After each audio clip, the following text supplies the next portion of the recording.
I'm in a bind, mate.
What up, what up? Welcome back to the channel. I'm Modi J. This is On the Clock Fridays, BMF episode 3. Now, I did take me a little nap and I woke up and I looked at the clock and I was like, oh, Lord, we got to get on here at 8 o'clock. I thought it was 9 o'clock. Boy, we are behind on schedule. I apologize. But tonight we're going to do things a little bit differently. We're going to tell the story behind the story, behind the story, behind the story. Typically, we just tell the story behind the story. Hit that like button, hit that subscribe button. We are on the verge of potentially losing the channel. So we have to make sure that each and every live is a good one. We had a goal of 50,000, but now you see why I decide not to make goals, because if I don't achieve 50,000 subscribers, then it's like, okay, that nigga moves a failure. If we lose the channel, then that nigga moves a failure. Are we going to start over? I highly doubt it. But hit that like button, hit that subscribe button. We're going to try to figure this thing out tonight. I'm Modi J. This is On the Clock Fridays, where we take each individual character. We tell the story behind the story. We got about 25 to 30 minutes per character, roughly 4 hours tonight, because the episode, it didn't really give us too much information to build off of, but I did a little bit of research on my own, and we're going to start piecing stuff together. So hit that like button, hit that subscribe button, and give me a second. We're going to get back into this thing. We're going to get this thing going whatever way we got to go. We got to put the who's who up.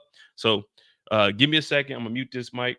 Hit the like button and rate what you think the episode was. Let me know what you think about the episode, and I'll be right back.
Get high. You can run, but you can't hide. Get high. You can run, but you can't hide. You can run, but you can't hide. Get high.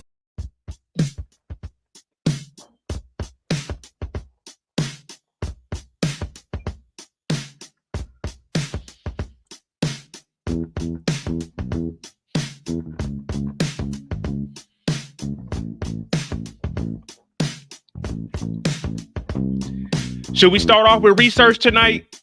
Should we start off with research that ain't no one else gonna do when it comes to these shows? Should we go ahead and do a little bit of deep diving? I'm talking about no scuba diving. I'm talking deep diving. Should we start off with a little bit of deep diving, a little bit of research, a little bit of history, a little bit of factual evidence that we have? How should we start? We know ain't nobody else doing this shit. Can't nobody fuck with me when it comes to doing these live breakdowns. Can't nobody do what I do. There is no lane for me. I don't have a lane. I'm in the air, the stratosphere. I'm out of space with my shit. I'm underwater with my shit. Do we do the research first or do we go on the clock? It don't matter which way you want to go. Left, right, right, left, left, right, right, left, left, right, right, left, left, right, right, left. It don't matter. It don't matter. It don't matter where we go. Matter of fact, we're going to go back to August 13th, 1993. Someone tell me what happened August 13th, 1993. I want answers. I want answers. We don't have any trivia tonight. What happened August 13th, 1993? Someone tell me what happened August 13th, 1993.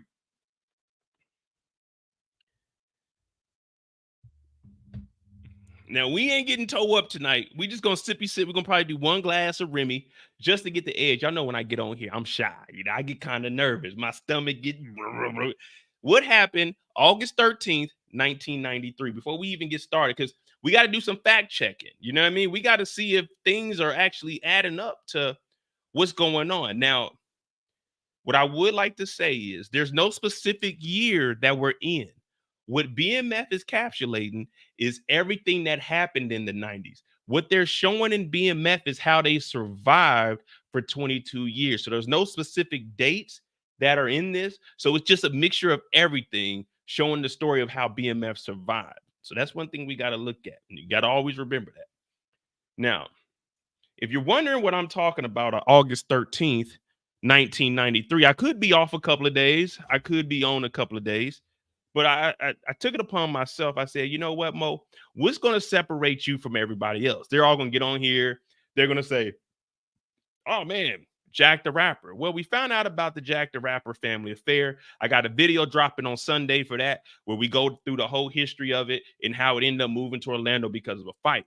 But also, there was something that I've seen in this episode that I know people are going to talk about, but are they going to really talk about it? Are they really going to give us that information? I said, they're probably not. So I said, Mo, won't you go ahead and do your thing and try to find some information? I said, okay, let me try to find some information. Let me see.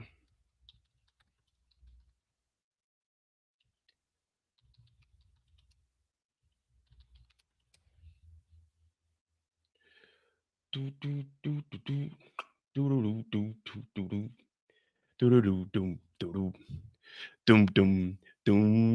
you guys probably seen.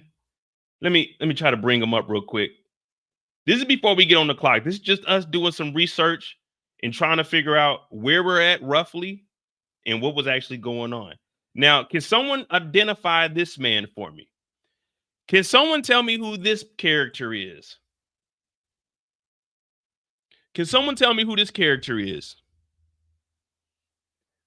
Who is he? And what is he doing?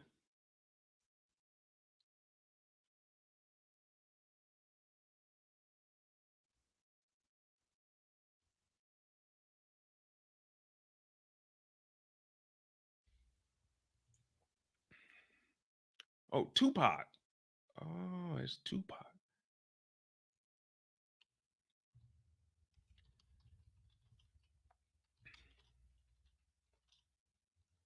Tupac, 1993, the Rapper Family Affair.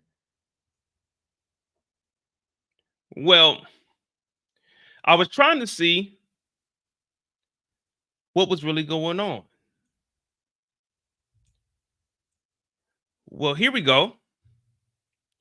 August 13th, 1993, Tupac attends Jack the Rapper convention in Atlanta.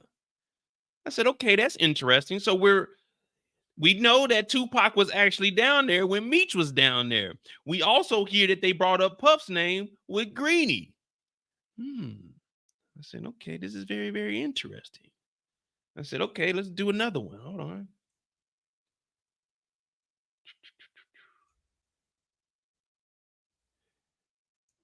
Let's see, where is it at?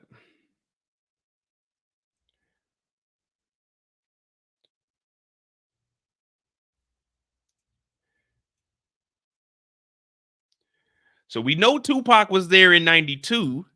He was also there in 93. There's one in 93 where he has a pinstripe on. Let me find that real quick. Jack the Rapper.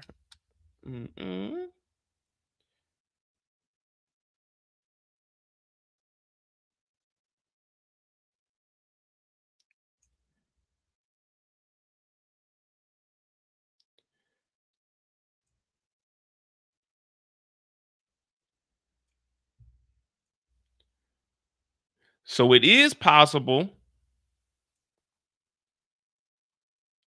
So it is possible that our boy Meech knew Tupac.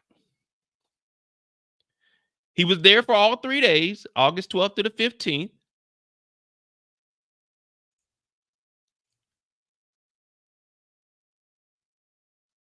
Easy E is there. This is the 92 one. Okay, let's see if we see Meech anywhere.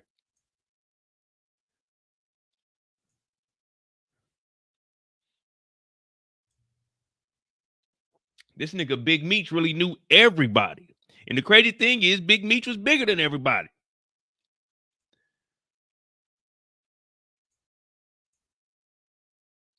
Evander Holyfield was there. Easy E was there. Pac. Okay, interesting. Interesting. See, I didn't know anything about the Jack the Rapper event till yesterday. And once we found out that this was an actual convention, I said, well, we got to go look and see if there's really any evidence of Tupac being there. So roughly, this is around 91, 92. I'm not sure if Tupac showed up in 91. Well, you know, back then you had to have them big ass Polaroid cameras. So you had to get the film developed. So maybe he was there, maybe he wasn't.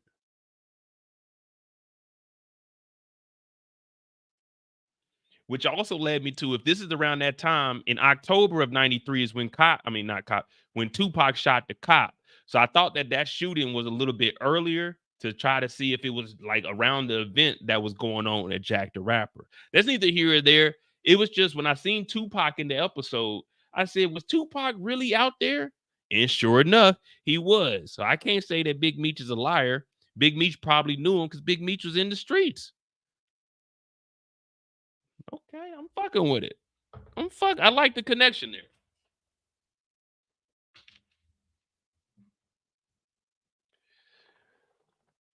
And I mean, what y'all think about the Tupac character though?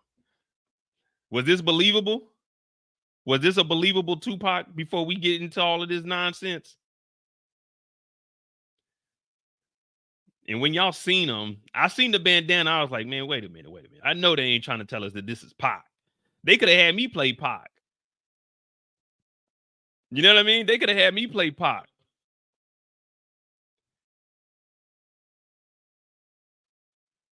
Nicole said, nope. The Black Baron said, boo. Hey, they could have had me play Pac, man. All I had to do was put a bandana on. They give me a bandana. I'm looking just like Pac.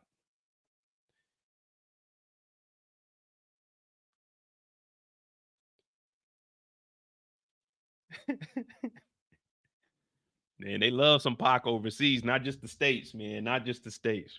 All right, y'all hit that like button, hit that subscribe button. This is On the Clock Fridays, where we take each individual character, we break down what happened, we tell the story from their perspective, and we try to make it make sense. We try to figure stuff out. Now, I do have all the details. Also, if you're a content creator, I do, for $2, I do release all of the screenshots for the episode. So I got about 282 screenshots from this episode. I don't have any trivia because I was running around. I did get the job. I got the official letter today. So I got to accept that. I'll probably do it tomorrow when I sober up. But we got that. So we have midday lives.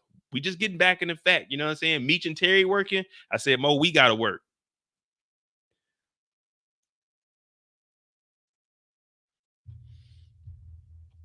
A 2B Tupac. Damn, y'all gonna leave my dog alone. All right, hit that like button, hit that subscribe button. I'm Mo.J. This is On the Clock Fridays. Y'all know who we are. We mowing the Moettes. We straight killers, Joe. And that's how we get down, man. That's how we getting down. I was gonna freestyle tonight, but I said, no. We're not gonna do that. So we also gotta get the board out because we have new characters. We finally got introduced to Glock. We got introduced. I mean, we knew Rip. Payne is gonna be a part of the crew. Who else did we get this week? Well, we got Henry's crew. Henry, Tyshon. Who else did we get? Henry and Tyshon. Twan is dead. Oh, we did get a body. All right, let's go ahead and put that on the list before we forget about that. Oh, yeah, Diz. Yeah, Diz. All right, so we got... So this week we got Twan, R.I.P. Was it T-A-U-N? Or I don't know. We're just going to say it like that. Twan got popped by Cuts again. Man, Cuts is catching bodies every single week. Who else got hit? That was it, right? Just Twan, right?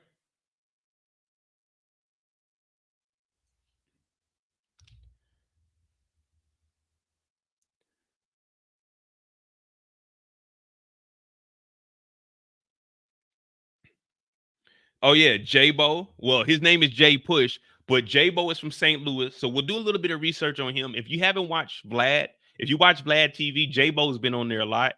So J-Bo is a real, not a real character, a real person, but he's from St. Louis. They call him Jay Push on here. Yeah, so we got Jay pushing his little brother / cousin, Diz,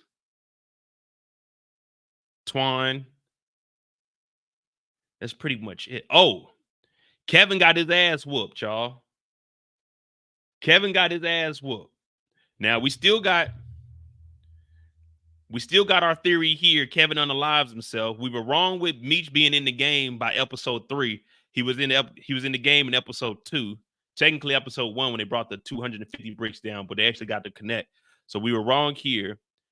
Bryant takes down Blaze and Henry. We're still working on that. Meech links with the MK and fights Techwood. We're still trying to see if this is going to pan out or not.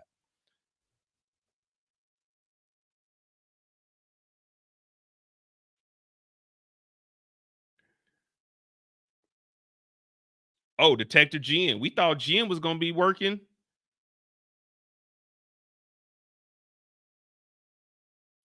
We were wrong with Jen. Well, we weren't wrong with Jen. We're just not sure yet. All right. So this is On the Clock Fridays. Like I said, we got 20 to 30 minutes on each character. Now, I just want to give you a heads up. I'm only slotted for 4 hours. Hey, thank you, Torian, for the $2. Congrats on the JOB. Yeah, so I probably won't be starting until like April or whatever, even though it's just a lateral movement and I can just go there. But I stayed a little late today and did a little bit of training with him because I know the supervisor, he was just walking me through stuff. So that's why I didn't get any, any trivia or trying to find anything.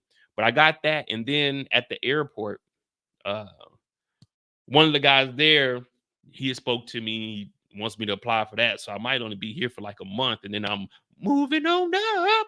But we're gonna see how that goes. Cause I'm trying to actually get into the, get into this BMF world and see where this is gonna lead us. But let me know who we're gonna start with. We're already about 20 minutes.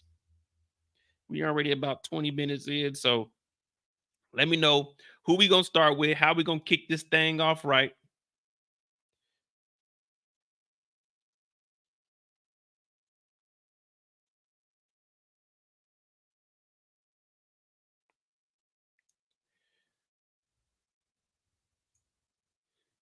He caught them bathroom body shots. Takes me back to high school. Yeah, we used to fight in the bathrooms before lunch. It was a little bloody sport, but you couldn't hit nobody above the, you know what I'm saying, above the neck. You only hit them in the body. Pause on hitting them, but you know what I mean. So, all right, we got something. DeMarcus said, Charles. Hey, Charles was living the life this week. Y'all see how Charles is giving it up? Charles is in Atlanta. Charles got some new threads. Charles went to Jack the Rapper. He almost got him a job. He almost got a job if it wasn't for his damn son. So we'll start with Charles. Charles is actually doing pretty good this season. And if you really think about Charles, the character, as I mentioned, we always give Charles a hard time. But if you really watch Charles' character, and I'm going to explain all of that this episode, Charles is trying to be a father. He just can't be one effectively because his whole family is in shambles. Charles is really the only person that is trying to be legitimate. Charles is the only person that wants his family to do better. Charles is the only person that is at least trying to tell Meech and Terry what they're doing is wrong. Everyone else is enablers. No one's telling Meech and Terry not to do what they do. Charles is the only person, and everyone looks at Charles and says, damn you, Charles. Damn you, Charles. What has Charles done to y'all? What's that song? She say, I don't care what you do to them. Just be good to me. Ooh.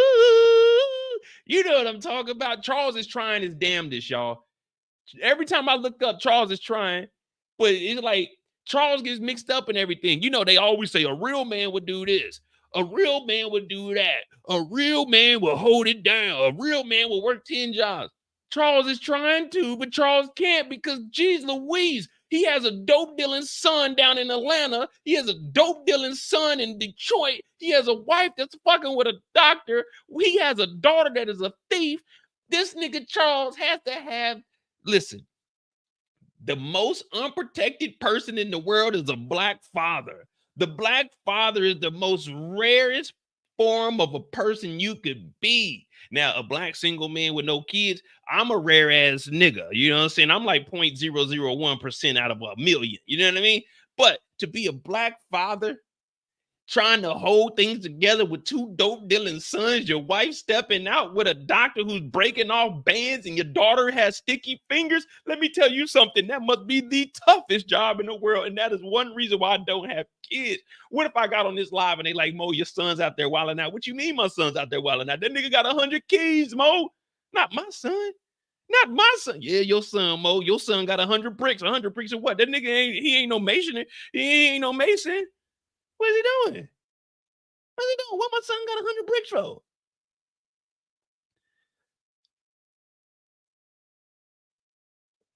All right.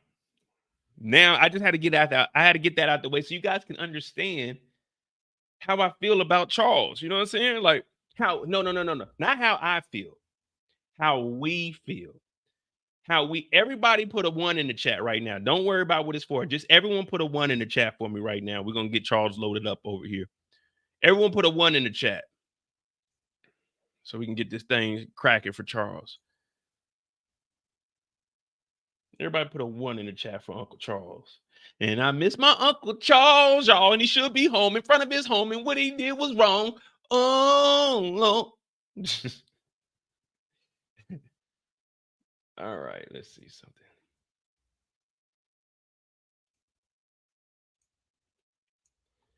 All right. We are officially on the clock with Charles, 25 minutes. We're officially on the clock with Mr. Charles. Now, we start off with a flashback. Now, this is probably mid-80s. I say Meech is probably about 13, maybe 12, 13. I'm not for sure, but we'll just say around that age. And it just reminded me of Drumline. One beat, one sound. And what Charles is explaining to young Meech is, hey, you're the drummer. Pum-pum-pum. You keep that.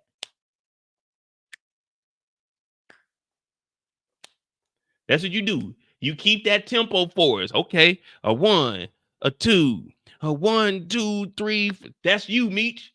You hold us together. You the glue. The drums are the glue. We learned that in drumline. So we should all know that right now. And if you put a 1 in the chat, you agree that Charles is the best father that we've seen in any show up under 50 Cent. Thank you guys for participating tonight. I appreciate that. All those ones in the chat. Thank you. But Uncle Charles is teaching Meech everyone has to play their role.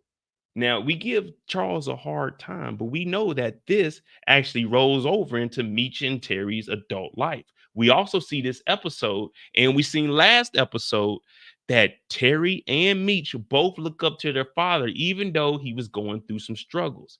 We know that this episode, Meech is saying, I watched you sacrifice everything for this family. No one's gave Charles any credit except for some young man from Kansas City, Missouri, by the way of Germany, by the name of MOE, DOT, and don't forget the J, has been giving Charles the proper due.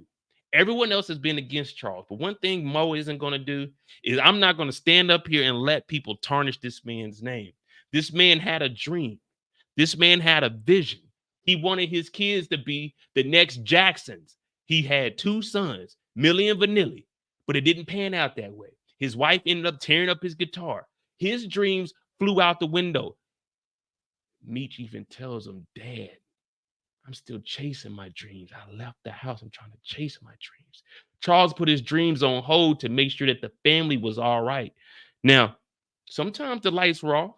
Sometimes the heat was off. Sometimes the water was off. But a father's love cannot, and I repeat, cannot be matched. Because when the heat go off and it get cold in there, you get on them drums. You warm this mother effer up. We're going to turn this mother out.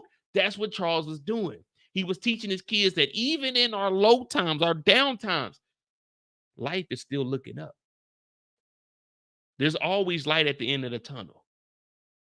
There's always going to be sunshine tomorrow. Whether you can see it or not, that's just your interpretation of the world. Because when it's cloudy outside, when it's foggy outside, guess what? The sun is still shining.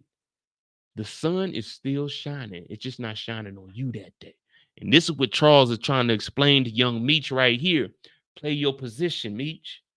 Do your thing, Meech.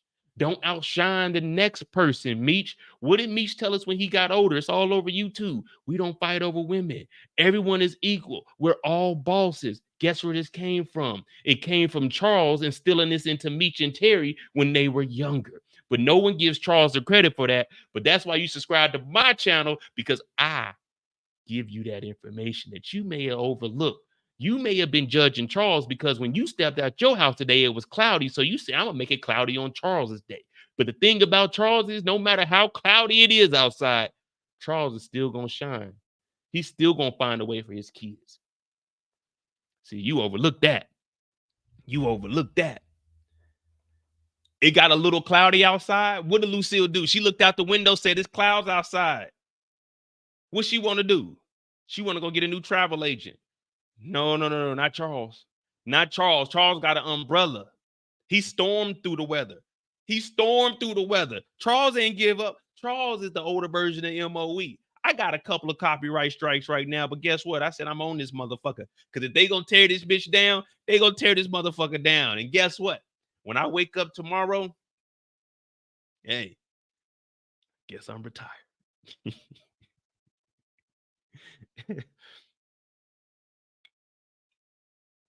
All right, let's continue on. Now, that's just a little bit of happening behind the scenes. See, did you guys look at this? Like, what was your interpretation of Charles and Meech when they were younger? Did you guys look into it that deep, or you guys just glossed over it and said, oh, man, it's just Charles? What were y'all thinking about Charles? Were y'all looking at it this deep, or y'all like, man, we'll let Mo, you handle that. Mo, you handle that. That's what I want to know. That's all. I ain't asking too many hard questions. I'm just asking y'all, what did you interpret when we seen this part of the, you know what I'm saying? When we seen this scene.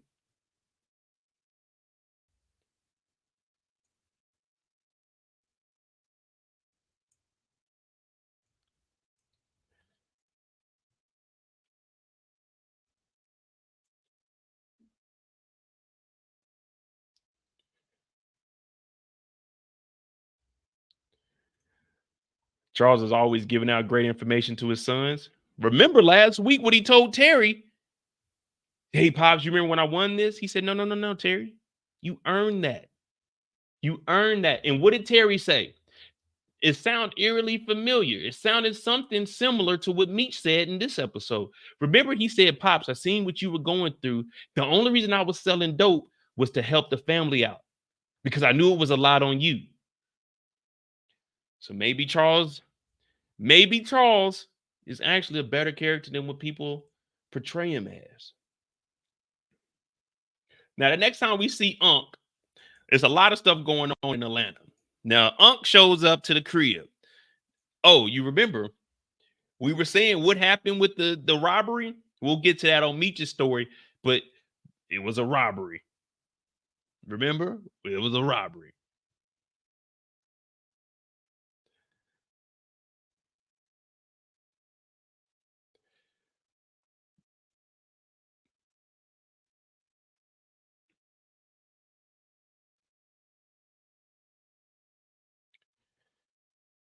All right. So Charles pulls up and Meech is pulling. This is an okie doke right here, y'all. This is what you do.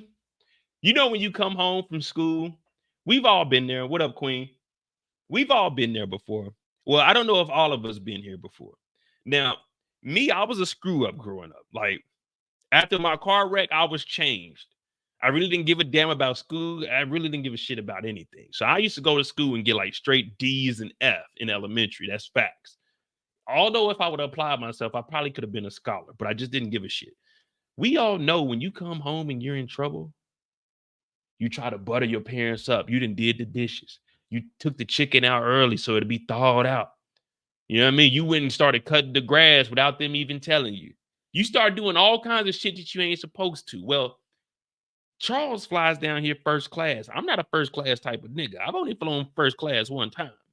And I didn't pay for that. I got upgraded because I had my military uniform on, but it was only like an hour flight. And it wasn't really a first class. It was more like business class. I just had a little bit of extra leg room. I ain't never had no lay back room. You know, I ain't made it that far in life yet.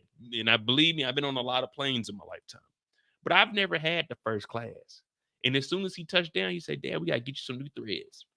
We got to get you some new threads because you know you like to be fly, Pops. You like to be fly. But remember, Meech didn't have any intentions for Uncle Charles to go to the family affair because he told old boy, hey, hide those. I don't want my dad going up there because it's about to be a dope boy convention. So what does he do? He tells, hey, Duffy, turn those speakers on. Turn those speakers on. Hey, Pops, what you think about that? What you think about that, Pops? Pops, what you think? Give me a second, Pops. Hey, load that up real quick. Okay. Meech, what is this?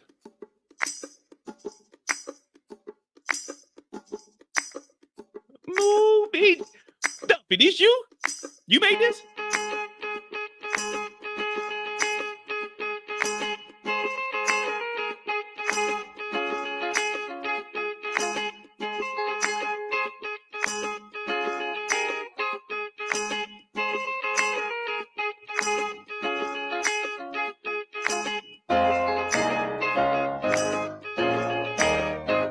Ooh, Meech, this sound good as a motherfucker, Meech. Hey, this y'all?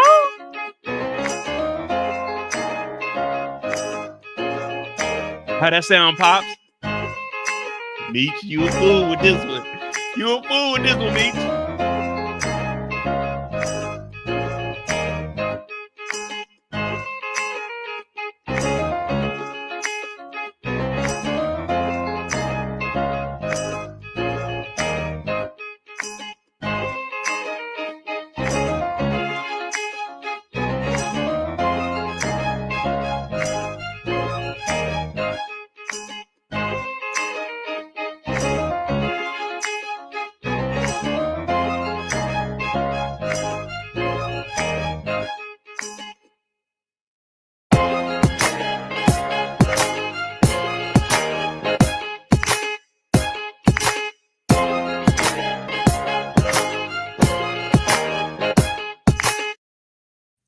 So now he got Charles right where he wants him.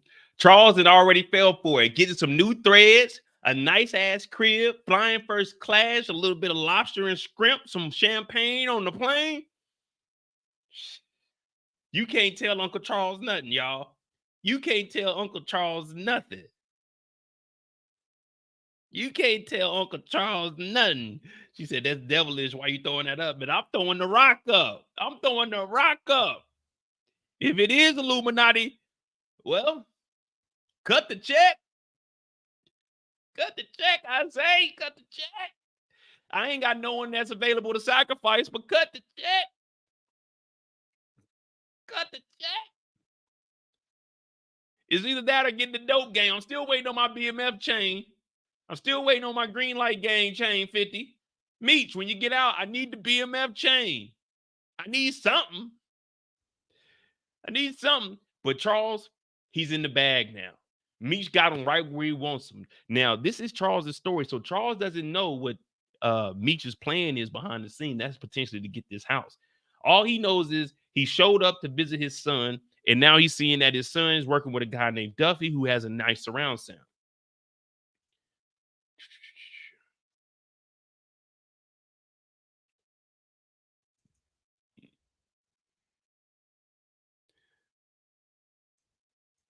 Now, from here, we actually go to the Jack the Rapper event. Now, Charles is on his own. Remember, Charles is staying in a hotel at this moment. So he went and got his new threads. But Charles, what he did with the money that Meech had, he went and bought his own all access tickets. He said, man, I've been wanting to come to one of these since Terry was in Trainers. See, Charles had a dream also. Charles wanted to be into music. Charles wanted to blow up and become a megatime star. And he was even telling Meech the history of this. We finally had to build something for ourselves, only to find out that this is no longer a Jack the Rapper convention. It is more of a dope boy convention. And he looks around and he looks at his son Meech. Another setback.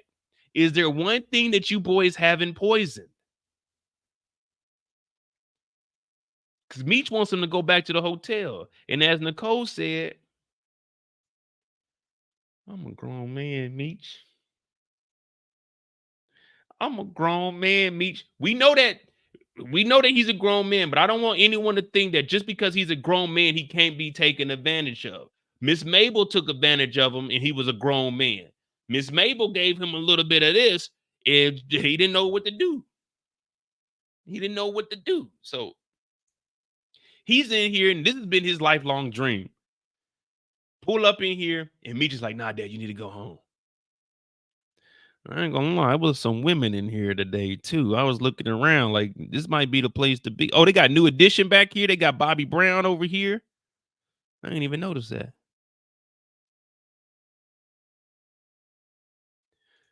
DeMarcus, Meech is a younger version of Charles. That's all it is.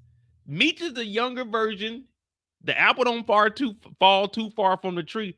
Meech is doing the same thing that Charles was doing. The only difference is he was willing to cross those lines until illegal activity. Charles was still trying to hustle. Remember, Charles had a full-time job at the motor plant, but he was also doing shit on the side. But Meech wanted that fast money because, well, it's one thing to take care of yourself. I'm a single man. I can buy whatever the fuck I want. I'm not rich. I mean, I can do whatever the hell I want to be honest. But it's easy for me to say that I can do that because I don't have to worry about nobody.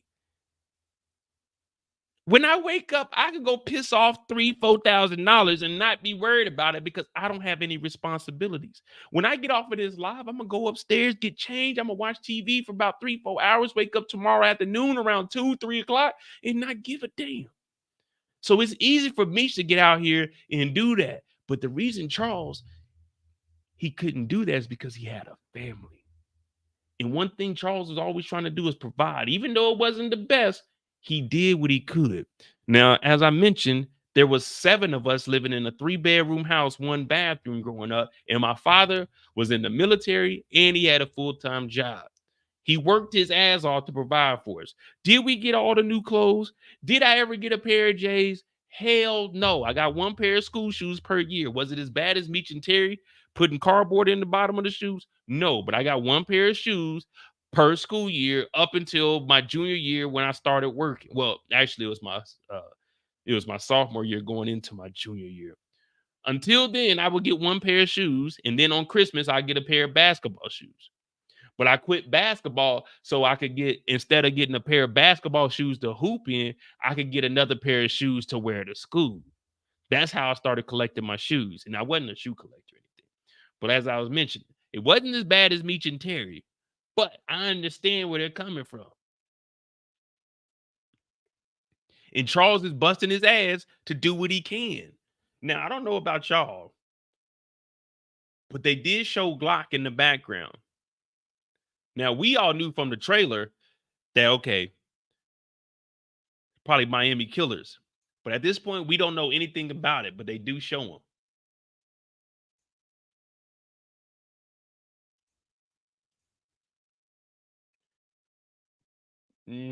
All right. Dang the rapper.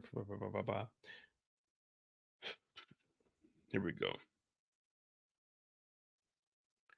Charles goes and sits down, and we know that he's trying to get back into the game. He's trying to figure something out, trying to make something shake. And behind him is a guy that sits down, Mr. Solomon. And he says he has a small record label. It ain't the biggest, it ain't the best, but you know, it's up and coming. It's a starter. They trying to make something shake. They trying to get it cracking. He's trying to get it up and off the ground. Well, Charles is hearing this and is like, man, I'm just now getting back in the game. He's like, well, you know, you might be the person we need. You might be the person we need to get this up and off the ground, get it up and running. Did you guys think this was genuine, or were you looking at this as a play because he was peeping the scene out? Were you looking at this as a play for him to be like, okay, I can get closer to Meech? Or was he using this as an opportunity to actually expand his music business? Which route did you think this was going in? What up, Vonnie?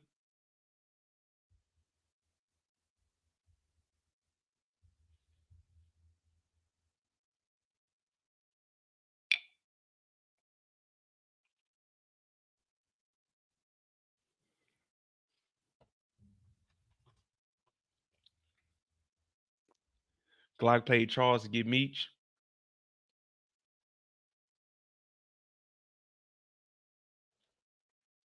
Miss Sparkle said he was plotting. It was a play. All right, so we all right. See, that's why I love. Hey, that's why I love y'all. We think alike. Because the first thing I said when he sat down, well, we even seen it when they released the photo. I wasn't sure what direction he was going in. I thought when they released this photo here, I thought it was him pressing Charles, but he did the gentleman move. Like, hey, I see you in the music. We don't have a big operation yet. Hit that like button, hit that subscribe button. But what we're trying to do is get to that point. And if you're around long enough, this could potentially take us to the next level. A man with the talented ear like yours, we could definitely bring that on. Bring you over. You'll be our sound engineer. Just because you can read doesn't mean you're intelligent. Now, I can't read at all, y'all. I get on here and I try to sound stuff out. Charles is so like I'm trying to read what Asia said. Charles so damn gullah. Oh no, that's gullible. Oh, I thought that said Gullah Island. See, I can't read either. I can't, just because you can read don't mean you're intelligent. So that's why I can't read. Let me see. Charles is so gullah. I don't like that for him. See, I don't even know. I don't even know. I mean, but let's be real. Let's be real, though. All right. Remove everything you know about the show right now. Remove everything. If you're Charles and you're just at a convention, remember, Charles is looking at this as an event for Black people to come together. So he's not thinking that it's as deep as it is. You see what I'm saying? So for Charles coming from Detroit, being an old school player, he's not looking at it as he might be beefing with somebody. He's just hearing, okay, you got a vision, I got a vision. Let's bring those visions together and put it on the vision board and make a movie. You see what I'm saying? So we can't really say he's gullible because right now all this is networking. When you first meet somebody, you have to be, I mean, you don't have to be because I'm never gullible. I don't ever believe nobody until I see some shit happening. But in order for me to network with somebody, I have to hear what they got to say. Now, every person you talk to isn't going to be a for sure thing. We got a good thing. Don't know if I'm going to see you again. J. Cole told us that. You know what I mean? It don't mean it's always going to be a good thing. So for Charles, I don't look at him as being gullible. It's just, hey, let's network. There's somebody down here. He looks the part. You know what I'm saying? I just met him today. I haven't went with him to the studio. I haven't signed any contracts. It's just, that's like me saying, listen, if I hit one of y'all up, y'all hit me up on Instagram. I'm like, hey, let's potentially bring you on here. I'm going to bring you on the channel. Does that mean you're gullible for coming up on the channel? Because all I do want to talk to you. You don't know what my intentions are. That's it. That's it. I don't think Charles is gullible. This is just Glock preying on the reek. That's all I'm looking at. They just said that's why Meech wanted him to leave. But even Meech and Terry, I mean not Terry, Meech and what's the boy? Meech, I was about to say Sterling, but Sterling's in Detroit. Meech and Duffy, none of them knew who Glock was. Nobody knew who Glock was. Even Tina didn't know who Glock was. She just knew that was some voodoo shit.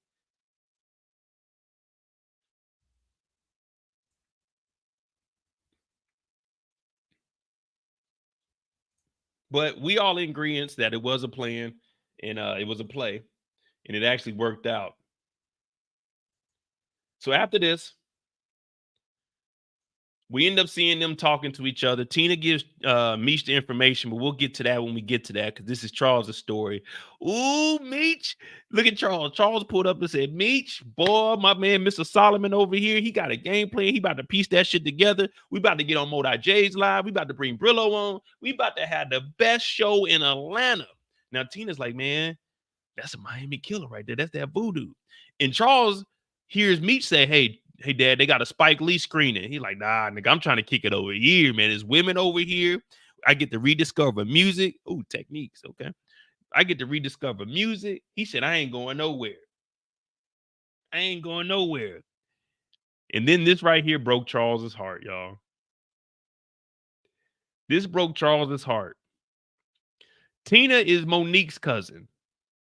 This is Tina right here. Remember? This is the cousin that was in Atlanta. When Meech first went to Atlanta, Monique gave him her number and he met up with her. And she's the one that introduced him to the strip club and all the girls that was working at the strip club. So this is like a little cousin to him because it was Monique's cousin. So it's basically, you could just say it's his cousin. She's been living in Atlanta since season 2. Remember, she went down here to go to school.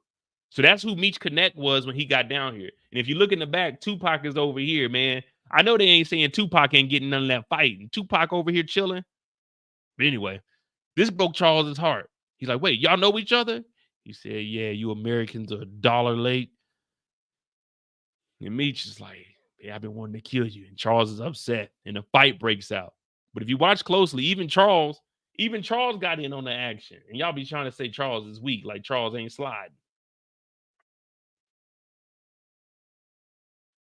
Now, I did skip around because I wanted to put the house. I'm going to put all that together. So we're going to go back a little bit because we see what happened here. But we got the bonding between Meech and Charles while they're in the car. And this is where we hear Meech actually open up and tell his dad, like, man, I watched you struggle. I know what you came from, and I understand that. And I'm just trying to make a change and make a difference for myself. That's one reason I'm in the game. Same reason why Terry told him last week why he's in the game. They just want a different outcome for their life, and they're still chasing their dream. Meech wants to take over the world. It's Pinky in the brain. One is a genius, one is insane. But his dad don't really understand that. But the same time, he's looking at it as, this is my son. I want my son to go ahead, you know what I'm saying, and live his life. I want him to enjoy it. And that's one thing about me making a decision to move back over here.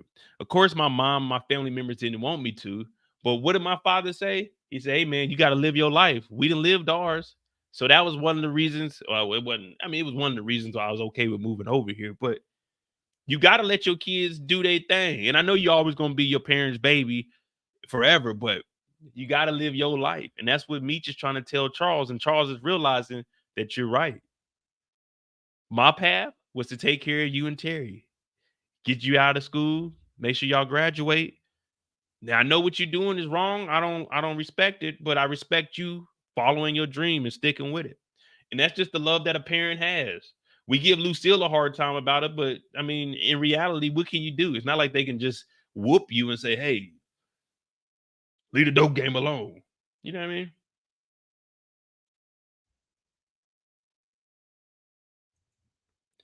Well, we're gonna jump back and then we'll go back forward. So Charles sees the house. Charles finally sees the house and he's like, "Man, this is a house that me and your mama wanted to move into. This is a house that me and your mama wanted to move into." And you know me, I spy behind the scenes. I had to do a little bit of digging. Now, me just saying, "Dad, I need you to sign off because I don't have no legitimate income." So we were all like, "Okay, here we go." So we needed the paperwork. So we went and got the paperwork.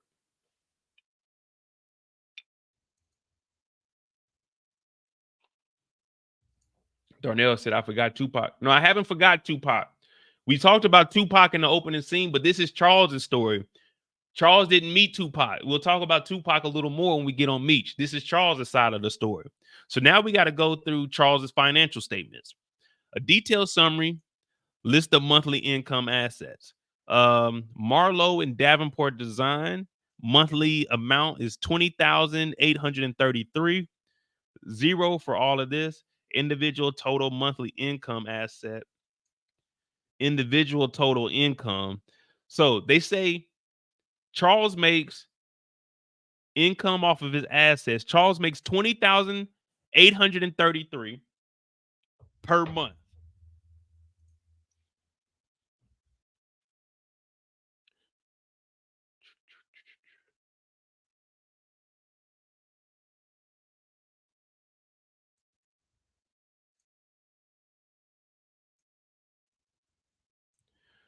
$20,833 times that by 12 should be 249,996. They rounded up to 250. Detailed summary listing of liabilities. Well, we don't have any liabilities on here. So my nigga Charles is making 20,000 a month, $21,000 a month, 250 a year. I don't know if he has any liabilities. I couldn't see anything on here. No credit card debt, no student loans, other liabilities. And then from here we go. Marlowe and Davenport Design, 94157 3rd Street, Detroit, Michigan. All right, we need to look that up. 94157 3rd Street, Detroit.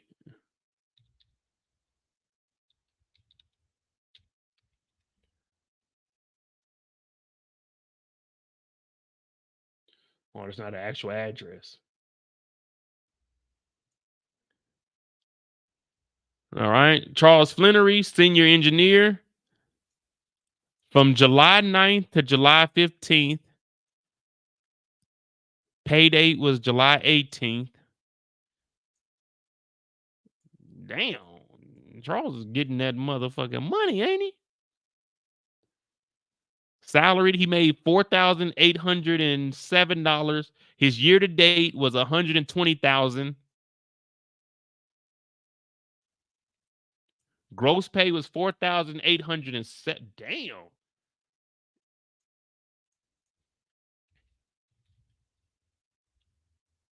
Hold on, Charles. Let's see how much they say Charles is making back then. They said 4,807. We'll just say 1990. Just to give us a rough estimate of how much Charles is making per month, according to Meech in these documents. 4,809 compared to today.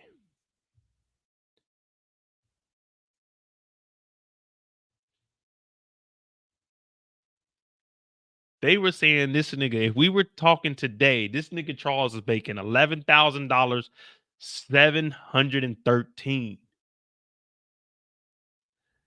I think this is per week. It's 4,000 per week because it was 20,000 a month. And this is saying the ninth, every 7 days, Charles is making, according to Meech, $4,807. This nigga Meech really hey, nigga.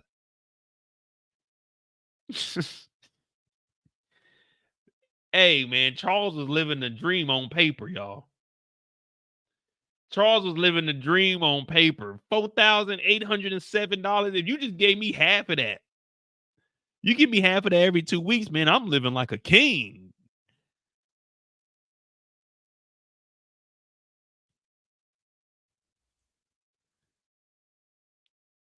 Damn, all right, Charles, doing your thing. 4,807 times 4. A little under 20,000. Okay. That must be after tax. All right.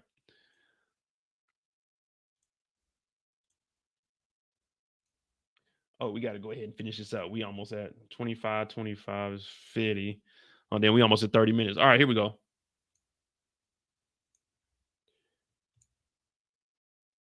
After the heart-to-heart, we know that Charles ends up signing the documents for Meech, and Meech gets the house.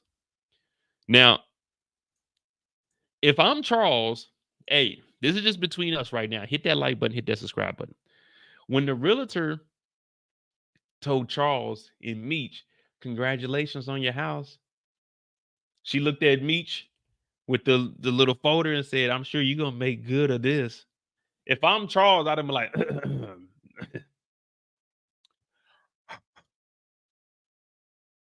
you know, those pay stubs are my name, sweetheart. This is my house. Yeah. So, I mean, if you like to stay, a little bit of wine, I got. It ain't much left, but yeah, we could celebrate. We can go buy another bottle. You see what I'm making? 4,800 a week, baby. It ain't nothing trick off $200-300. So if you like to stay around here, my name is Charles Flenory, senior engineer. Don't get it mixed up with little engineer, big engineer over here, senior engineer.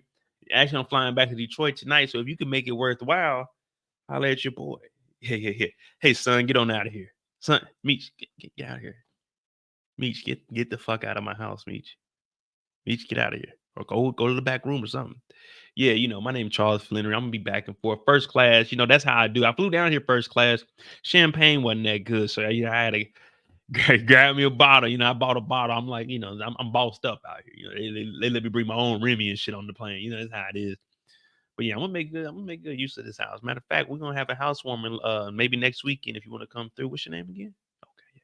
Charles Flenory. Nice to meet you. Yeah, man. Charles should have been, man.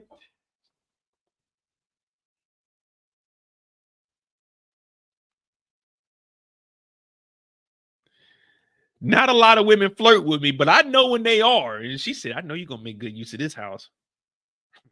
Oh, we are. And Charles is like, man, I gotta head on back. Now, when Charles gets back, he don't know what's really going on, y'all.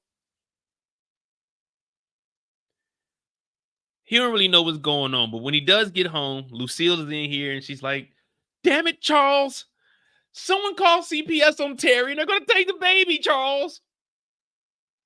She mentioned everything, but she was out with Dr. Reese. Yeah, I said Reese, not Maurice. She mentioned everything except for she was out with Dr. Maurice. Now, she's been saying, when are we going to paint the house?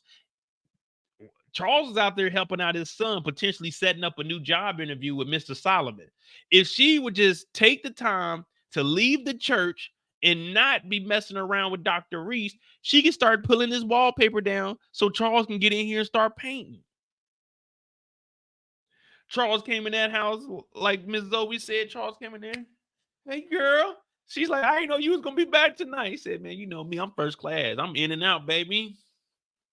She didn't even want to dance with my nigga. So he's like, what's wrong? Charles, you just don't never know what's going on. Babe, I just got off the plane from Atlanta with Meech. I just signed off on a house. What's wrong? They called CPS on Terry, Charles. What? Who called? Wait. Who called CPS on Terry? I don't know, Charles, but they're fraudulent. I'm going to bed.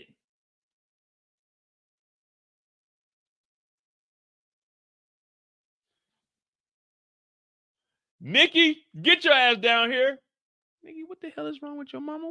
What she talking about? You know, little Nikki knows everything that's going on, right? Little Nikki is like Diana. She knows everything that's cracking in the house. She just don't say much. So you got to talk to little Nikki. She'll fill you in on everything that's going on. Little Nikki even know that Lucille was, you know what I'm saying, tiptoeing with Dr. Reese. But we ain't got into that yet. And then from there, Charles, you know what I'm saying? I can only imagine. Charles is looking like, man, I got a good looking son. He's making some money in Atlanta. I know what he's doing ain't right. But, you know what I'm saying? That's a father. Like, man, I still bonded with my son. But then out of nowhere, Charles discovers this little thing right here. And I had to get it. I had to get it. We had to find out what the hell is going on. Now, is $10,000 a lot of money to you all? Is $10,000 a lot of money to you all? Let's be real. Is $10,000 a lot of money to you? Charles looks into her purse and there's a check sticking out from Charter Bank Trust, Dr. Maurice Montclair. Now, there's no date on this. Cornerstone Church, $10,000. Dr. Maurice. Now, to you guys, 10,000 is a lot of money. You guys forgot whose story. This is Charles Flenory. Charles makes $10,000 in 2 weeks. That's nothing for Charles. Charles makes $4,800 every week. $10,000. Charles is looking at this, and the reason $10,000. Man, I laugh at 10. I piss 10,000. 10,000. That ain't nothing to Charles. Charles is looking at this check like this is small time. Who the hell is this broke ass nigga, Dr. Maurice? Nigga sound broke. This nigga used his life saving for 10,000. I just got a whole brand new house cash. Charles is looking at this like, nigga, what? $10,000? Lucille, you messing with these broke niggas? I know Lucille ain't up there. Hey, Lucille, get down. Who this broke ass nigga giving you 10,000? Did you not see my pay stub? Every week I'm making 4,800, baby. Every week 4,800. What they talking about? What they talking about? $10,000? Get that shit out of here, man. We the Moets over here. We making 4,800 a week, nigga. $10,000 nigga probably had to dig in his savings. He had to go in his back pocket to get that motherfucker. He had to go in both front pockets, go in his back pocket, and go to the bank and get a $2,500 loan. $10,000. And he ain't even get the coochie. Y'all ain't hear that from me. He ain't even getting none for 10 bands.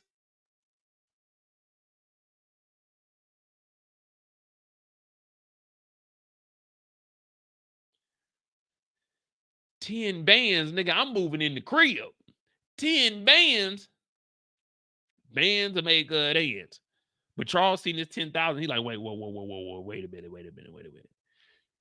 Hold on. He had a. Let me put this. Let me put this down. My bad. Hold on. Let me.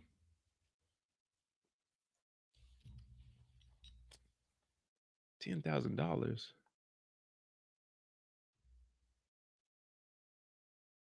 Those pay stubs, those weren't real. That wasn't really my money.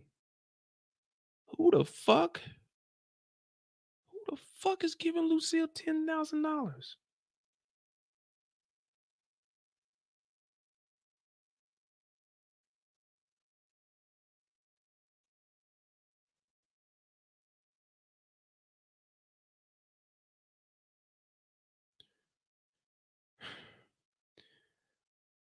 When a rich nigga wants you, he can't do nothing for you. nothing for you. These ain't loyal, no they ain't. These ain't loyal, no they ain't.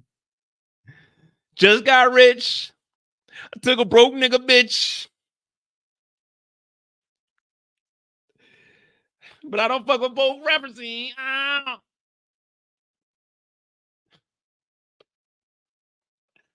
Oh.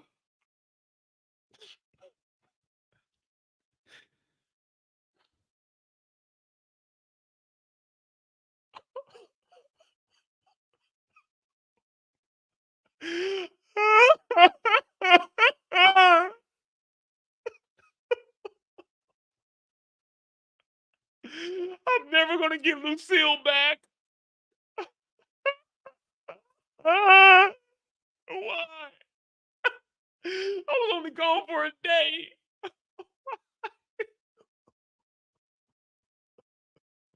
Why? Lucille.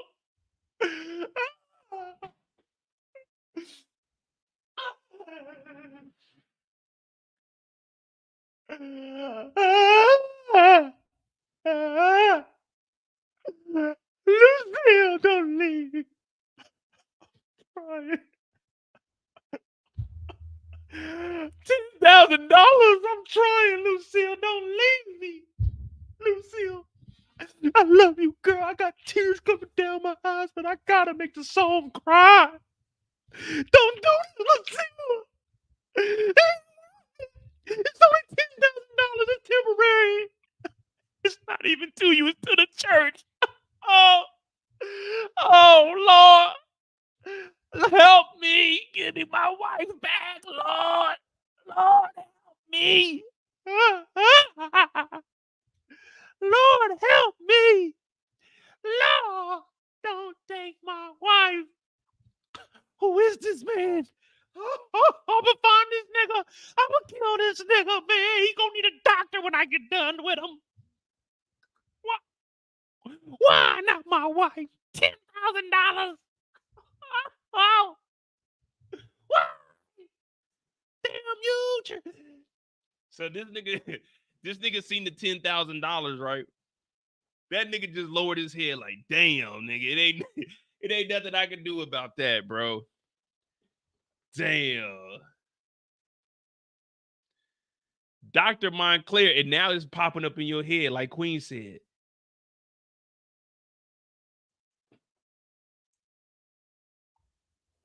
Wait.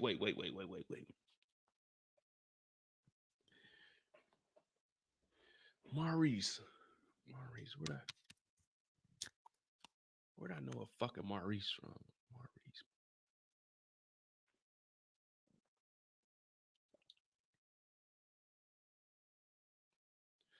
Not that bitch ass nigga from school. This nigga. I remember this nigga Maurice, y'all. We went to school with Maurice.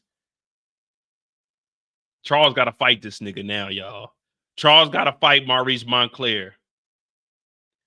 He got to fight him, y'all. He got to fight him. And that's Charles' story right now. That's Charles' story.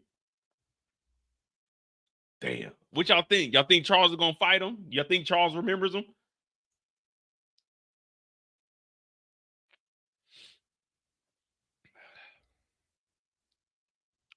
Y'all believe that Charles remembers Dr. Maurice, or he's still trying to figure out who that is? He better go fight Mabel. No, listen. He was a victim of Miss Mabel. We've all been a victim. Fellas, we all know of Miss Mabel in our life, and we all been a victim of Miss Mabel.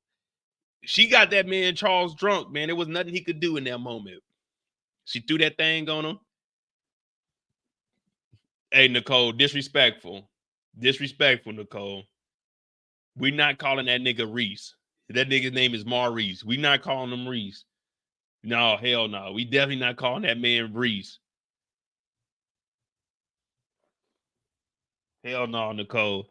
We'll let a lot of stuff slide, but we not calling that nigga Reese over here. Not on Charles's story. Not on Charles. We not calling. That's disrespectful to Charles, man.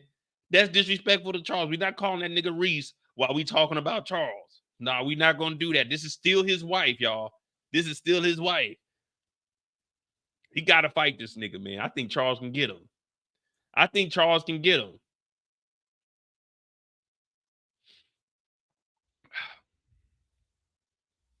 I think Charles can get him if it's a fair one-on-one. Only if it's a fair one-on-one. If it ain't, then it can get ugly out here.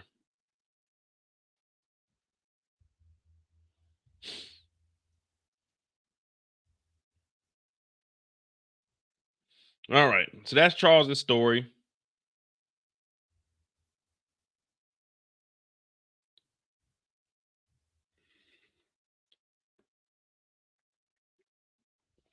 I don't think that Charles is a bad father, to be honest with you. I mean, he's doing his thing. He's trying to, at least. All right. Who we got next? Who we got next?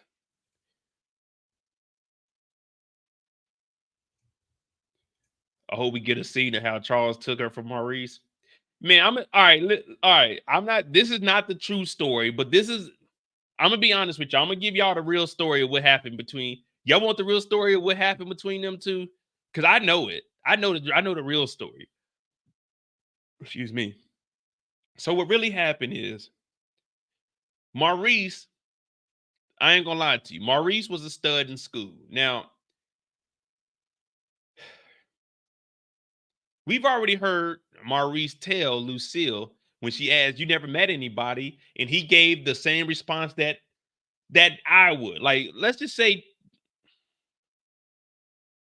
was it 24? About 10, 11 years ago, that would have been a response I would have made.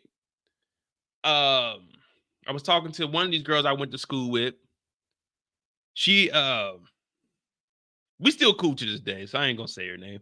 But you know, we ended up getting back to talking, and you know, she was just asking me. I was traveling, you know what I'm saying? I ain't found nobody, and I told her straight up, I found a lot of somebodies. You know what I mean? So Dr. Maurice gave the proper response because, I mean, we wasn't fucking around in school, but they were.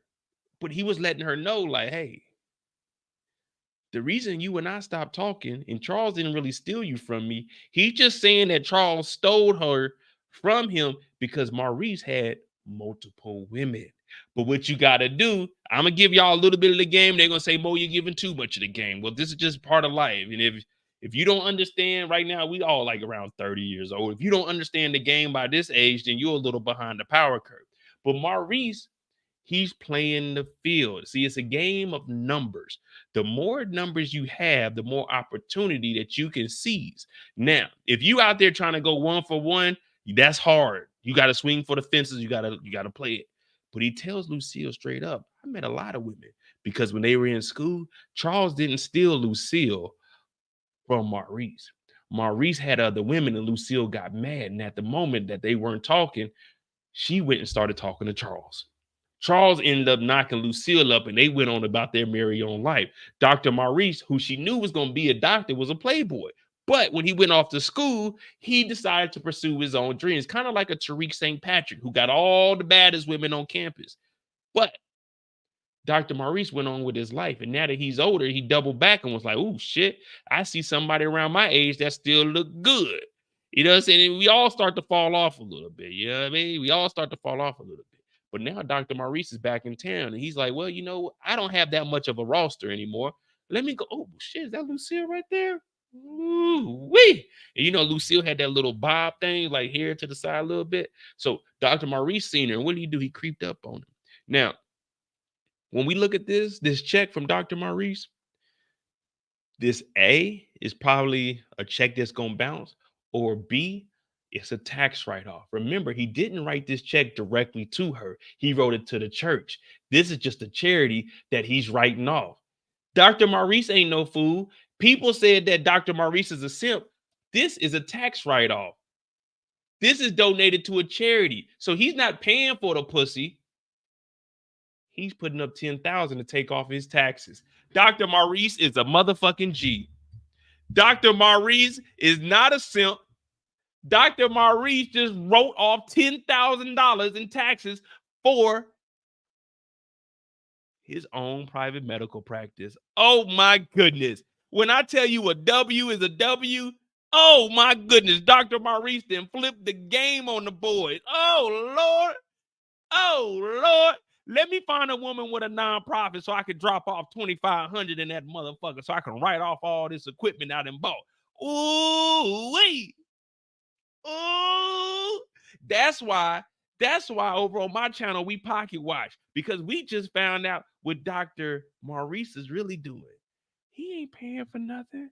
He just getting his taxes lowered. That's it. You can't tax my income now because it's 10,000. Take away. Hey, here go a check right here. Cornerstone Church, bake off sale, 10 bands, 10 bands. Go ahead, take that. Where's my accountant? Yeah, good. Hey, get that shit off of there. 10,000 deductible. Yeah. Get that shit off of there. Dr. Maurice. Oh my goodness. If this ain't the major play right here, everybody put a 5 in the chat for Dr. Maurice. This is how you play the game, y'all. Fellas, this is how you play the game. Ladies, if you want to impress a nigga like me, donate $5,000 to Commercial J LLC. You can write that off. Donate it. Hit the Cash App right now. Everyone, send $1,000 to the Cash App right now. We're going to write that off. You donate. Just donate. That's all you got to do.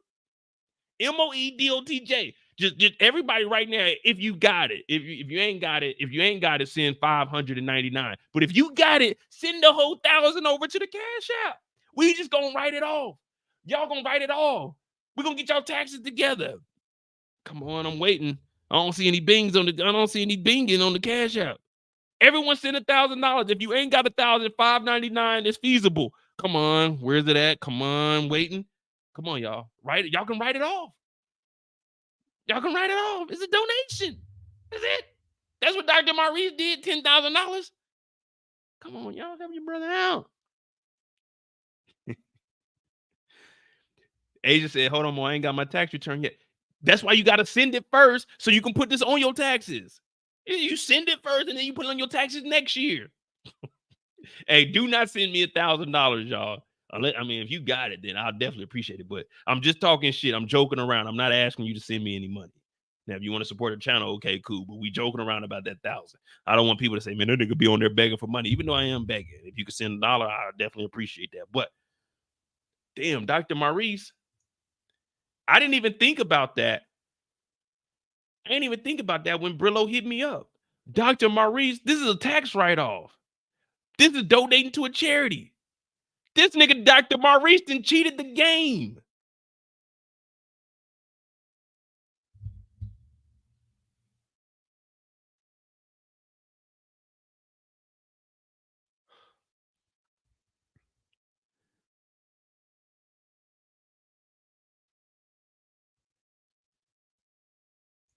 Hold on.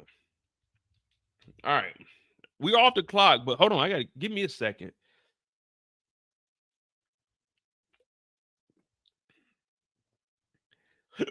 Ooh, excuse me. Hey, Dr. Pimp. Hey, Dr. Maurice actually changed the game. This is not simping.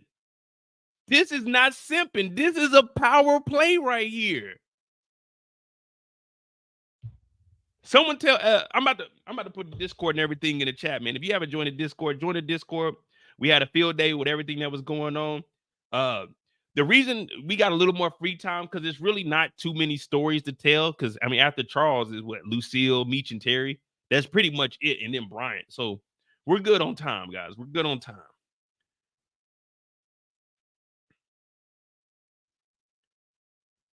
We're good on time. All right. Damn. Now, how much? I know. Mow your pocket watching again. How much money do you think that Dr. What's his name? How much money do you think he's making? If Charles is making 4,800 every week, what do you think he's making? Like 5 bands, 10 bands? He's probably like making a legit 20.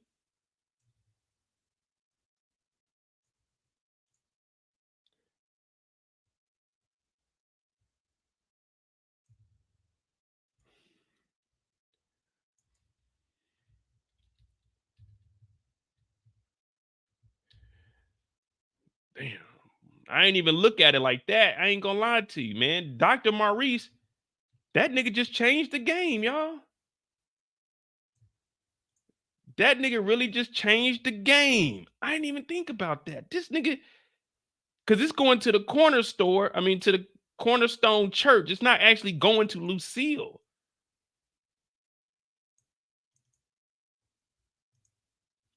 Hey, you got to give him some credit. That was a good damn. That nigga. Now I see why he's a doctor. That nigga smart. That nigga reminds me of me.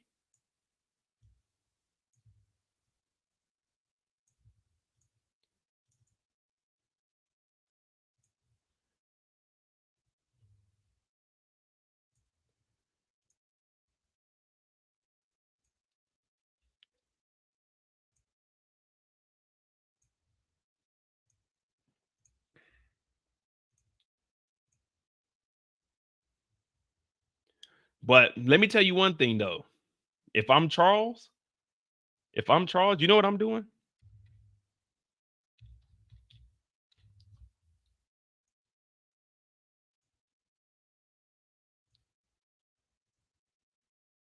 At this point right now, if I'm Charles, this is exactly what I'm doing. Now y'all gonna be mad at me.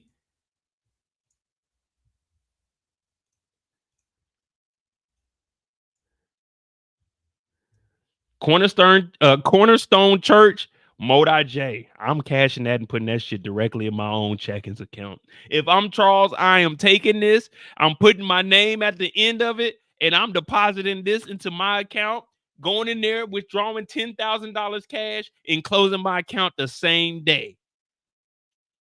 I'm doing it the same day. I'm getting the $10,000. Fuck that. I'll be damned if my wife is getting a $10,000 check for some nigga to go to the church. The church ain't getting $10,000 from me. The church is gonna give me $10,000.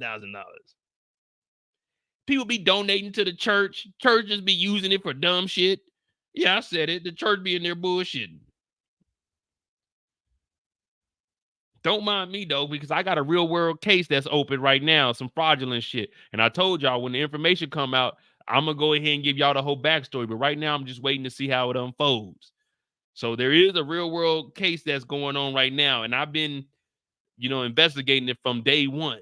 So I'll let y'all know when it gets to cracking. Y'all gonna be like, damn, that nigga Mo was right. And I got all the receipts to back up everything too, because I've been following it very, very closely.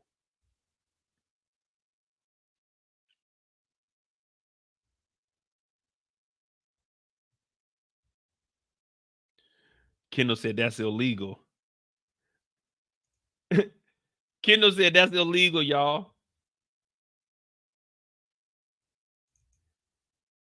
Kendall, this is illegal too. This is illegal too, but fuck it. We did it. We got a house. Fuck it. At this point, you know what I mean? Fuck it. We do a lot of illegal shit in life. Like I don't want to. I don't want to tell on myself. I don't want to tell on myself or incriminate myself, but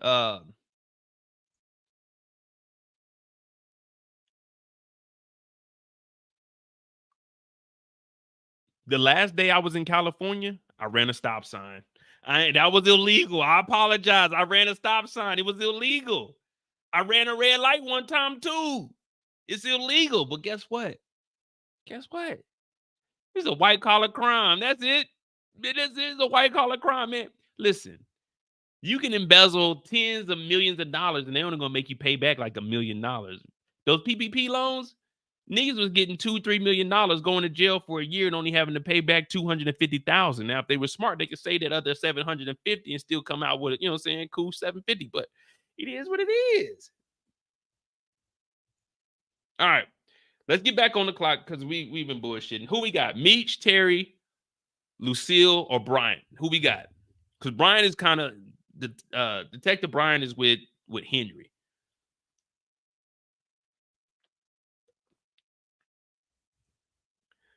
Please don't get any warrants. Oh man, I ain't never had no warrant in life. Whenever I get pulled over or anything, man, y'all know I had Cecil on my case. Cecil used to get everything off my shit.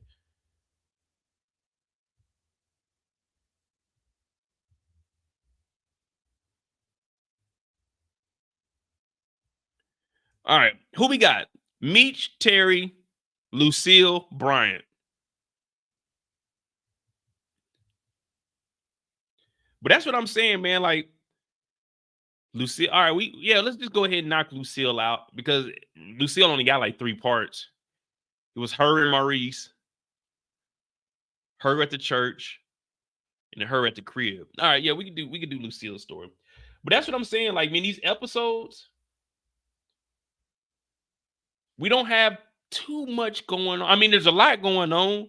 It's a good story. I gave this another.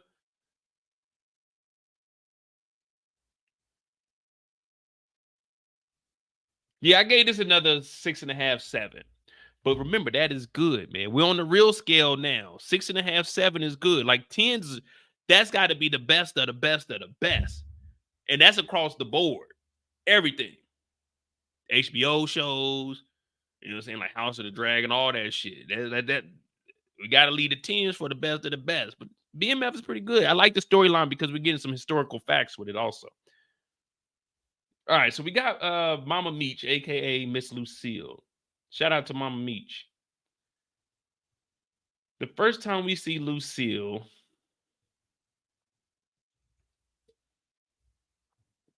oh boy.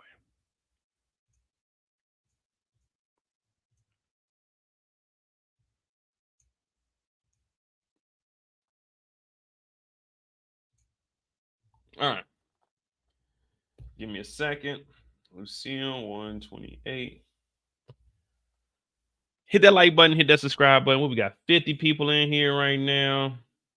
I know we don't really watch a lot of BMF, but let me see what our likes are at. I know y'all be sometimes y'all be, you know what I'm saying, fucking with your boy Mo, and then sometimes y'all be like, man, fuck that nigga Mo. All right, cool, we good. Miss Lucille. Now remember, this is a new church. I just went. Well, I bought some egg whites today. I don't really buy regular eggs too much. Do y'all eat eggs? I try to just eat egg whites, but let me know if y'all eat eggs. All right, Mama Meech, aka Miss Lucille. Now, Miss Lucille has been going through a period of time where she's trying to figure out what is next for her. She wants to keep her family together as best as she can, but at the same time, she knows Charles had a little bit of infidelity. He stepped out. She went at it with her best friend. So it's kind of tough on her.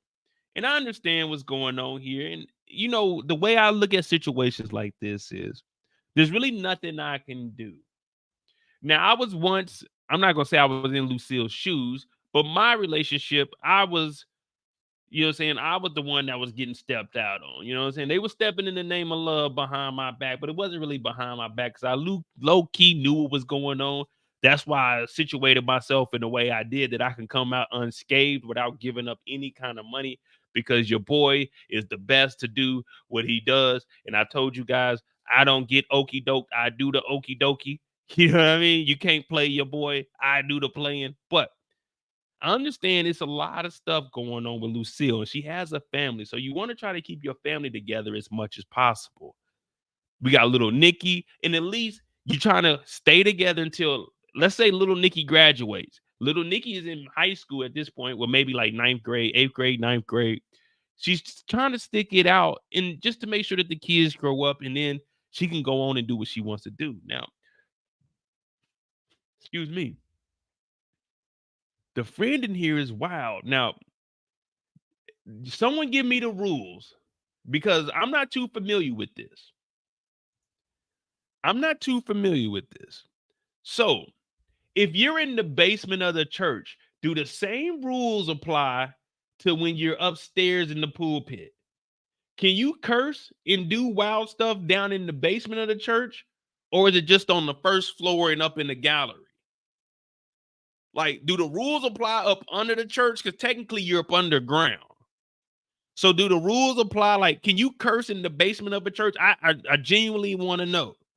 Now, I ain't gonna lie to you. I've cursed many of times on church grounds. And the reason I can't lie to you about that is because I do believe in a higher power. So he already knows that I did it. You know what I mean? So there's no point in me lying about it. And I've been cursed in church. You know what I'm saying? I done been in the pews. I done cursed in there. I done had some wild ass thoughts in there. I told y'all I was only going to church because My mom wanted me to go there, and there was this one girl singing in choir, but then there was some niggas I was beefing with, so I had to stop going to that church because I like, damn, I ain't trying to really get to squabbling in church because I didn't want to embarrass my mom, and then I whoop some niggas' asses or I get my ass whooped. Imagine getting your ass whooped in front of your mom, and then you got to ride back home with you knotted up and shit. So I was like, man, I got to stop going to this church. So the church basement is part of the church? Y'all got to clarify with me. You know how I am. If I don't know, I really genuinely want to know. So if we down in the kitchen of the church, that's blessed. That's like the blessed kitchen. We can't.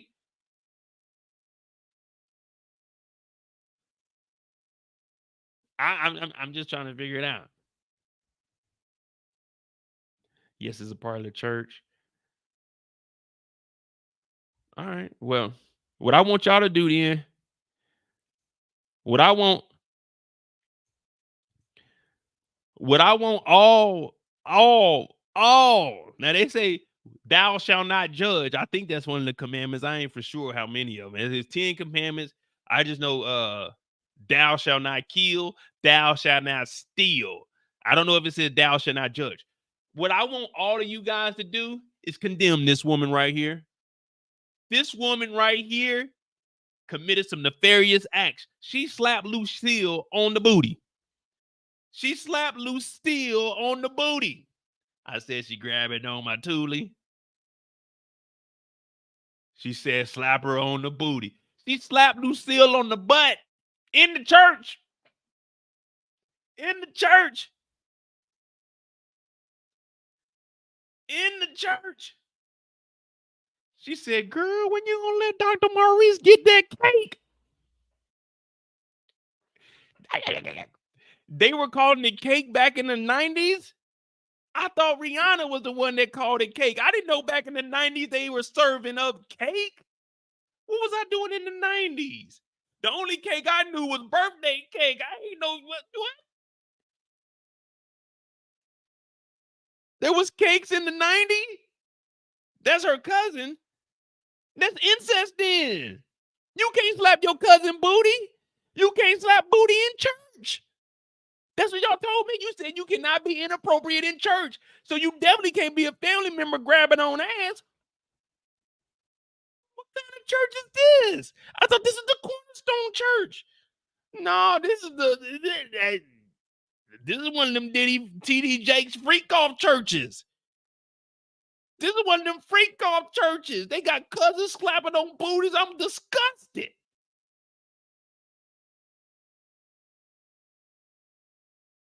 Everybody talking about Charles and Miss Mabel, but ain't no one talking about Estelle and Lucille. We're not going to do that. We're not going anywhere else in this Lucille story until everyone says shame on Lucille and Estelle. Until I see everybody saying shame on Estelle and Lucille, we ain't going nowhere. I got all night. I turn the lights off in this motherfucker. I can't even curse right now because we in the church. I'm respecting it. Matter of fact, kick my feet up. Until y'all say something about this mother effing freaknik church, we ain't going nowhere. Y'all want to talk about Charles and Miss Mabel? We in the Lord's house. The Lord says, thou shalt not grab the buttocks. The Lord says, thou shalt not grope the buttocks. The Lord says, thou shalt not touch anyone inappropriately. It says, reach out and touch somebody's hand. It don't say reach out and grab ass. It don't say reach out and grab ass. It don't say reach out and touch somebody's tail.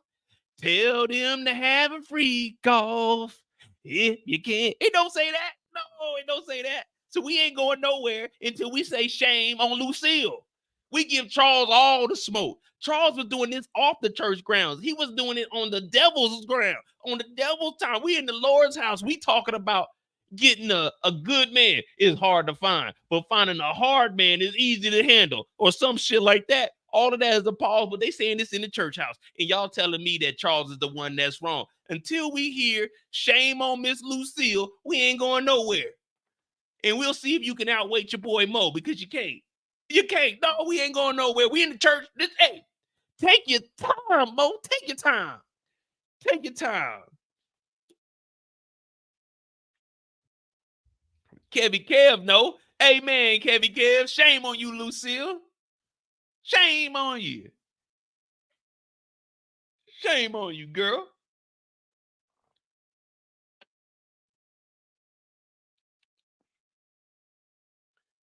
Nah, Kimmy. Kimmy, don't you even put Charles's name in there. Charles ain't did nothing in the church house. Y'all remember Lucille went on a date with the pastor? Lucille went on a date with the pastor. Lucille took a sip of the devil's drink and went on a date with the pastor.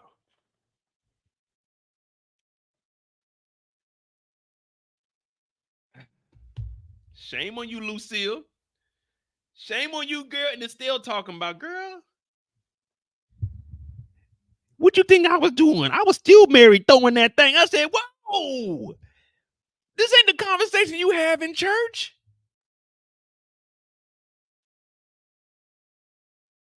That's not the conversation. What are we talking about? She said, girl, when you gonna let that nigga get some of that cake? I said, cake?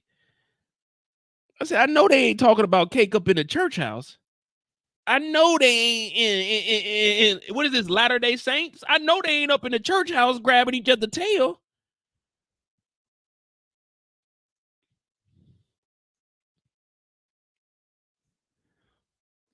So this is why a lot of you sinners go to church on Sundays. This is what goes on in the church kitchen. DeMarcus said Estelle is wild as Miss Mabel. No, Estelle is worse than Miss Mabel. At least Miss Mabel know not to do it in the church house.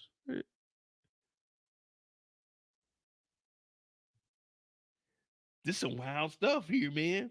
When I was watching this, I said, what the hell? What the hell is going on here? And then she handed that. I ain't gonna lie to y'all, man. This is a pause moment right here, but I'm not a big vegetable eater. I mean, I eat like, you know, I do corn, green beans. I do collard greens every now and then. I'm not a big vegetable eater, but I ain't gonna lie to you. This is one of those Bugs Bunny carrots. This is one of those Bugs Bunny carrots right here. That I was like, they make carrots that big. Pause on the big. I was in shock. I said, I didn't know what was going on here.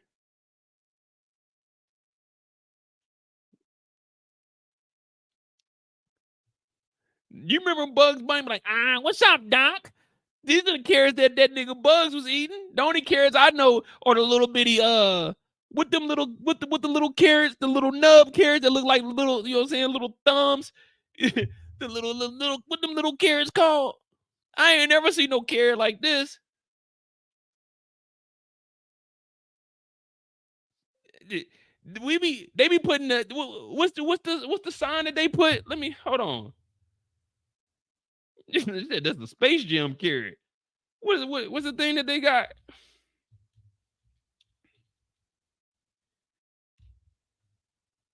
Now, I ain't never seen no carrot like this. Like this is what the youth is using right here. They use the eggplant emoji. I didn't know carrots got like this. Now all you freaks eating carrots, it got me looking at you eating carrots. I'm like, wait a minute. This nigga eating a carrot? You got to put carrots on the list with glizzies now. You got to put carrots on the list with glizzies. If you eat a carrot now, you got to, hey, it's a pause moment. There's nothing you can do about it.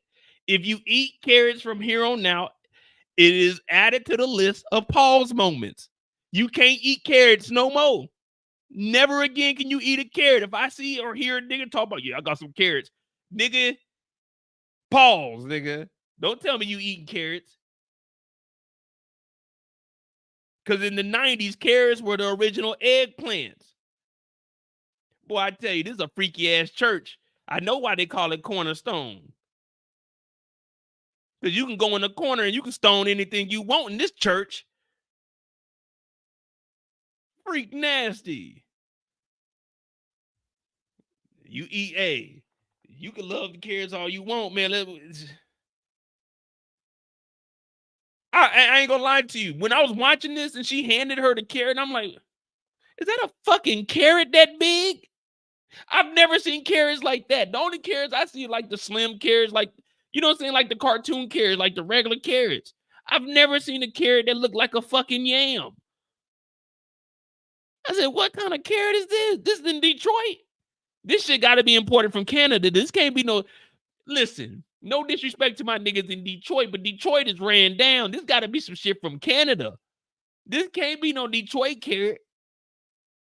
Where do y'all get y'all carrots from in Detroit? If you live in Detroit, where do they say the carrots are coming from? Are they coming from farms? And I don't even know if Detroit makes carrots.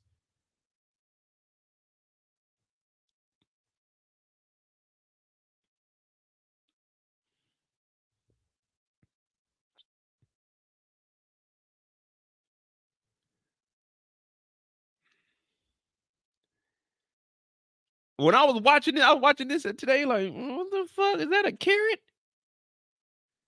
Man, you eat Detroit carrots, man, that motherfucker might have oil on it.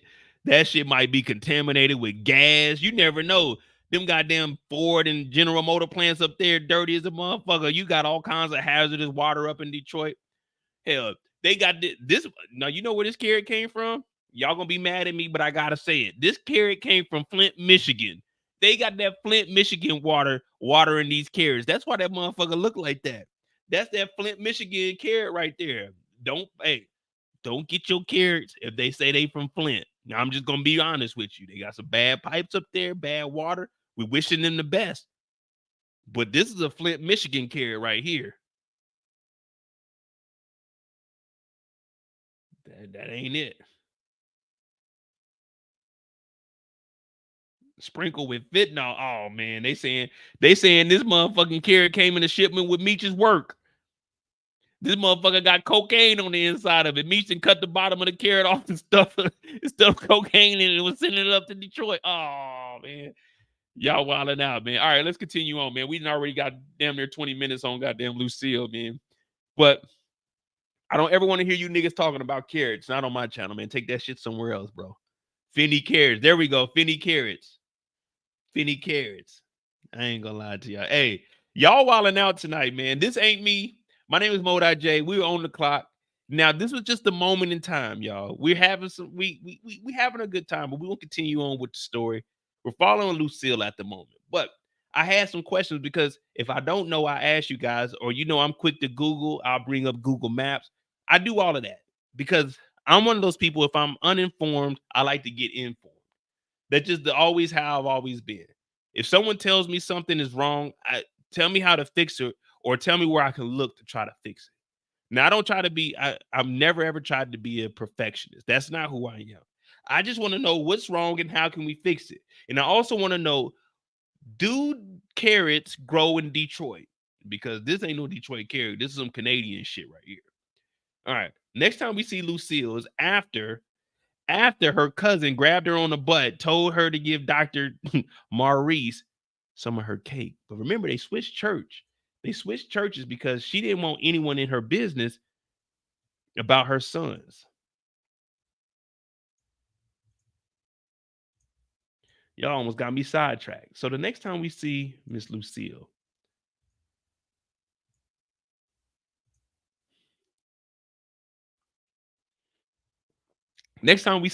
y'all, fellas, listen to me.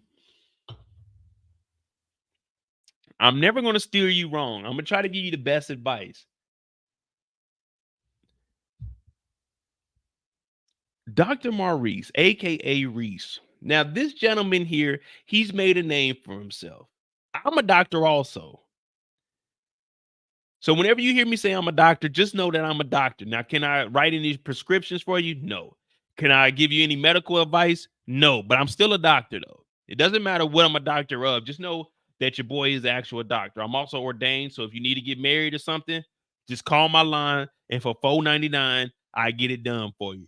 But I give you the Moet discount, and I do it for $199, a 10-piece hot wing, five hot, 5 lemon pepper, a bottle of Remy XO, not BSOP, XO, and I'll do your wedding for you. I'll get fly as hell, but you got to pay for the suit too. But so roughly $300. You can get me. I can come do your wedding for you. So if y'all do need me, call me up. Hit me up on Instagram, MOEDOTJ. Send a deposit to Cash App. We'll just say $299 for you guys. So send 100 up front, and then I get the 199 on the back end. We'll make it happen. But Dr. Maurice, now this brother is smooth, very, very generous. But you have to what you have to do is factor in the point that he is a doctor. See, a lot of us, well, I can't say a lot of us because I'm a doctor also, but a lot of us brothers, and to my white guys in here, Asian guys, and everyone else, all the other demographics, I'm just gonna call us all brothers. We don't have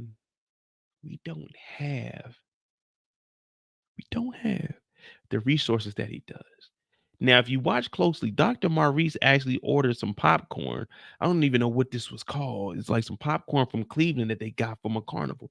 Now, if you could remember just one little simple thing that whoever you had talked to in the past, because we've all talked to a woman, we talked to her and things were looking good, but then somewhere it just went left and she ended up talking to another nigga. So it's like, damn, you just got to wait your turn.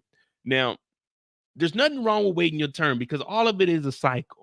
9 times out of 10, when she gets with a guy, she ain't gonna fuck with that nigga forever. It's only a matter of time before that nigga fucks up or she gets tired of that nigga. So you got to play your role.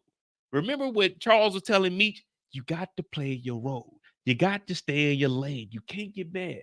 So Dr. Maurice is playing his role. Now, initially, we were thinking that Dr. Maurice was tricking and he was simping because he gave a $10,000 check, only to find out that the check was not to Lucille, it was to the actual corner store church, so he can get that written off. And in return, he's not giving her any money. The only thing he paid for was the popcorn. So right now, he's only in debt maybe $6-10. Shipping was cheaper back then. So he's, let's just say $15 total that he paid to go and see Lucille. Now Lucille is feeling a nigga, so he said, let's go to the old park where we used to hang out and play. On the playground is where I spend most of my days. Lucille's going for it.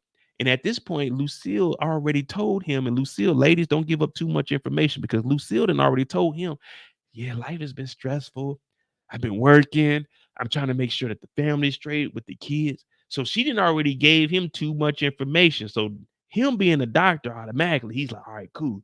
I could take it easy with her. I don't have to take her to an expensive restaurant all back. I could just take her to an old spot and we can catch up and we can see where it goes from here. Because remember, Dr. Maurice is kind of like Mo back in 2013 and prior. He met a lot of women. So he's like, all right, let's go out and do this. Now, if you listen closely to what he said, she said, hey, how did you know I was going to respond? He said, I didn't.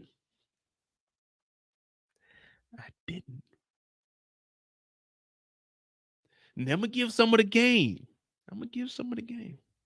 He said, I didn't. And I'm going to tell y'all a little story also, because, you know, I did a lot of mischievous shit in my life, but I had to do it. It's just the way it's just the way the game goes.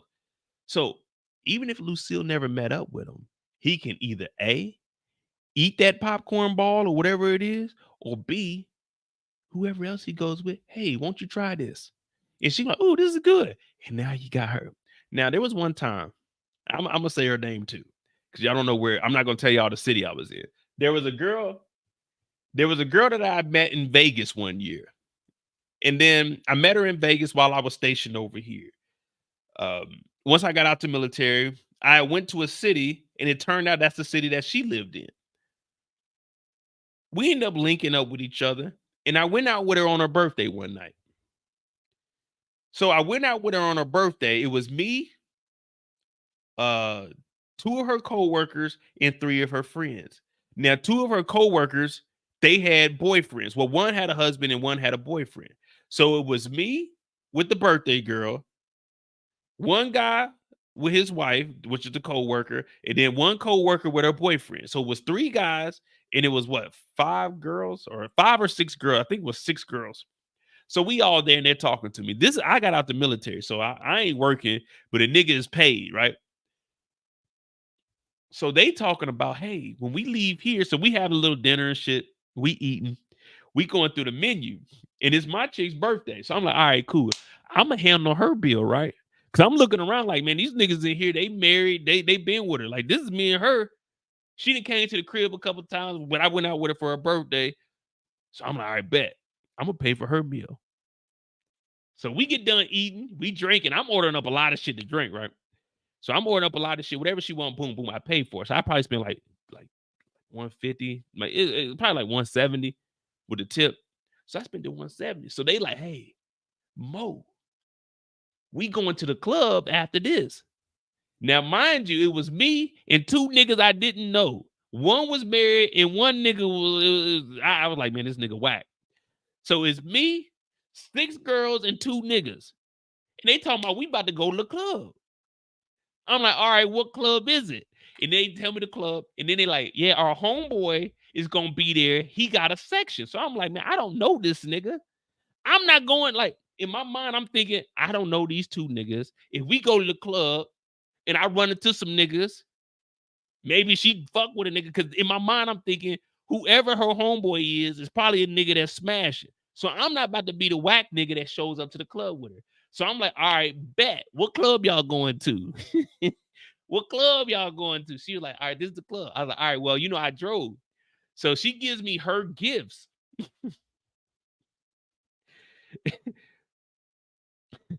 So she gives me her gifts to put in my truck. And I'm like, all right, I'm gonna put them in my truck because she rode with a friend. Because she said after the club, she was gonna leave with me, right? So I put the shit in my truck. They head to the club, right? And I'm like, man, I'm not about to be driving through downtown drunk. So I head back to the house. I ended up texting like, hey, I'm gonna be at the crib. Let me know when y'all gonna be done or whatever. She never responded. That's the last time we ever spoke. So now I got like 4 gifts in the back of the truck. I hit her up like the next day. Hey, you straight? You make it back? Never responded. So now I got all these gifts in the back of my truck. I'm like, what am I supposed to do with this shit? Because I definitely wasn't about to go to the club. Sure enough, a nigga was right. So the nigga that got the section for her, I ended up seeing her like a couple of weeks later. She was with that nigga. I knew not to go to another nigga's section, but I had those gifts in my trunk. So I got played, but I didn't get played because I spent the 170, but 80 to 90 of it was mine. So technically I only spent like 60 on her because she had a little meal and like 2 drinks. So it was really only 60 to her. But now I got $400 worth of gifts. I got $400 worth of gifts. You don't do the okie dokie on Mo. I do the okie dokie. Those 4 to 5 gifts that I had. Every special woman that came in my life got a brand new gift. Happy birthday. You can't play me. I do the playing. You can't play your boy. The fuck? Those 4 gifts, it was 5 gifts. One of them was like $180 something. It was this bottle. But it was a bottle that had like a glass on it. So you pour it, you turn it over, and it'll pour the glass perfectly. It was a nice glass too. Oh man. The woman I gave that to, you think Charles had it bad with Miss Mabel. I'm talking about threw that thing on me. I'm like, geez, Louise. But that's neither here nor there. I do the okie dokie. You can't play your boy. But Dr. Maurice is making it happen, is what I'm saying. You got to use what you got to get where you got to go. You see, Dr. Maurice, we thought he was a simp for the way he was moving. But in reality, Dr. Maurice got a $10,000 tax write-off. And he got Lucille biting.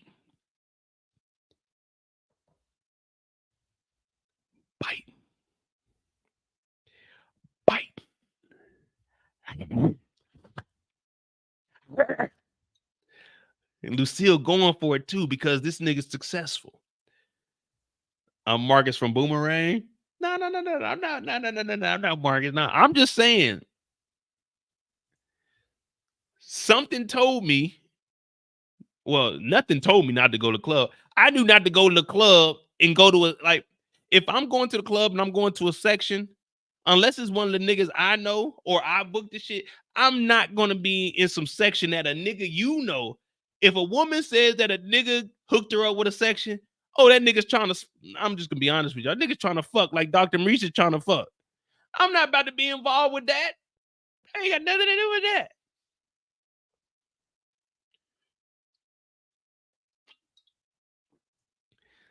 And he gonna get the buns after the tax write-off. I don't know, man. We gotta respect Mama Lucille, but as of right now, I mean,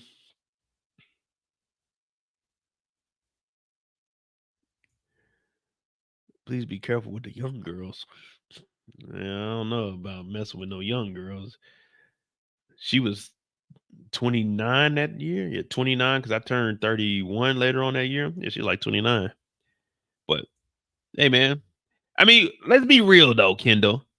What was I supposed to do with those gifts? I was supposed to give the gifts back? Like, what was I supposed to do with the gifts? I got 5 gifts in my truck.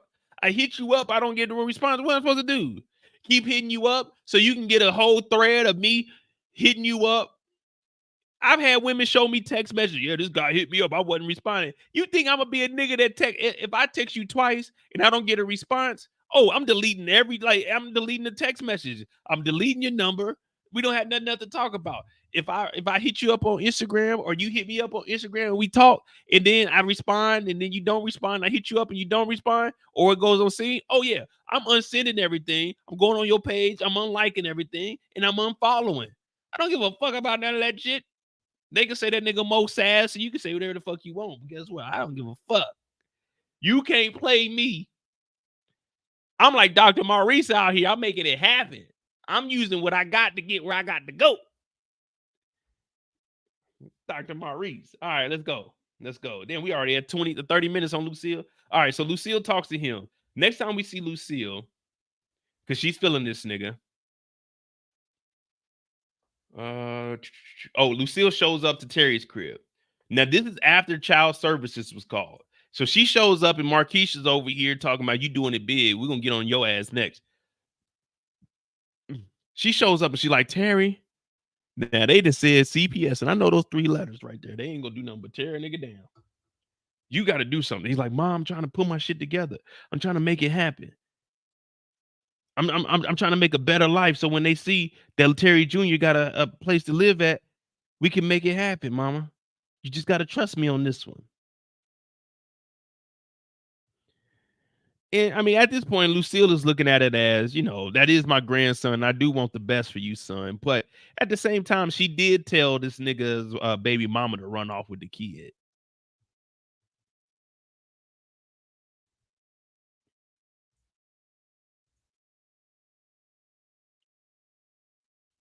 And from there, we got the last scene for Lucille.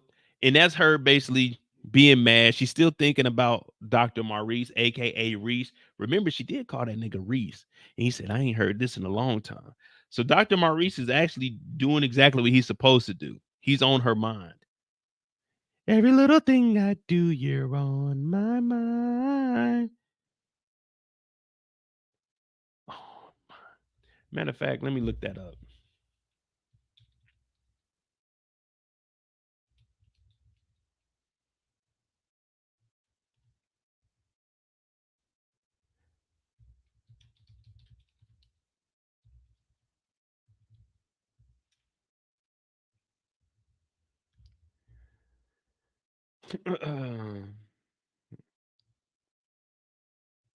So Lucille, once Charles gets home, she's scared. Oh, Charles, you scared me. He's like, yeah, I came back tonight. She's like, do you not know that Child Protective Services was called on Terry? They're trying to take the child away. He's like, hey, what? They trying to take Terry Jr. I just got back from Atlanta, baby. I don't know nothing about that. I just got back. She's like, nah, they trying to get him.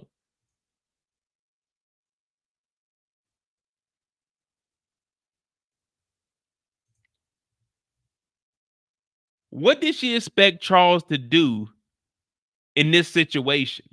Now she did leave that check in the purse. She should have took that check straight to church.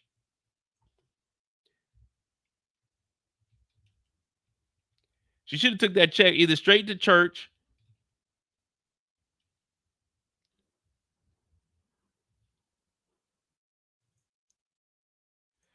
Hey, Nicole, thank you for that $19.99. Y'all make sure y'all hit that like button. Hit that subscribe button if you're new to the channel. Support the channel. Cash App is pinned in the chat. Right now, we talking about Nicole and that $19.99 that she dropped. Now, we only $19.99. That means we're only 9,981 and 1 cent away from reaching that $10,000 mark to match with Dr. Maurice then put up. But Nicole, thank you for that $19.99. Charles was short when he read that check. I mean, come on, it's $10,000 now. It's $10,000. It's $10,000. It's not, you know what I'm saying? It's $10,000. It's $10,000.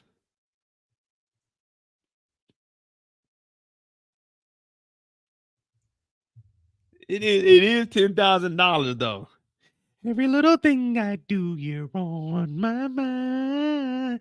The way I feel lately is driving me crazy. Every little thing I do, you're on my mind. I can't get over. I think about you all the time. Can't you see what you do to me? I think about you all the time. My mind is hazy and I'm mixed up feeling crazy over you. Let's not waste any time. Every little thing I do, you're on my mind. The way I feel lately is driving me crazy. Yeah. Round and round I go. Where I stop, only you know. I guess it's all in my mind, all in my mind. Take your time, think it over, let me know. I can't get over you. Hey, them young boys were singing back then, man. Every little thing I do, you're on my mind. The way I feel lately is driving me crazy. Lucille went up into the room because all she could think about is Dr. Maurice, the popcorn, Estelle grabbing on her booty. It's a lot of stuff. And then, and then Child Protective Services, and then Terry, he got his head so far up Marquisha's tail, he don't know what's going on. Oh my goodness, there's a lot of stuff going on right now, man. At first, I thought being a single, not a single, but being a black father was tough. But imagine being a mother. That is tough when you got 2 black sons. Damn. Every little thing I do, you're on my mind. There you go, Queen. Queen talking about I'm singing with him. There you go. Somebody appreciates talent. All right. So that's Lucille's story. We got Meech, Terry, and Bryant left, but we got 2 hours left. So we're going to see how we figure that out because Terry's story isn't too in-depth. Meech got a little bit of a story than Bryant. So, I mean, that's the thing about BMF. It's really Terry and Meech. You know, all the other shows we watch, everyone really has a lot of storyline, but it's really Terry and Meech because with Charles and Lucille, they kind of overlap. If you remember when we were watching, let's just say, take Ghost, for example, you got all the kids with their own storylines. You got Lorenzo and Monet with their own storylines. R.I.P. to Ghost. R.I.P. to Ghost. They're done after this year. Damn, bro. Season 4 and 5. Hit that like button. Hit that subscribe button. I'm going to be right back. We're going to take a little brief intermission. And then we'll be right back. We'll go Detective Bryant and Henry, and then from Bryant and Henry, we'll go to Terry because that crosses over, and then we'll talk about Meech to finish up the last 4 hours. So hit that like button, hit that subscribe button, and we'll be right back. Give me like 2 minutes. 2 minutes. 2 minutes. Yeah, maybe 2 minutes. Maybe 2.5, but we'll see. I'll be right back. You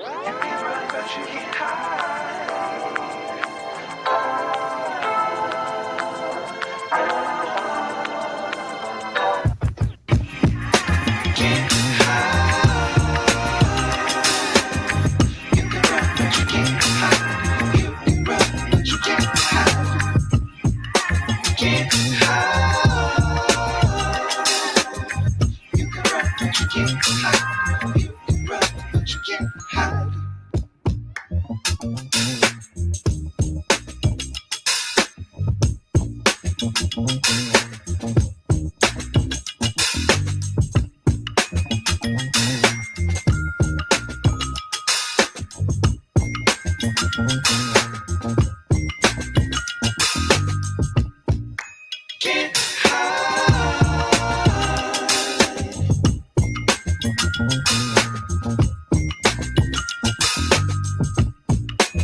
Get high.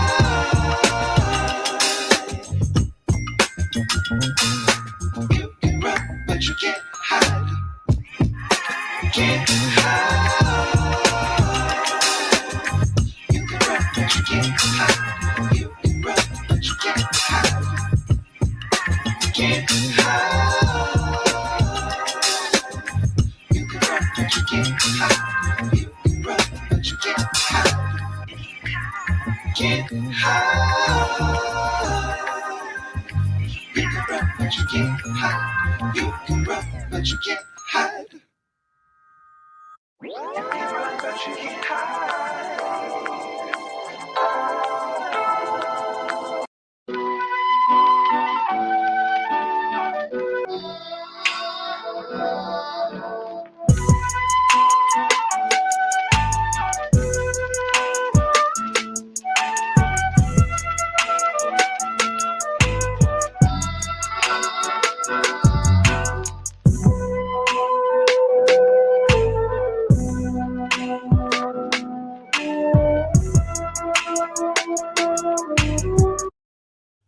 All right. We got us a little brief intermission.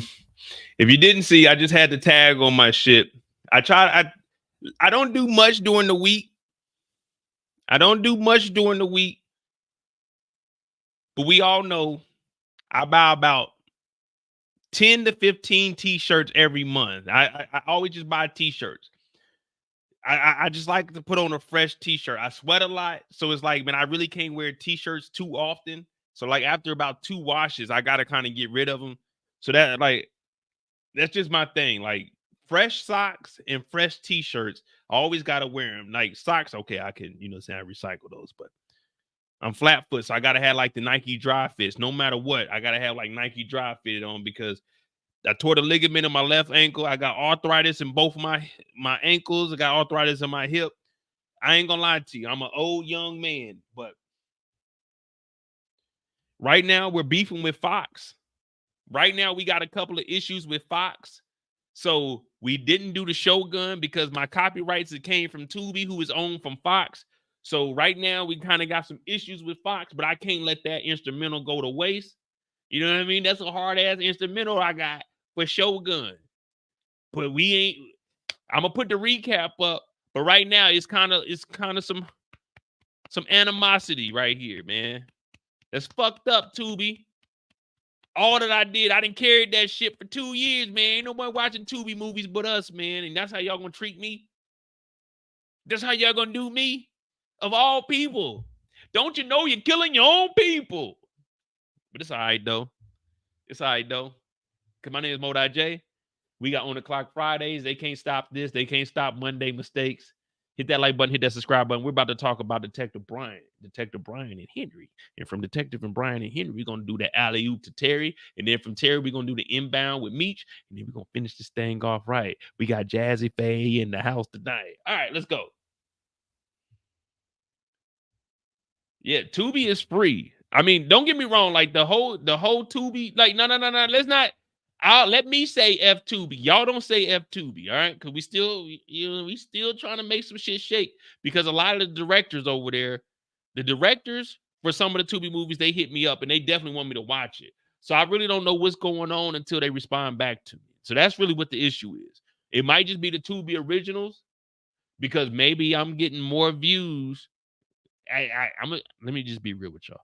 I'm probably getting more views reviewing their Tubi movies than they actually getting over on Tubi. I'm just gonna be real with you. Like it's a lot of stuff that goes on behind the scenes that I don't ever bring up. But it's probably because I'm getting more views than they getting over on Tubi because people rather watch me talk about their shit than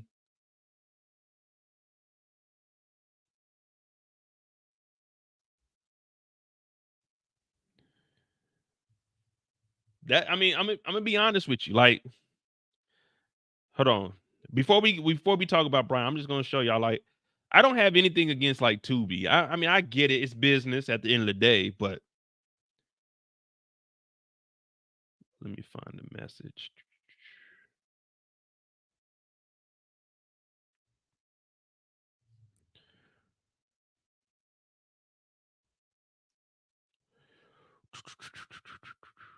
because I got a lot of directors hitting me up saying, hey, can you watch our shit?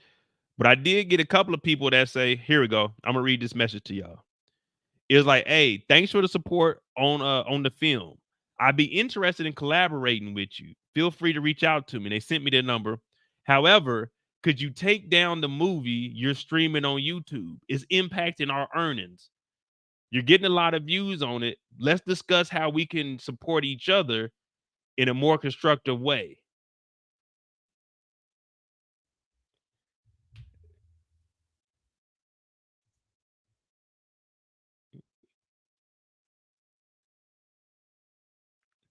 We were getting 30, 40, 50,000 views on movies because people not going to Tubi and watching them. They're coming over here to listen to me commentate on it. So, I mean, I get it. I get it from the business standpoint, but hey, holla at your boy. Come on, Tubi. Hey, Tubi, y'all own my Fox. Holla at me. I'm going to turn y'all shit up, man. That Griselda documentary, 110,000 views. I had to delete the shit. Holla at your boy. I'm helping. I want to partner with you guys, and I don't even ask for much. Y'all give me $5,000 a month. I'm cool with that. I don't even need. Matter of fact, make it $7,500 so after taxes it'd be $5,000, even $60 for the year. I'll be fine with that. I don't need much. I'm a simple motherfucker. When you look at me, y'all say that nigga more simple as a motherfucker. I'm simple. That's it. I ain't asking for much. But guess what? We just gonna take that shit to Rumble. We're gonna take that shit to Patreon. My Patreon ain't gonna bust y'all over the head. It's gonna be like $2 a month. But we're gonna be not only watching goddamn Tubi movies, we're watching real movies. We gotta do all the old school movies. We gotta do Boys in the Hood. We gotta do the whole house party series. So I'm gonna have all that shit up and running. Don't worry about it. We'll be back and running. It's just right now we gotta chill for 3 months. Unless I legit sent out 6 different emails to 6 different people within Tubi. I'm trying to get that shit taken down. But all right, we got Dr. Bryant. Not Dr. Bryant. Wait a minute. I'm over here tripping. Not Dr. Bryant. See, this nigga got me discombobulated. We got motherfucking Detective Bryant, but he ain't even, wait a minute. He ain't Detective Bryant. This nigga suspended Bryant.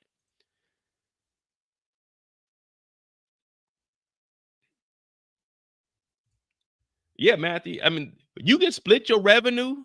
You can split like, so there's a lot of shit on YouTube. They can either take all the money, they can split the revenue. It's different avenues. A lot of people will split with you.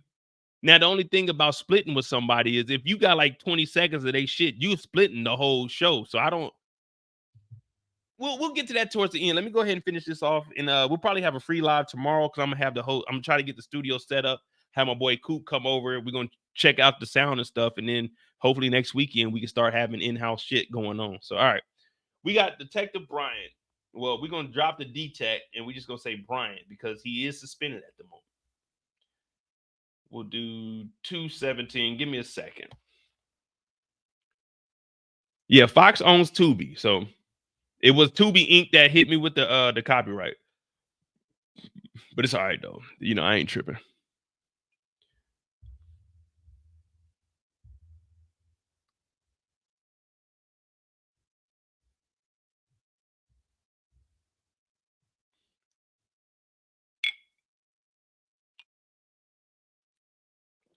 Nah, Disney don't own no Tubi. All right, here we go. All right, let me key this up. We got Detective Bryant. Now, the first time we see Bryant is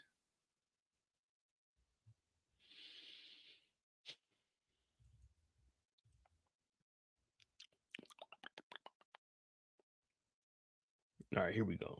Detective Bryant, we're gonna do 217. Hit that like button, hit that subscribe button if you're new to the channel. We about to pick this thing on up. We straight killers, Joe. And I only need $5,000 a month. I ain't asking for much. And if you gave me $2,500 a month, I'll be perfectly fine with $2,500 a month. $2,500 a month, they go a long way. 30 bands a year. Oh yeah, I could do a lot with that. All right. So the first time we see Detective Bryant, he's at Henry's spot. Now, Henry, one thing we've seen about Henry is she's doing what would you call this? What is this process called where you like you taping the extremities down? What do you call that? Like I mean, I understand, I know what it is, but what would you call that? What is the proper word for her trying to bring the breast assist into the chest assist. Like, what would that be? What is that called? Banding? Cole said banding. Banding. Okay. Well, we're gonna call it 1-2 stepping it because she got two of them things. She got put one up first and two up. For some odd reason on Instagram, like you'll be scrolling and it'd be like a girl like putting like tape and stuff on. Like, why is this on my Instagram? Nigga, I'm not a girl. I don't want to see this shit. But I guess she's binding her tatas up because remember, she said that she is, which is a pause moment, the dick slanger around here. I said, well, that's a little inappropriate, but she is the carrot toter in this organization. Yes, I said carrot toter because they got Detroit carrots that are enlarged.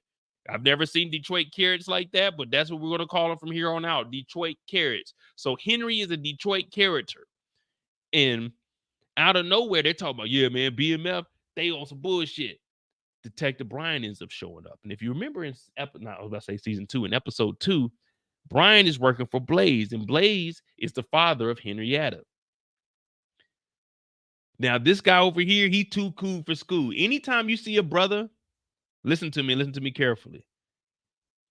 Anytime you see a brother indoors during the daytime with sunglasses on, you need to second guess them. Now, I'm not one person to stereotype niggas, but I do stereotype and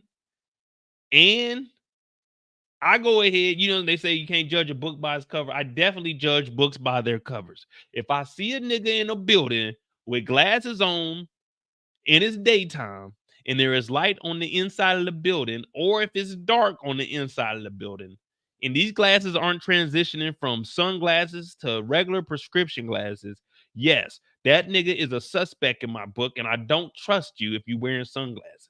Now, this gentleman is giving us the rundown of BMF. Now, when you initially hear him, you think that he's tough. Hey, yeah, man, BMF, they might got the work, but they ain't got the muscle in these streets. So it's like, okay, cool. This nigga sounds legit. But we come to find out that this nigga ain't really like that. I'm not even built like that, Tommy. That ain't even me, yo. What's up, man? Y'all don't knock on E-course? He said, nah, but I'll knock your frail ass out. And that nigga didn't say nothing back. He didn't say anything back.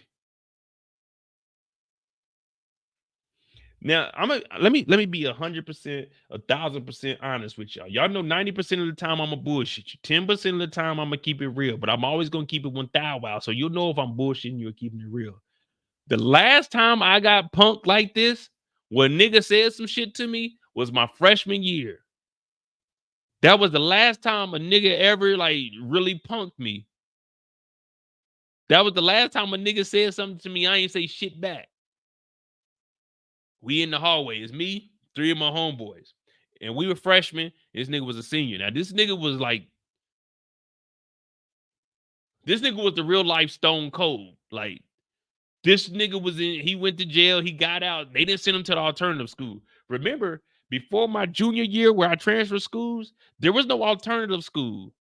Where I went, my school, we were losing accreditation. There was no alternative school. Niggas that kill people, niggas that stab niggas that was killed, like doing all the ruthless shit. Once they did 1 year outside of school being expelled, they come back the next year. Remember, I got expelled my my 6th grade year for stabbing a nigga. I came back 7th grade. They don't give a fuck in that school district. So my freshman year, we in the hallway and the nigga is walking. His brother was in my grade. His brother's name was Marcus. I think this nigga's name was like Melvin because it was 3 of them. It was one in our grade. It was a junior and then the senior. But he had said something to us down the hallway. Basically like, man, y'all get the fuck out the hallway or some shit like that. So he was talking shit, but he was down in the hallway. I ain't gonna lie to you. I called that nigga. I said, shut up, bitch. That nigga ran down the hallway. My boys, they were standing right there. That nigga said, what you say, nigga? Nigga, I ain't say nothing after that. I called that nigga a bitch from down the hallway. That nigga ran up on us. Dog, this nigga was legit. Like, this nigga was legit. We seen this nigga fighting after school. This nigga whooped on like 4 niggas. You remember Gangster Paradise when old boy was whooping on all them niggas and they said, man, you can't whoop on them because you bigger than them? That's how this nigga was. And this nigga like, hey, y'all get the fuck out the hallway. I said, shut up, bitch. That nigga ran down that hallway. He said, what you say, nigga? I said, I ain't say nothing, nigga. That nigga, I ain't gonna lie to you. I was spooked, nigga. I ain't expect that nigga. That nigga was fast. That nigga ran down there and said, what you say, nigga? I said, oh, I ain't say nothing, nigga. What the fuck? That was the last time I ever got punked. I said, oh, hell no, nigga. Hell no. That nigga, hey, I ain't gonna lie to you. Man, I seen that nigga whooping some niggas after school by the buses. Because when you get picked up at our school, it's like a moon, it's like a half circle where the buses come. Dog, it was like him versus 4 niggas. When I tell you this nigga whooped all 4 of their asses, he had like, that shit was like a movie. A nigga jumped on his back. That nigga was like still fighting dudes and threw this nigga on the bus and was whooping his ass. One of the niggas went up under the bus and got up on the other side and ran. I put this on everything I love. This nigga was whooping ass, bro. And he just came back his senior year. He was gone his whole junior year. This nigga was a bad motherfucker.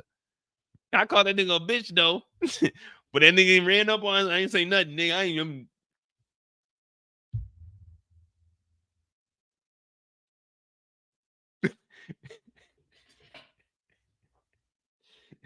that nigga was the real deal, bro. Oh man. Good times though, man. I remember that shit, though. Cause we was downstairs on the bottom floor. Man, yo, get the fuck out the hallway. Shut up, bitch. That nigga got down that hallway, nigga. My homeboys are standing right here. Ain't nobody say nothing. It was kind of like this moment. No, I think she birdie.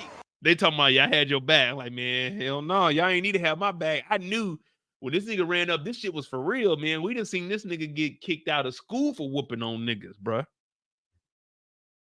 And back then, you got to remember, no one knew that I was black. Everyone thought I was Arabic. They thought, because I didn't get, in high school, my freshman year, I was like 5'4". I was like 5'4", fucking 135 pounds. So I was a little short, fat dude. And we couldn't afford real haircuts. So my dad used to cut our shit. So I used to have like a little chili bowl. So they thought I was Arabic. So, you know, said niggas didn't, I mean, my homeboys knew I was black, but everybody else just think I was just an Arabic little fat fuck.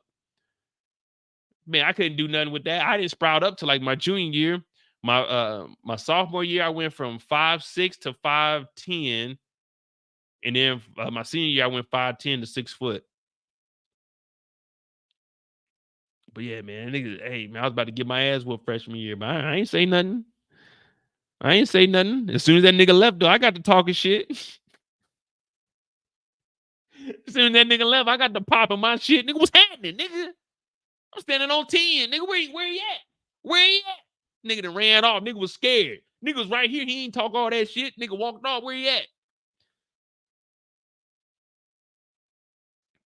That nigga ended up going to jail. So that was freshman year. My junior year, that nigga ended up going to jail for attempted murder. Crazy times. I think that nigga, I'm gonna try to pull up his article. But yeah, that nigga's name was like Melvin. But that nigga got an attempted murder charge like 2002. 2002, I think he got attempted murder. He might be out by now, though.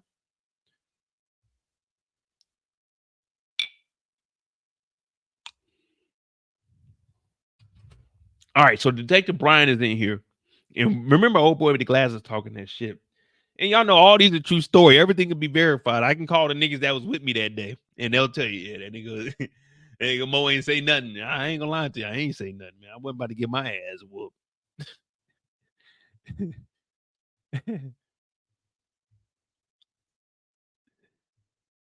But Detective Bryant, me and Brian kind of dressed alike. Look, hey, me and Brian got the same outfit on. Black tee. I was gonna wear tan today, but I got on the gray. We got the Cubans on. Mine got diamond cuts. I think his is just straight up Cuban. I got diamond cuts in mine. So me and Brian wearing the same shit today. Okay. And me and Brian. But he shows up and Henry and them, they getting hype. And the reason they're getting hype is because we haven't talked about Terry's story, but remember, Hoop said that Henry and them have been taking over all of their drops. Now, with Brian showing up on the scene, Bryant is coming to work because he's trying to get money for young Kevin Kev. And we know that Kevin Kev is getting his ass whooped, but Bryant doesn't know that at this moment. So we can't really talk about it because he doesn't know. So when he shows up, Henry is saying, well, listen, if you're really going to put that work in, then you got to come and put that work in with us. But you need to be tap dancing. If you want something done, you need to be tap dancing. You need to be trying to make it happen in order for me to believe that you were worthy enough of getting that work for me. Now, I'm going to give you guys a story on how I met my connect. But, you know, my involvement in the game wasn't an extended period. I was probably in the game for maybe less than like 2 months. I want to say it was probably like 2 months, 2.5 months. I got robbed and I said, this ain't for me. So we'll get into that a little bit later. I think we'll talk about it with Terry or Meech, but I'll give you guys like the full story. Detective Bryant, well, he suspended Bryant shows up and she's like, you got to be tap dancing because I'm the head carrot slanger around this thing. He's like, all right, well, look, fuck it. What you need done? She said, listen, I got a shipment.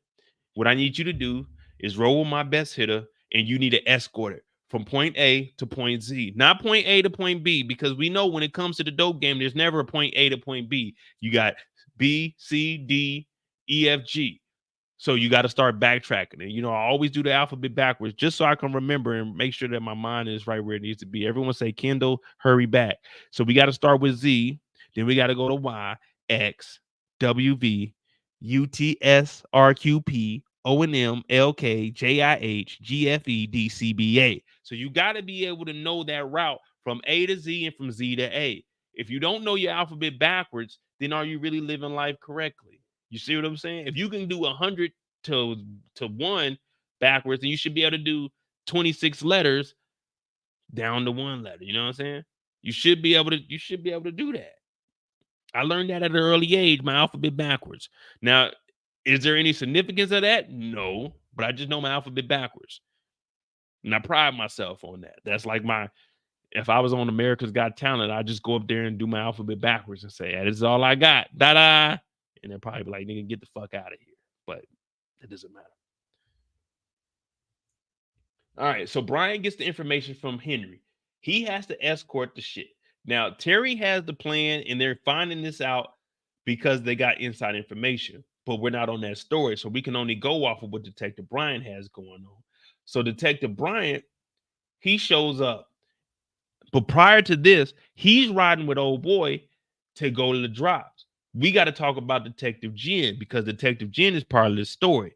Now, her and Amberson, they're in the vehicle having a conversation. And the conversation that her and Amberson are having is about popping a firefight cherry. Now, basically a virginity, saying, hey, have you ever been in a firefight? Now, Detective Jen is talking that shit like I was talking in the hallway.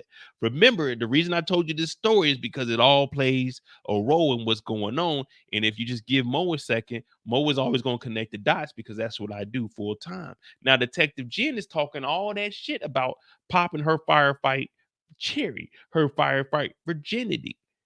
So she's like, yeah, you know, we be out here, we be thugging, we be getting it, we be doing our thing. Well, it turns out a little bit later on, we see that Detective Jen really ain't built like that. But Amberson is telling us that, hey, you know, I ain't afraid to DIE. I don't really care if you cry. Probably should have never lied. She told me when she looked me in my eyes, that I am not afraid to die. All my friends are dead. Push me to the edge. That's what Amberson is saying to Detective Jen. Like, hey, you know, I OD'd at one point. I saw the devil. And for me, when I hear stuff like this, I think the same way. I had my head cracked open. I had a doctor tell my mother and my father while I was in the hospital in surgery, getting 36 staples in my head, that I should have died. You know, the crazy thing is, I don't remember much. The last thing I can remember, the furthest thing I can remember back in my lifetime is 3 to 5 seconds before I hit this car and my whole life changes. I was in the hospital, a 7-year-old. You might not understand what it's like being isolated like that. At 7 years old, I'm gonna be honest with you. I wish that I would die. That's how much pain I was going through at 7 years old. I remember 3 to 5 seconds before I closed my eyes and hit that vehicle, flipped and cracked my whole head open. The last thing I remember is seeing the car from the left side. And I woke up in the hospital with a thing up my nose and I pulled that motherfucker out because I didn't know how to breathe through my mouth because I forgot everything. So when Amberson was talking about her ODing, I was in the hospital wishing that this was the end. I was 7 years old. I seen the devil. I seen the devil. I was on the helicopter getting medevaced out to the hospital, and my mom had breast cancer. My mom survived breast cancer. You know what she said? I asked her while I was in the helicopter.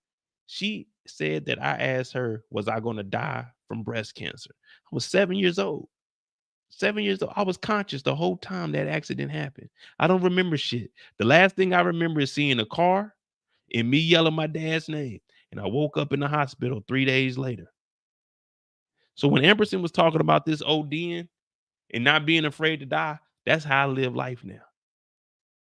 That's how I live life now. The doctor told my mom and my dad, I was conscious. I could hear the doctor, they said. They said I was responsive, but I don't remember none of that shit. But they told my parents in front of me that I'm supposed to be dead. So that's why you see I'm always in a good mood, regardless of whatever is happening, because I suffered a lot of shit. I didn't talk to anybody for a year except for my little brother. So that's why I act the way I act. And I mean, I really try to enjoy every single day of life because I was fucked up. And to this day, I stutter. I say a lot of dumb shit, but it's because I was fucked up, man. Like, I ain't never recovered from that shit, man. Man, that shit fucked me up. So when I'm hearing Amberson talk about this, I'm like, damn, I feel where you coming from, sweetheart. You know, I used to go to school, man. Nigga, I was supposed to be dead. But from 7 years old up till about 14, 15, nigga, I got clowned on because I got a scar on my head. Like, well, you can't really see it now, but I got clowned. I was supposed to be dead, but I got clowned on. So for me, I had to build an exterior. Niggas are clowning me. Hey, man, I got a part of my head. You know what I mean? But so when Amberson was talking about this, I was looking at it like, damn, that's fucked up. That's fucked up. I mean, she OD, whatever she was going through. Like, I never thought about, like, offing myself. I was just thinking, why am I alive? Like, why am I here, man? Fuck this.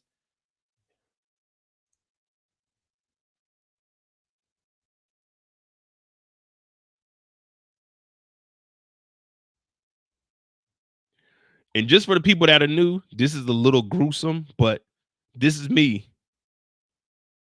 This is me after I got out the hospital. I think this is 3 months after I got out the hospital.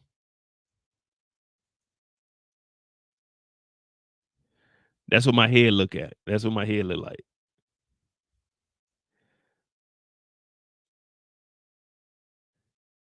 You see how small I was? And at that age, I was thinking, why am I alive?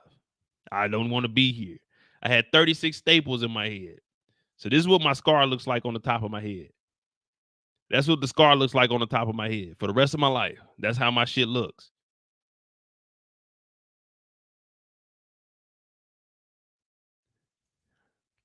This is my first birthday after the hospital. This is how I look. Fucking 7 years old. Look at me, man. My face was fucked up, man. My head was fucked up. I ain't never recovered from this shit. So that's why I live the way I do, and I try to enjoy every single day of life. I fucked up, man. I ain't never been right since. But this is me, my first birthday after I got out the hospital. I got hit on Father's Day. I didn't talk for a whole fucking year unless it was to my little brother. This is me right here.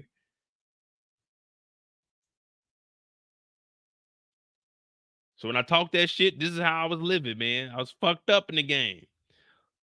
Let me see. See, look, you can kind of see it on top of my head here when I was in the military. But yeah, like, so that's why I always try to keep my hair grown, because it was just, you know, a self-conscious thing. Like, niggas is clowning me for my hair, but like, nigga, I got fucked up, man. This is what I look like. So when I was hearing Emerson talk about that, I was kind of like, damn, that's fucked up, bro. Now, I ain't never OD'd or nothing like that. I ain't never think about taking my life, but jeez Louise, I can only imagine. I can only imagine.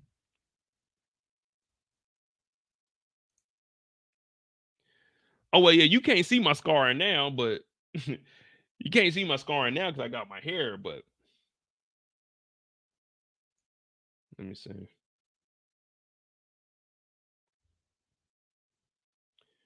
Yeah, I got my hair, but yeah, if I cut my hair, you'll be able to see it a little bit more.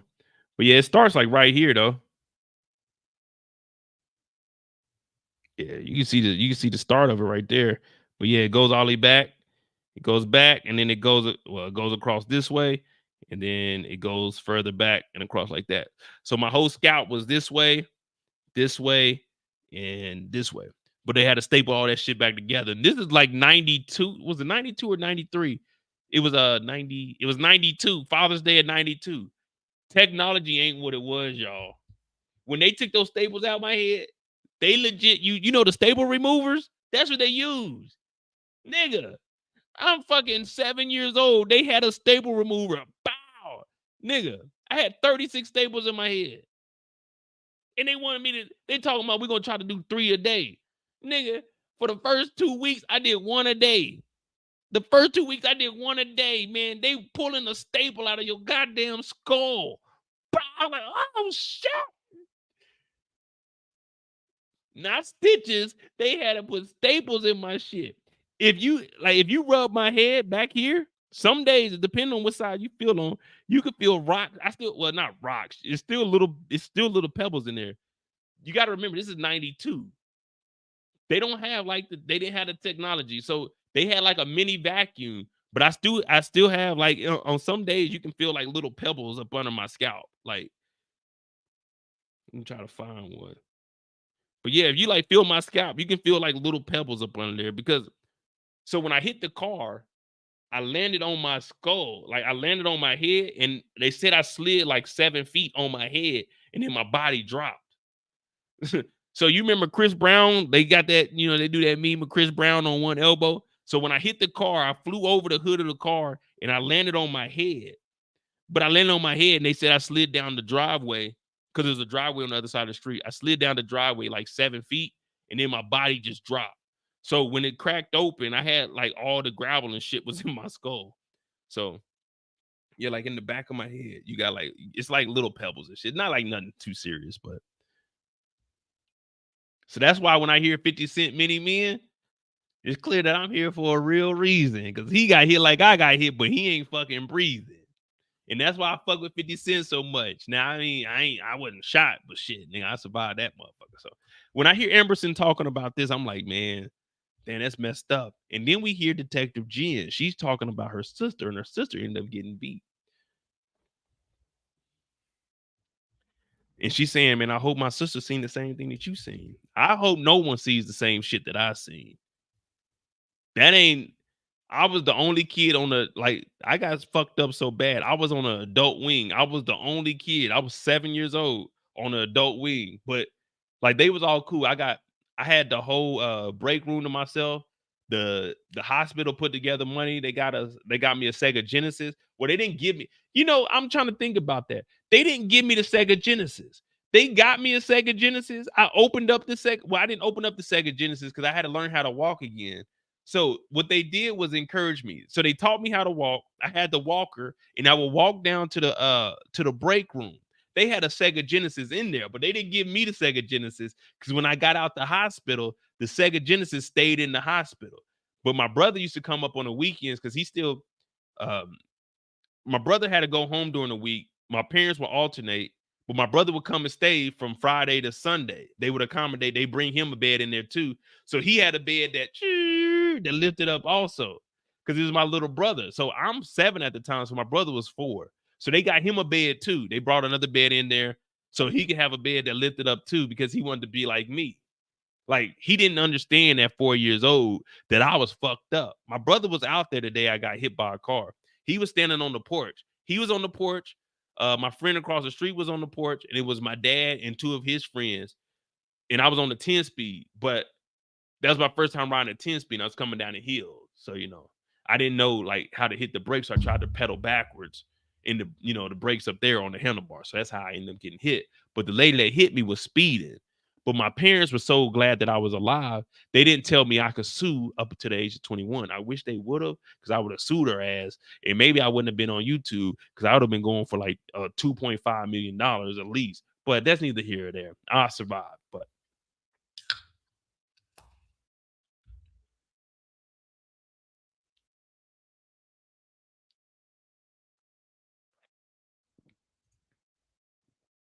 I thought you said second Genesis. No, Sega Genesis. Sega.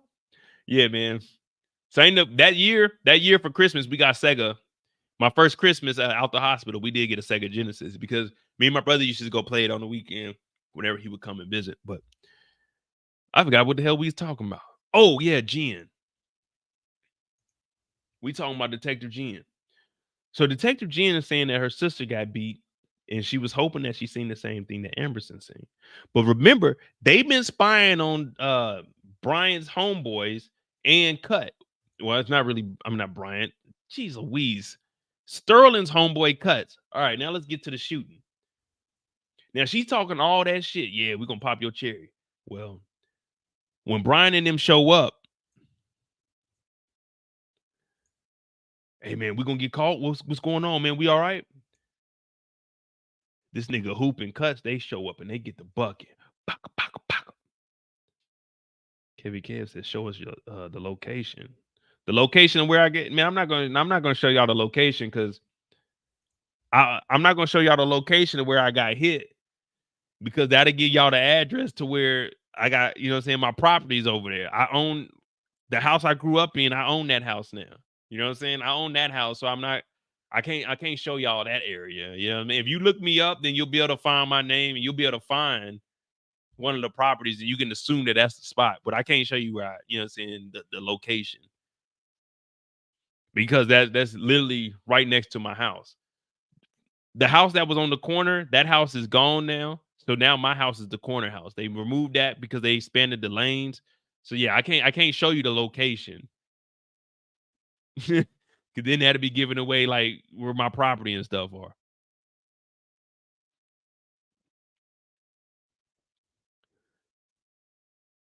But Brian is rolling with Henry's boy, and then they end up going into this ambush.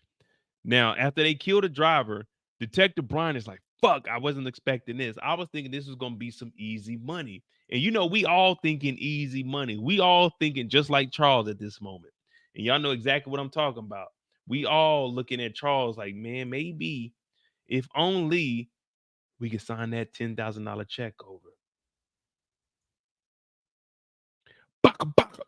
Nah, Sharon, it's not that I don't trust you guys. It's just, if I show you the location of like where it happened, then you guys will start getting information on like my property. And then from there, you can start doing a little more digging. It's not hard to find people's personal information.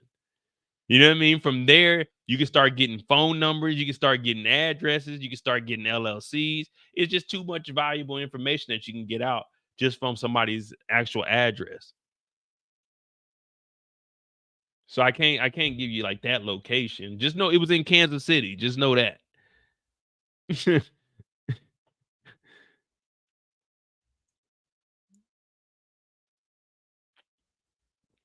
Now, while all this shootout is going on, Cuts gets hit.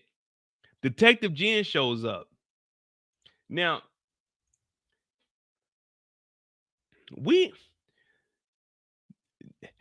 hey, put a 1 in the chat if you know someone that they be talking that shit, and then when shit go down, they ain't prepared for it. Put a 1 in the chat if you ever been around somebody, excuse me, that are acting like they know what the hell is going on, but they don't really know what's going on.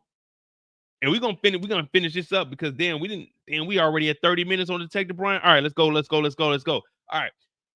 Detective Jen was talking all that shit to Amberson, my bad. I've been calling him Ambrose. My bad, Mike.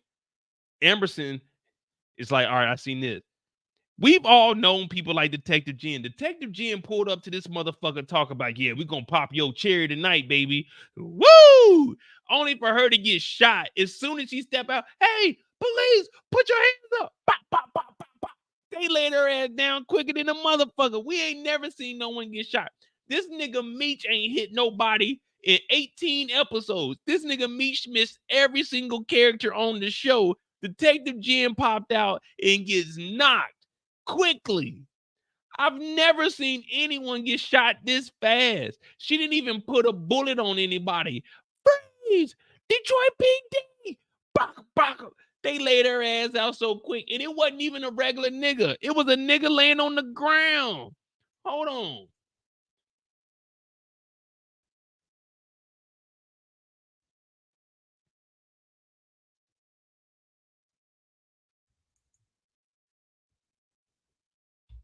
I'm not even built like that, Tommy. That ain't even me, yo. I'm not even built like that, Tommy. That ain't even me, yo. This is who shot Detective Jen. This nigga's on the ground. This nigga got the R. Kelly cornrows. This nigga laid Detective Jen out. How you let a nigga that got popped lay you out, Detective Jen, and you talk about we gonna pop your cherry tonight? If I'm Emerson, I'm going back to Captain and saying, Captain, I don't want this motherfucker to be my partner. Detective Jen is a waste of talent. This nigga's on the ground. A paramedic is on the ground.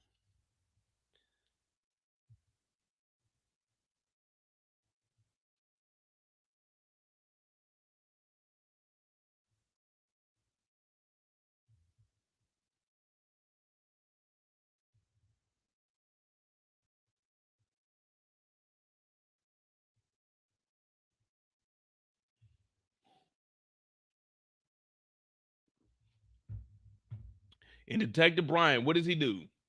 Comes and saves her life, man. But she notices that it's him.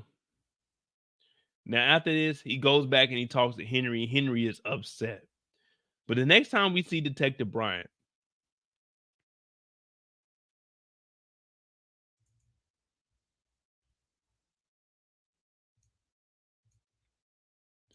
this nigga Bryant went from smiling. Damn, what the hell? When I put my hands up on your hip, what's wrong, Kevin? Hey, hands off of him. Hands on the table. Man, this nigga Kevin ain't as y'all remember? Excuse me. What is Kevin in jail for? Can someone remind me what Kevin is in jail for? What is Kevin in jail for?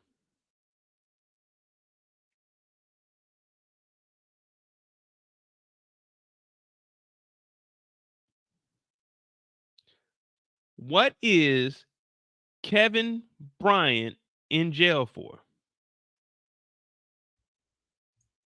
Viewmaster, hey, Viewmaster, chill, Viewmaster. That's my joke, View. That's my joke. You can't use it when I put my hands. That's my joke. That's my go-to, man. That's my punchline, View. That's my punchline. I'm trying to View. Chill.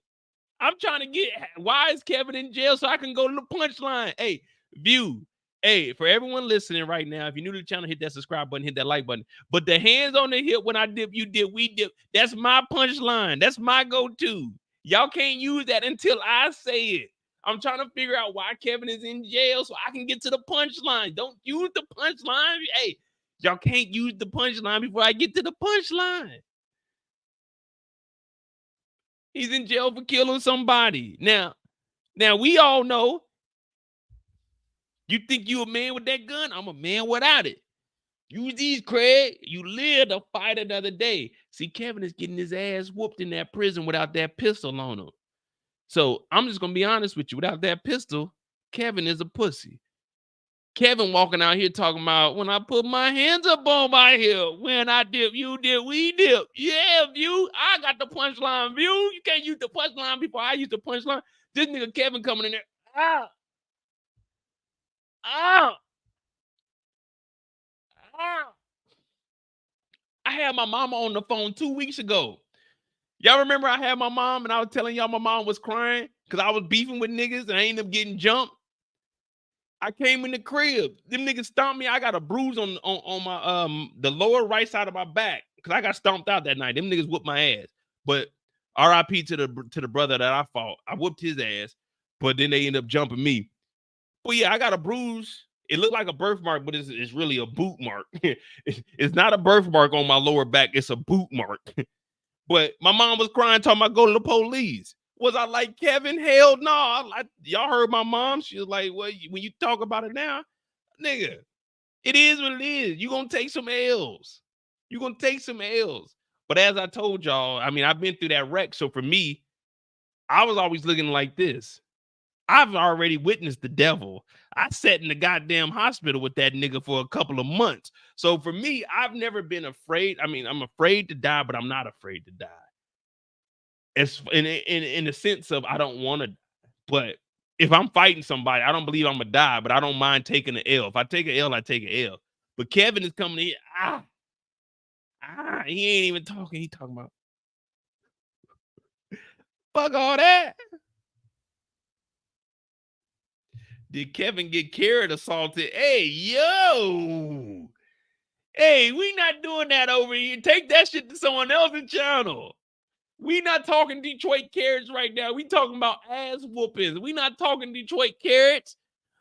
Hey, Detroit, you got some answering to do with the Detroit carrot shit. Detroit, y'all got something answering to do. Y'all better say that those are Canadian carrots. I don't want to find out that carrots are being grown in Detroit now. I don't want to hear that shit. We don't want to hear Detroit. Hey, Detroit better not be the goddamn carrot market. Let me finish this story. All right. Come on. So Kevin comes in here. Kevin is hurt because we are already over 30 minutes on goddamn Detective Bryant. He's in here. He's hurt. Now, there's not a lot of conversation going on, but the real conversation is going to be held outside. Terry is sitting outside on the vehicle. Now, Terry is saying, what's up, Brian? Let's pool our resources. If you're going to be in a dope gang, you might as well work for the winning team. BMF, Black Mafia Family, big money, motherfucker. You know what I'm saying? BMMF, whatever you want to do.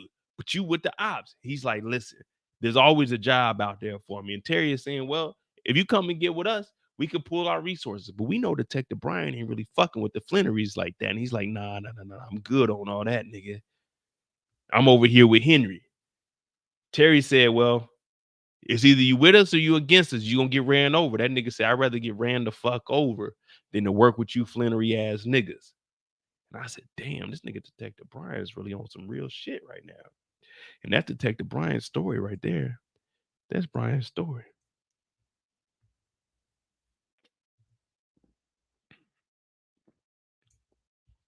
Well, I mean, I don't know. I never went to juvenile. For me, I never went to juvenile. When I got all my charges have always been adult charges. Sixth grade for the like I got suspended for fighting, didn't go to no jail. But when I stabbed a guy in sixth grade, so when I got arrested, they charged me as an adult. But since I was a minor, in Missouri, it didn't make it to court because his mother didn't press charges. But I didn't go to juvenile. I went to when they took me from school to the jail, I went to the adult jail. I didn't go to juvie. So I don't know how the juvenile system works. I never been to juvenile. I've only dealt with like the adult system. So I mean, I don't know how that shit is, but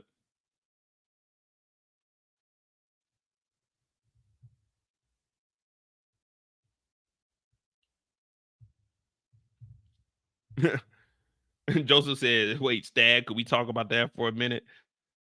Hold on. Let me see something.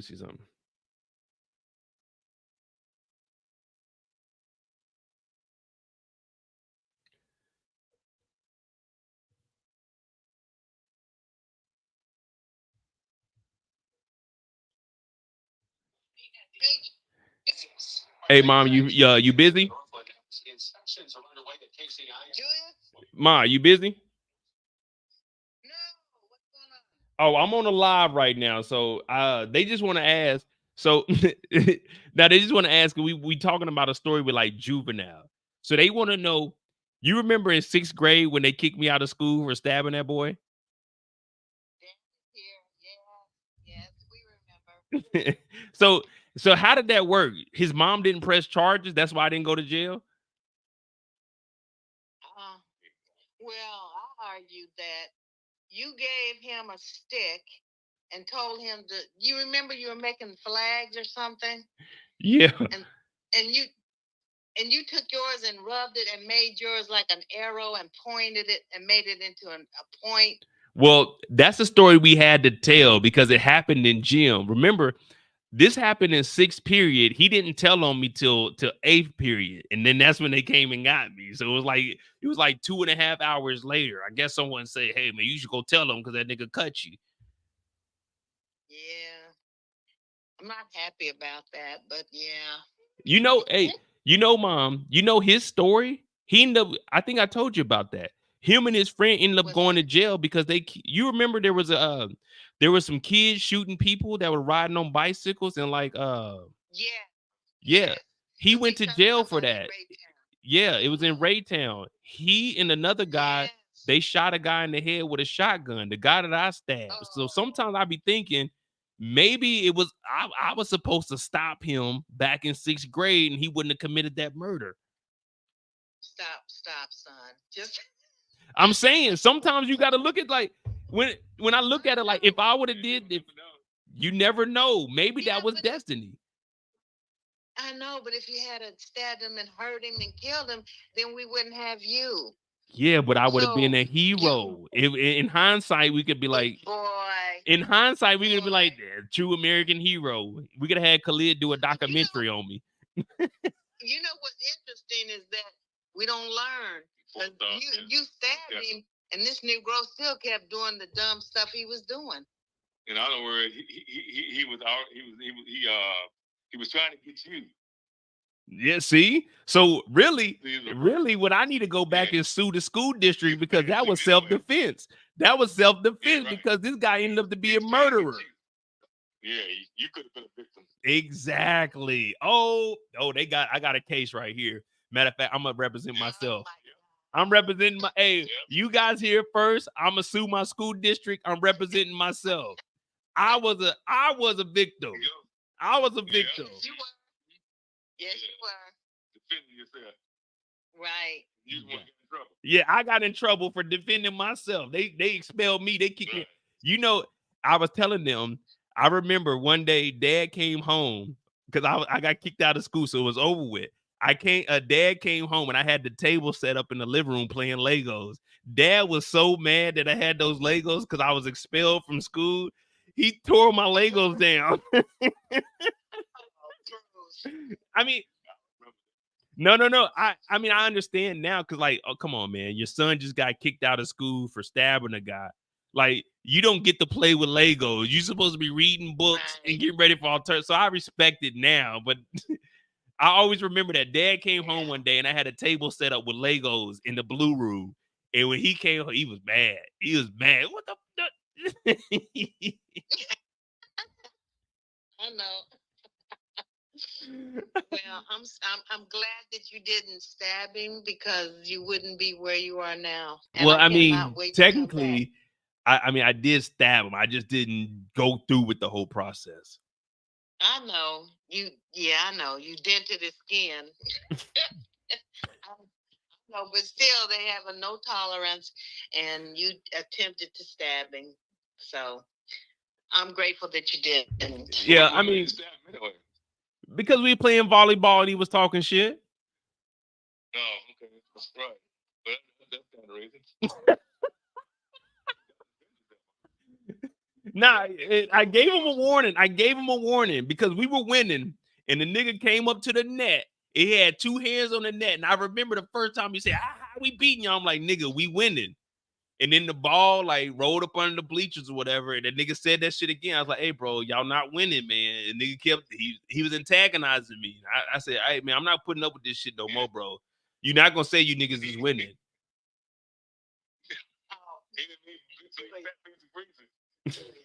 I didn't know all that happened. You know, I like these lives because you are revealing to us things that went on differently than how we were told they went.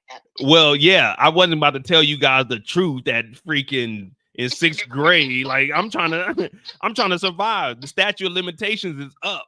Like, Yeah, it is. It is. It is. but now I didn't want nothing. I love y'all. I'm gonna finish this live. We got like an hour left, hour and a half. Okay. Love you too, son. Love y'all. Okay. So there y'all go. I'm telling y'all, I'm not gonna bullshit y'all, man. I was out here thugging. Y'all think that I just be talking that shit? Everything I'm telling y'all, hey man. Well, not everything I'm telling y'all, because I ain't gonna incriminate myself. But yeah, I'd already been charged for all that shit. But I don't know what the juvenile system looked like, nigga. I was charged as an adult until that nigga mama dropped the charges.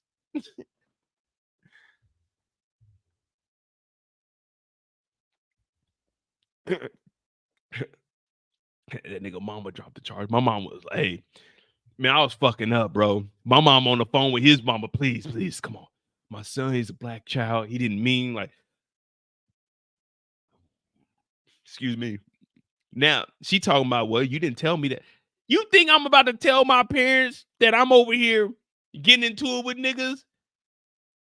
Man, I'm not about to tell y'all the truth. I got, hey, what Kodak say? Yeah, I lie to you, but don't you lie to me. It look Kodak, the finesse kid, boy, who hides me. You know how it is. You know how it is, man. I did a lot of dumb shit in life. All right, let's continue on. We got Terry up next. We are off the clock with Bryant.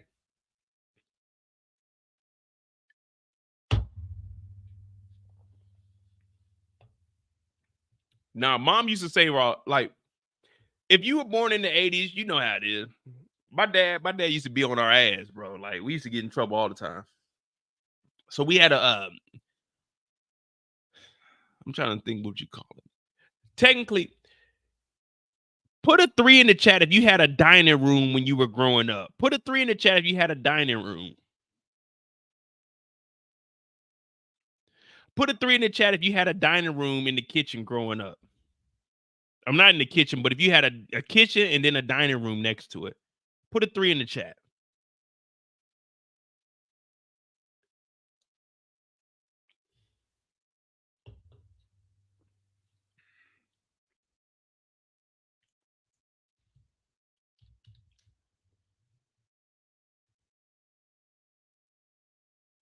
So for us growing up, we never had. The reason I asked that is because we didn't have a dining room growing up. So when you come into our house, excuse me, it's actually the house that my brother lives in right now. When you come into our house, you got the living room. So the living room, you come in, we got a walkway, and the living room is to the left. You go into the main room, and then this is what we call the blue room. Technically, it's a dining room, but it has carpet in it. So it's like the informal living room. Because in the living room, we weren't allowed in there. You just walk through the living room, and then you go into the other room. We called it the blue room because we had a blue couch, and that's where our air conditioning unit was in the window. And to the left, you had the kitchen.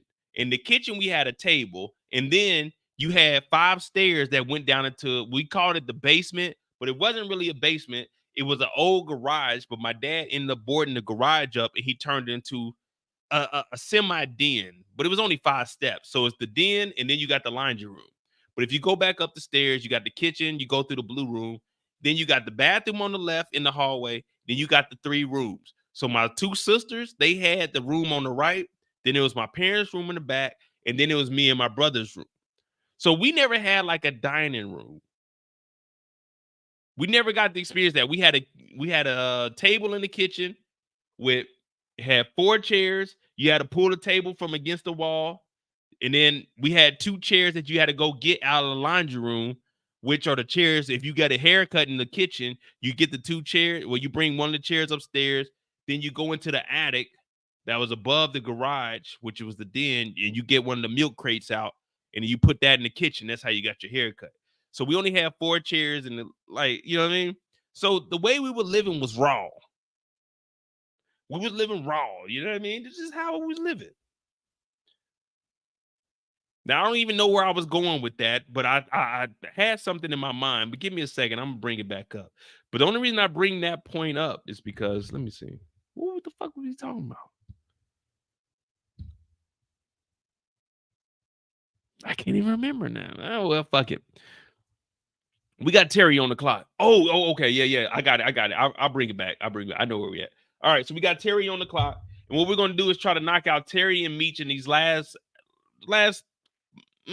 roughly an hour. It's gonna be back to back though. So we got Terry, but I'm gonna bring up the dining room. Don't worry about it. I got y'all. You know, I'm always gonna make it happen.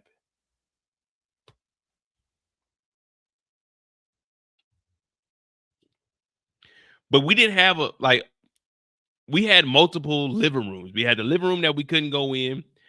We had the Christmas. Well, once we got older, probably like 93, 94, we started putting the we started putting the Christmas tree up in the living room.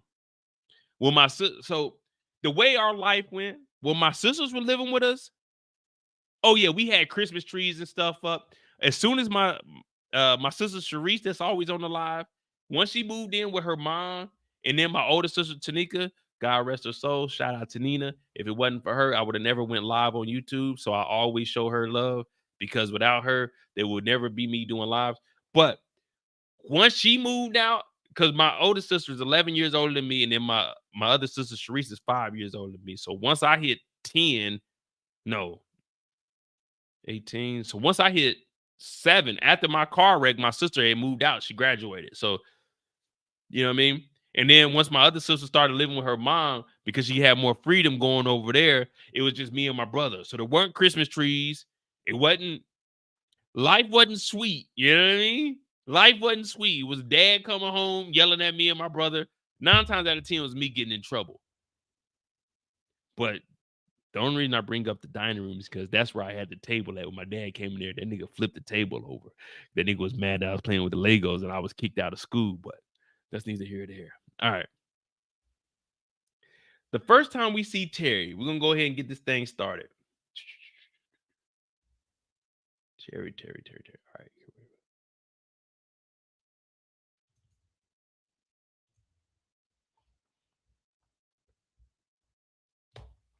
The first time we see Terry, they at the diner. Now, you remember Terry upgraded to the diner from the music store because he wanted to do his own thing. He didn't want to be in Meech's shadows. Now, that was always one thing about me. In our household, I told you it was 7 of us initially. But I always had, like, my childhood role model was my cousin Terrence. So whenever you hear me shout out my cousin Terrence, that's the real deal. And with my cousin Terrence, there's 4 of them. There's 4 brothers. This is my mom's sister that had 4 boys. So like I mentioned to you all, my mom was in it. So when we talked about Meech, when he was talking to Angel last week, we were talking about like the adoption system. My mother and her sister Tina, them 2 went together. And then my Aunt Kim and Uncle Tony, they were up in Minnesota. And that's how the relationship with my family and Prince began, because who they got adopted by.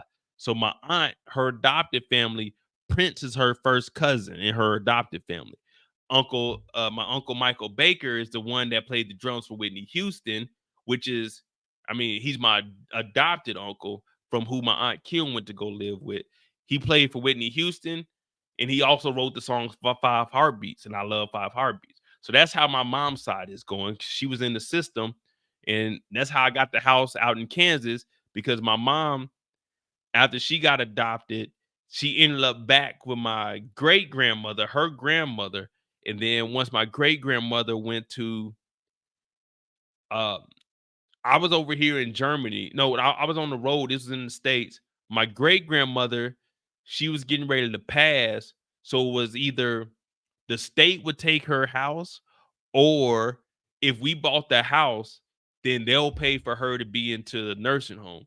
So I put 15,000 cash up. So I got my great grandmother's house out in Kansas, which my nephew is living in now. So it's a lot of shit. Like, it's just a lot of shit, man. I always want to try to trace my roots and shit. So that's why I really want to go to Africa, because I do have some connections with people that are living over there that are connected to my family here. But what I'm saying all of this for is because at this point, Terry is trying to figure out what exactly is going on. He's trying to make sure that his family is straight. He's trying to make sure that Markeisha is straight. But on top of all of that, he has to make sure that Hoop and them are straight, because Hoop and them are his right-hand man. With Meech being about the city, who's gonna hold it down? Who's gonna hold it down?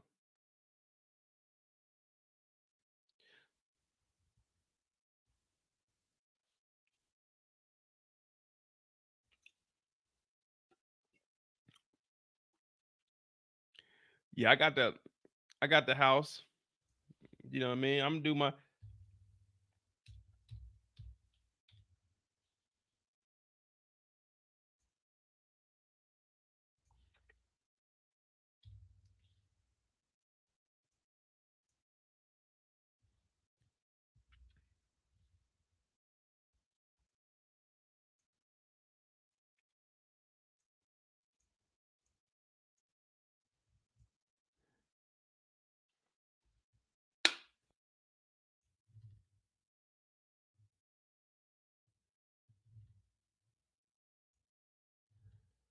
give me a second.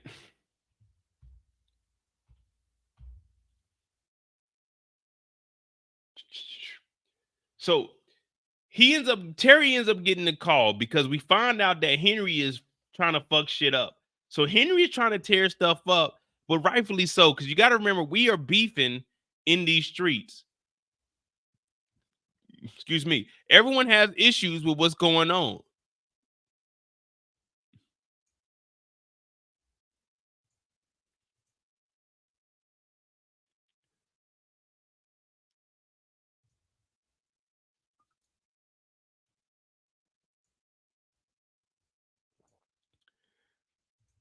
But Markeisha ends up calling him, and once we find out that Henry is stepping on step, hey, we gotta go figure it out. We gotta go try to get even. Make sure y'all hit that like button, hit that subscribe button if you're new to the channel. Now, Markeisha calls, and if you fellas, not ladies, I don't need to hear from you right now. To all my brothers in the chat right now, put an 8 in the chat.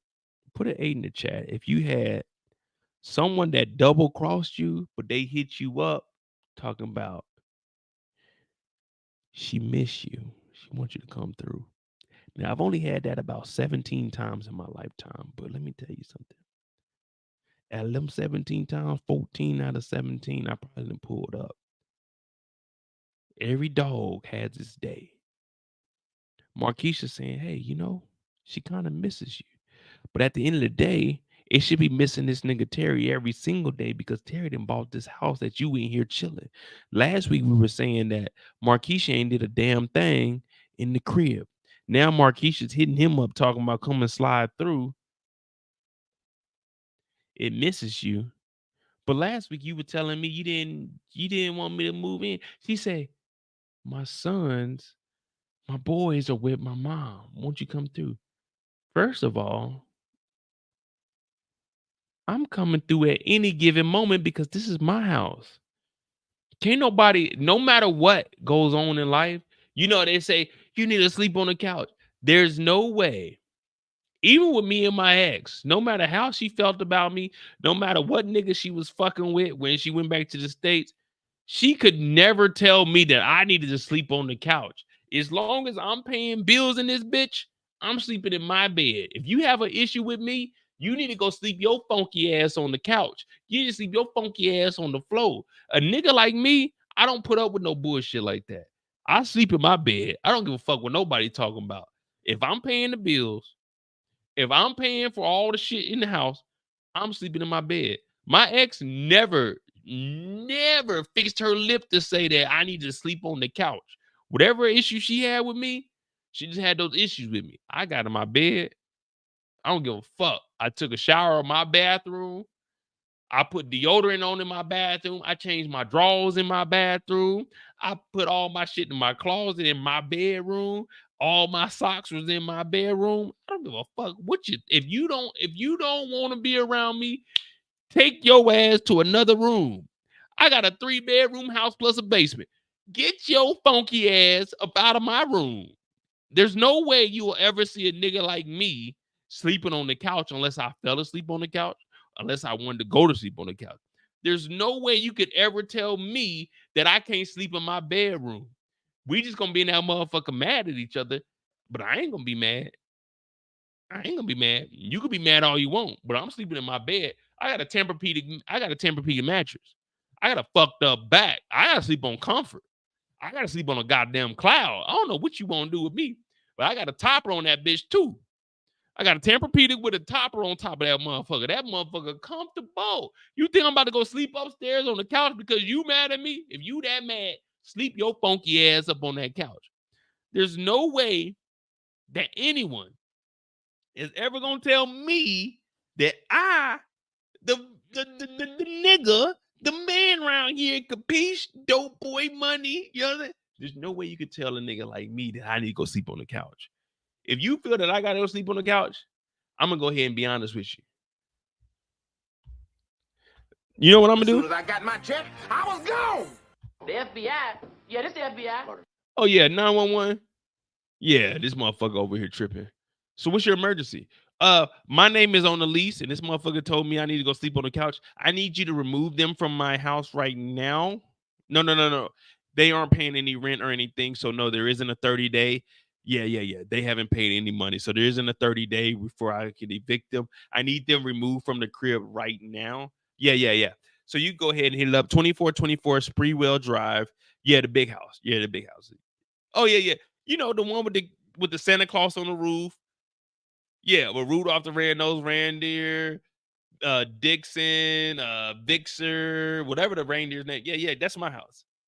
You know, it's a black man. So remember when you pull up over here, it is a black man. So make sure that you understand that it's a black man. I am unarmed. I just want you guys to remove her from the facility because she's tripping. Her name isn't on anything here, so it's not a 30-day eviction notice. She needs to get the fuck out of here. She told me to sleep on the couch, and I felt threatened for my life. I need her up out of here.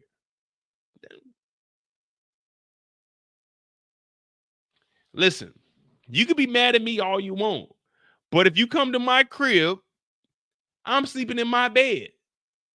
Somebody sleeping in my bed, messing with my head, and I can't sleep. Sleeping in my bed, messing with my head. No, hell no, not around here we ain't. Well, this nigga Terry gets on the move. Let's keep it going. We got to knock this thing out. Not captures. We got pictures. Oh, okay, yeah. We're on the right path.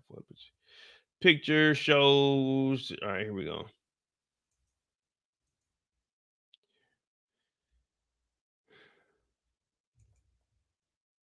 After Markeisha calls, Terry's crew,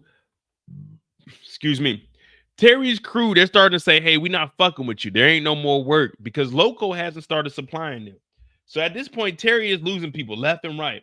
Left, right, let me see you do it. Left, right, let me see you do it. So Terry's like, all right, hey, Diz, me and you grew up together. What's up, man? You remember we used to pull up? So I used to work at Sonics. Y'all. But y'all know the story behind me working at Sonics. I'm not gonna go too much in detail because we got to knock this nigga Terry story out in like the next 10 minutes.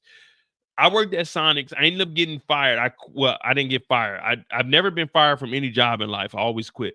But when I worked at Sonics, I got off and I was giving my boy Willie a ride. My homeboy Willie Dynamite. He was the running back for our school. I was giving him a ride home. So I got off at, let's say, 6 o'clock. He was getting off at 7 because it was slow. Well, I was off the clock. They said, hey, can you help Willie clean out the refrigerator? You got the refrigerator and you got the freezer. And I told them, fuck no. So well, you needed help. I'm like, nigga, I done already clocked out. I'm not helping him clean out no fucking refrigerator. And y'all know I'm his ride. So why are y'all telling him to do it? So long story short, that was the night I quit because I was like, man, fuck y'all. And I ended up quitting Sonic. So that was my senior year. Yeah, was that? Yeah, it was my senior year because my homeboy Uche worked there. Uche was like He was like the under supervisor. He wasn't like the supervisor. But yeah, I ended up quitting because they tried to tell me to clean up the shit. And I was off the clock. I'm like, nigga, I'm not cleaning up no refrigerator. You need to kiss my ass. But I know my rights, nigga. I done been through the shit. But he's talking to Diz, and Diz is like, nah, Terry used to eat all those food. But Terry is trying to cling on to whoever's going to stick around because Meech got loco. But if all these workers are starting to work for Henry, then how is he going to move any of the work that loco is going to bring up here? So Diz is like, all right, I'll fuck with you, Terry, but you got to make sure you bring me that work. So after this, they get word back about what's going on with Henry. And Diz knows what's on the ins and outs because he's been working with Henry. Now they're talking about where they're going to set Henry up. And Terry's looking at Hoop like, hey, you're going to take the lead. You're going to go with cuts. But we're going to go ahead and cut them off early. The only thing is they don't know that Detective Jen has been following cuts. So if they would have got rid of cuts, they would have been all right. But cuts is the one that's hot because of the hit that was put on Saint. But no one knows this because you got to think this is the 90s. No one's really paying attention. They don't have any inside information because Detective Bryant is working with Henry. And he's no longer working with Meech to be able to give you that information. But the next time we see Terry after he sets this up, it's a CPS call. Now, Wanda's mom, you can tell that she is on full junkie mode. I'm talking about cigarettes. This is the worst smell that I've ever smelled is cigarettes. I hate cigarette smell. I hate it. I hate it. I hate it. Well, she opens up the door and this lady pulls up. Now, her name sounds eerily familiar. Hey, Kevy Kev, they tried to write me up on the day. I'm not quit that motherfucker, though. You know what I'm saying? I'm a real nigga. But I'd rather be an alive nigga than a real dead nigga. But anyway, this lady pulls up. Now, if you listen to her name, we know Eliza Marie is the one that's potentially going to tell on Tariq a little bit later on. We all been wondering what's going to go on. Now, this lady's name is something Marie. I think that's what it was. If y'all can give me her exact name, then we'll go for that. So she shows up and she's like, CPS has been called. Now, if you remember, Henry was trying to get all the information she could from Bryant. I know I'm going a little bit fast because we got a little backtrack, but I only wanted to do 4 hours tonight. So we're going to try to make this happen, but we're going to make it beneficial. We only got like 5 minutes left with Terry. Now, she shows up and she's like, well, there's marijuana smoke in here. There's cigarette smoke. We want to make sure that Terry Jr. is in the proper environment. I also had, if you guys don't know, my parents were they were stern. They used to discipline us. And I don't regret any of that. So you can't, anything that I say about my parents, you can't hold against them because as an adult, I respect everything. They whooped us and that's what formed us into that's what molded me into the man I am today. I did a lot of fucked up shit, but I never killed nobody. I never sold like big quantities of dope or anything. I did some fucked up shit in my life. Yes, we've all done fucked up shit. But one thing I can say is my parents did everything they could to make sure that me and my brother had a better life than what we had. But that's the same thing that Terry got going on. He's trying to make it happen. Now, it's unfortunate that CPS got called. Now, my little brother, he ended up going to school one time because my parents whooped him and CPS came to the house. So I've been interviewed by Child Protective Services. I don't know if you guys know how that goes down, but what they do is when they come to your house, they interview your parents. They look around the house. So when they initially came to the house, they came in the back room. Me and my brother were playing a video game. We didn't know that this meeting was arranged. Me and my brother playing the video games. A white lady sticks her head in the door. I'm like, who the fuck is this? I'm thinking it's somebody that works for my parents. Because they not there for me. They're there because my brother went to school with a little limp. So, let me make this totally clear so no one can say, oh, my parents were making sure that me and my brother didn't get into stupid shit. My parents did everything they could to provide for me and my brother. So don't ever question what my parents did because they did exactly what they were supposed to do because me and my brother are very, very successful at this point. And technically, my brother's retired. And if I didn't want to work and be in Europe, I don't ever have to fucking work a day in my life again. So don't ever come from my parents. If you got any issues with my parents, come and talk to me and we can handle that on the lower level. But don't ever go for my parents. My parents did everything they were supposed to do. Me and my brother We were both retired. Me and my brother both graduated. I got a master's. My brother's finishing up his master's. I'm going to start my doctorate next year. We're good. But Child Protective Services did come over and they questioned us. They asked simple questions. Once you're of age, I think it was about 7 or 8 years old, they asked, hey, how is it living here? How do you feel? Are you safe? Are you scared? Are you eating every day? Now, I admitted all the right answers. Like, some days, there are days I don't want to eat, but I even told her, I'm about 10 years old. I told her, yeah, some days I don't eat because I don't want to eat vegetables. But that's how good my mom was. My dad used to try to get us to eat vegetables. My mom was like, all right, wait till your dad leave. You ain't got to eat. So I had Child Protective Services come to the crib. So when I seen this, it's like, okay, you just got to play it right. But it's fucked up if somebody calls on you. Somebody called on my family because my brother got a whooping. But my brother was fucking up in school. So even Anna tell you right now, I was fucking up in school. My brother he was fucking up. Man, it is what it is. But then there was another thing. Miss Hammett, fuck Miss Hammett. Goddamn C.A. Burke Elementary. Fuck Miss Hammett. Fuck, I'm gonna go ahead and say this. Fuck you, bitch. You racist piece of shit. Yeah, Miss Hammett. I don't know if you're alive or not, but fuck you. She used to make all the black boys miss recess every single time. My mom used to write notes begging her to explain why my brother was not getting his homework turned in when she would come to school with him and turn it in physically with my brother. So fuck Miss Hammett.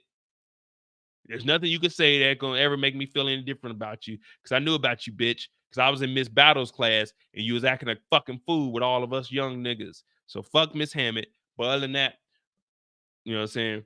I think that bitch is the one that called CPS on my mama. Fucking bitch. But anyway, I understood what was going on right here. See, I hate the smell of cigarettes too. Menthol cigs. I don't know if this is menthol cigs. This is marijuana. Hey.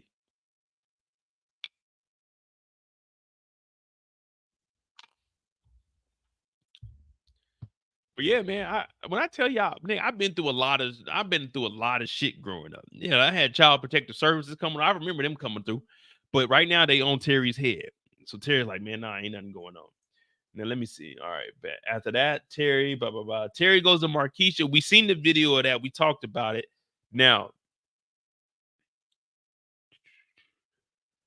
Terry's story kind of gets, until we get to the end, everything is just dealing with CPS. He's getting into it with Markeisha. I do have to use the bathroom. We're gonna finish Meech's story up. So he gets into it with Markeisha, but Markeisha's at the house acting like, I'm not gonna tear you down, Terry. And this is one reason why I don't like. Whenever someone tells me, Mo, chill, that's a mother.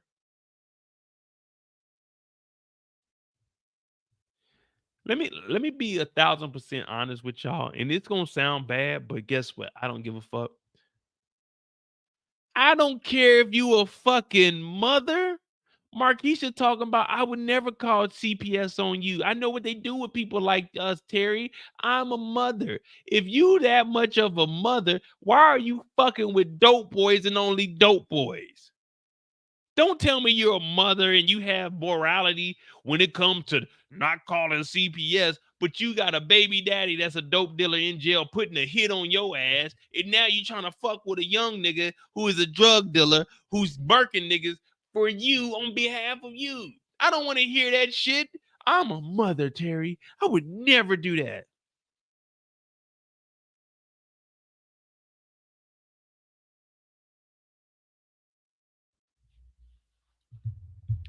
I don't want to hear that I'm a mother shit. Listen, if every time I fucked up, let me ask you guys, put a 2 in the chat if you'll forgive me. Put an 8 in the chat if you won't forgive me. If every time I fucked up in life and say, hey, y'all, I'm a nigga, would you forgive me? Or put an 8 in the chat if you won't forgive me. A 2 if you would, an 8 if you won't. If every time I did some fucked up shit, if I said, hey, y'all, I'm a nigga, would y'all forgive me? No, you wouldn't. I'll be right back. I use this bathroom. We're going to finish this whole story up. Hit that like button, hit that subscribe button. I'm going to be real quick, hopefully. Hopefully.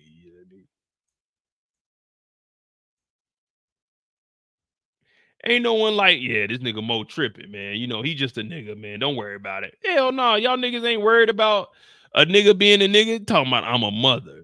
Yeah, you a mother, all right. You a motherfucker.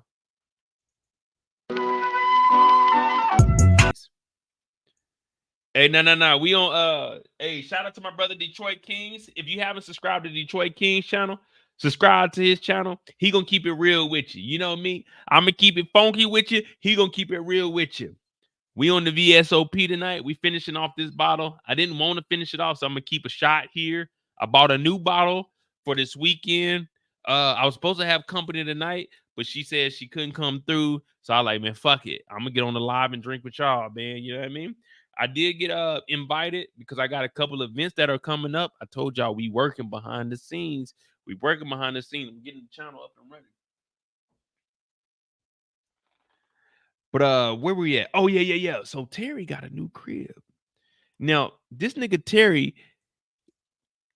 when we hear BMF, when you think BMF, we thinking Black Mafia family. We also know what Big Meech is blowing money fast. We know I think I'm Big Meech.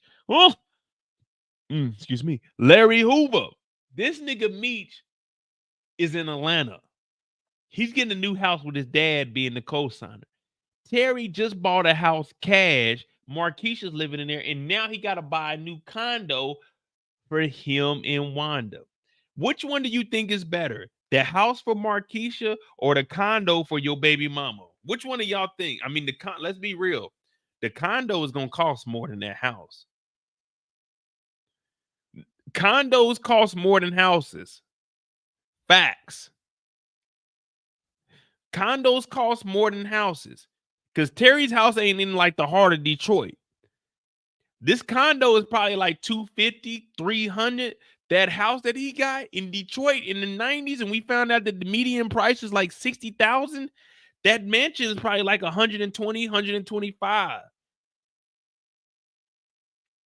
This nigga Terry is, man. Nicole said Wanda should get the house for the kids. I mean, the condo do cost more though. And this ain't no regular condo. This ain't no regular. Hold on. Did y'all see this? What building is this in Detroit? What building is this in Detroit? Whatever building this is, just from seeing the front of this shit, this costs more than that house that he bought. Facts. This is probably like a $30 to $40 million building. This is, hey, exactly. Detroit Kings is here. His name is Detroit King. He's the king of Detroit. This condo is probably about $300,000 even back then. Nowadays, this shit might be like $1.5 million. You got to understand, no matter what city you live in, condos, they about to be expensive as hell. That house isn't in actual Detroit. It's probably in the outskirts of Detroit. So you could probably get that shit for about 150. This is 1990. Remember, Meech is down there in Atlanta. Well, Atlanta property is definitely cheaper than Detroit property. But this nigga Terry is putting up big bang. All I do is get bang. Niggas hating on me, but they bitch ain't. So conceited, I don't think my shit stank. Just spend $500,000 on a fish tank. You know what I mean? I was looking at some condos down when I was living in Phoenix. Them shits is talking about $285 for a 2-bedroom. I can get a 3-4 bedroom house where I was living at for $285. And don't even take it to San Jose. I was living in San Jose, a 2-bedroom apartment. I paid $3,200. If I wanted to get a 2-bedroom condo downtown San Jose, I'd be spending $6,300 a month. Could I afford it? Yes. Was I stupid enough to pay that? No. This nigga Terry is getting money out the ass. We getting money over here. What it do, pimping? This nigga Terry is on a different level. And then Marquisha comes over here with this bullshit.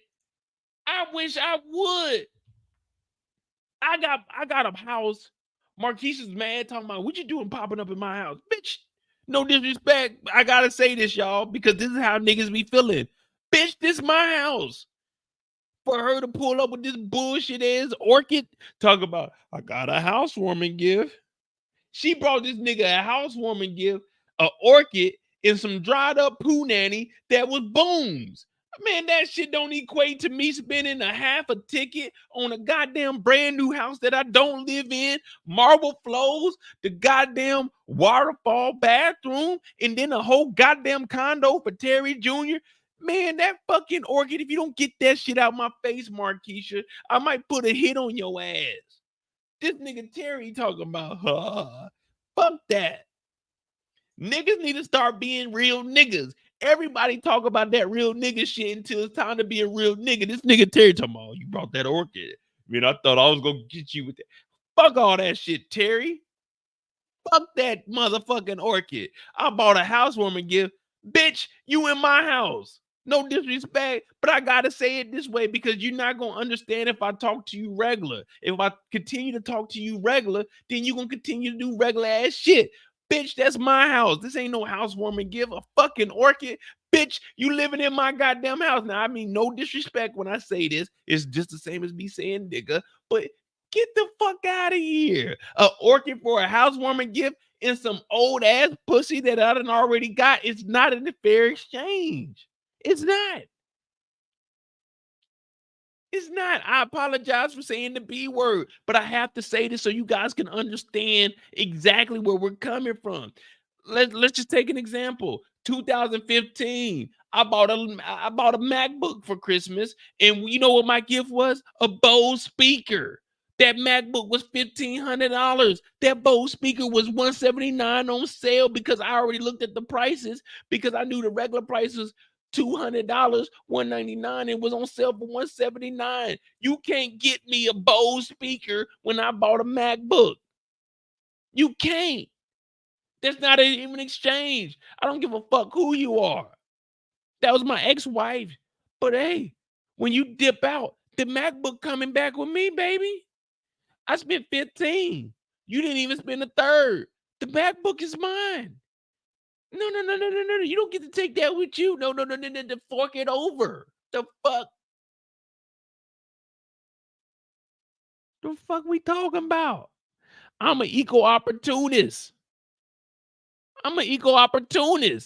I scratch your back, you scratch my back. I ain't scratching your shoulders, I'm scratching your back. That means get my whole back. Not just the shoulders, not just the arms. I want the whole back.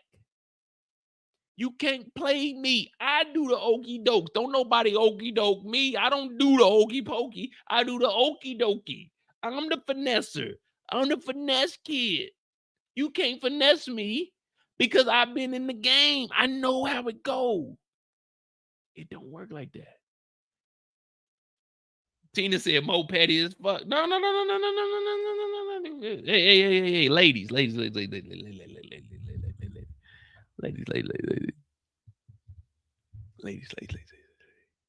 I ain't petty. I just keep it funky with you. Now, if I was petty, I would go dollar for dollar for gifts, right? We say a speaker, $399. Well, $175 on sale. We say $1,595, $175. Okay, those aren't even. Then we say tickets to Paris on top of tickets to Germany. So tickets to Germany, and then tickets to Paris, plus everything else. So if I really wanted to go dollar for dollar, you know, I got all the receipts of everything. So I keep all my receipts for 7 years because that's what you're supposed to. It's 10 for taxes, but I keep all my receipts for 7 years. I document all that shit. I got spreadsheets. I can pull all that shit up and I can show you what I spent for the last 7 years. I keep track of everything now. I could be petty. But I told y'all in 2005, when I was in South Dakota and I overdrew, that was the last time that I ever said I would ever feel like a broke ass nigga. So I paid close attention to what money is coming in and what money is going out. And I'd rather money come in than money go out. So it's not being petty. It's just being responsible. That's all it is. Now,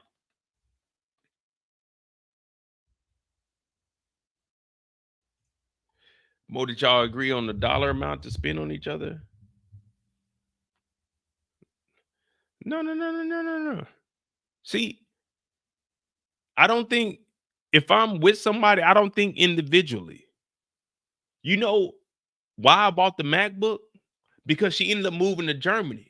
So if I buy the MacBook for her, when she comes to Germany, we have a MacBook. I'm not buying shit individually. I'm making sure that it's beneficial for the family because at that moment, we were a family. You see what I'm saying? We're going to continue on with the story, but I'm not no rinky dink regular ass nigga. I'm thinking the big picture. So if I bought a MacBook, I know you're moving over to Germany to be with me. We got a MacBook for the crib.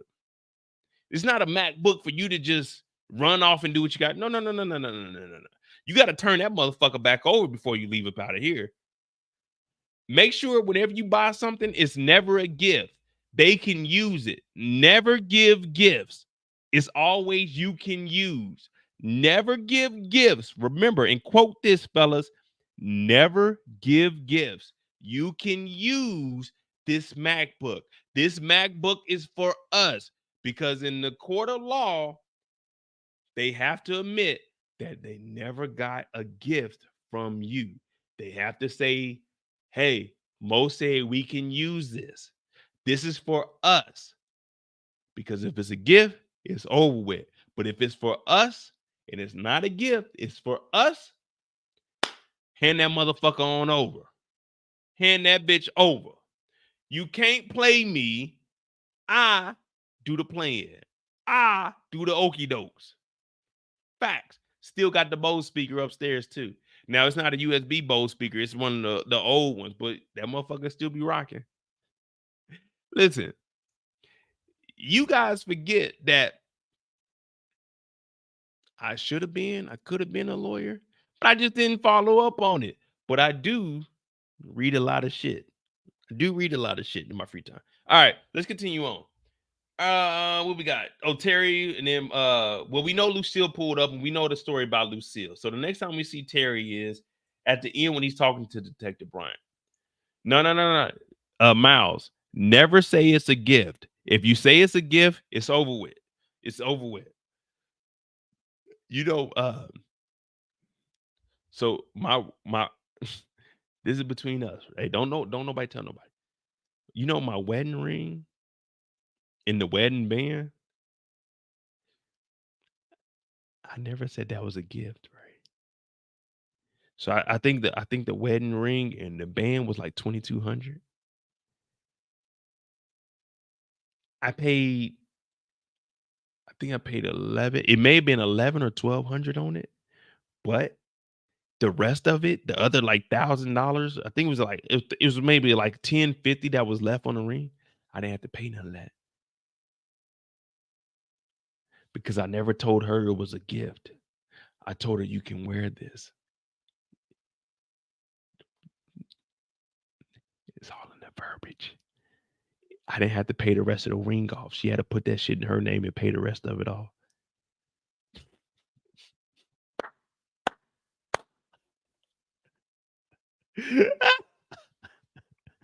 Big dog status. Big dog status, nigga. You can't fuck with your boy.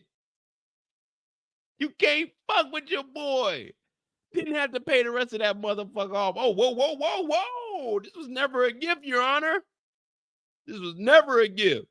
And if y'all don't believe me, I'll bring up the paperwork that shows you $0 on what I like. The fuck that. I always buy several gifts at different prices. So depending on what you give me depends on what.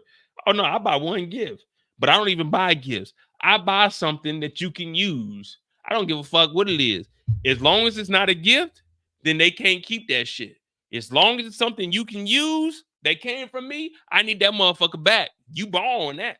As long as you don't say it's a gift, you good. And you can legally fight for that shit in court.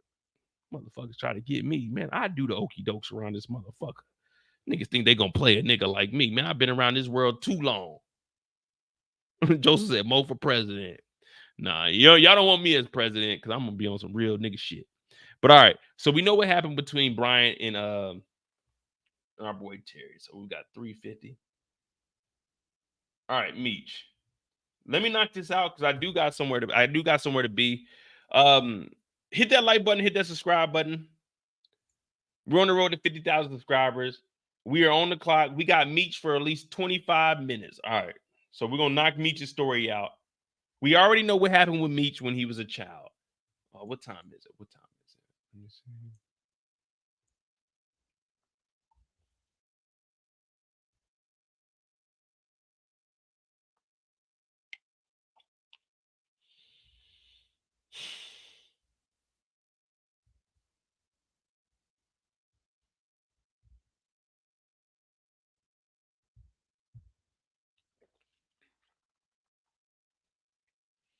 Oh no, I don't care. Like, I don't care. Let's get that straight. I don't care if women keep my gifts.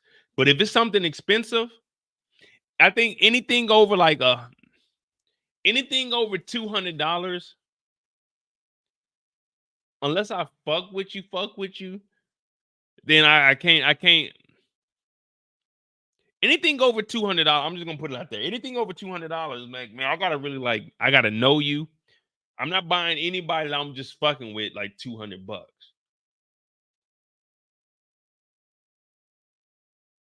Like, so my homeboy that came down from the UK, he was my old supervisor. That's my dog. So when I went to Brazil, he was already down there for a week. He was like, hey, come through to Brazil.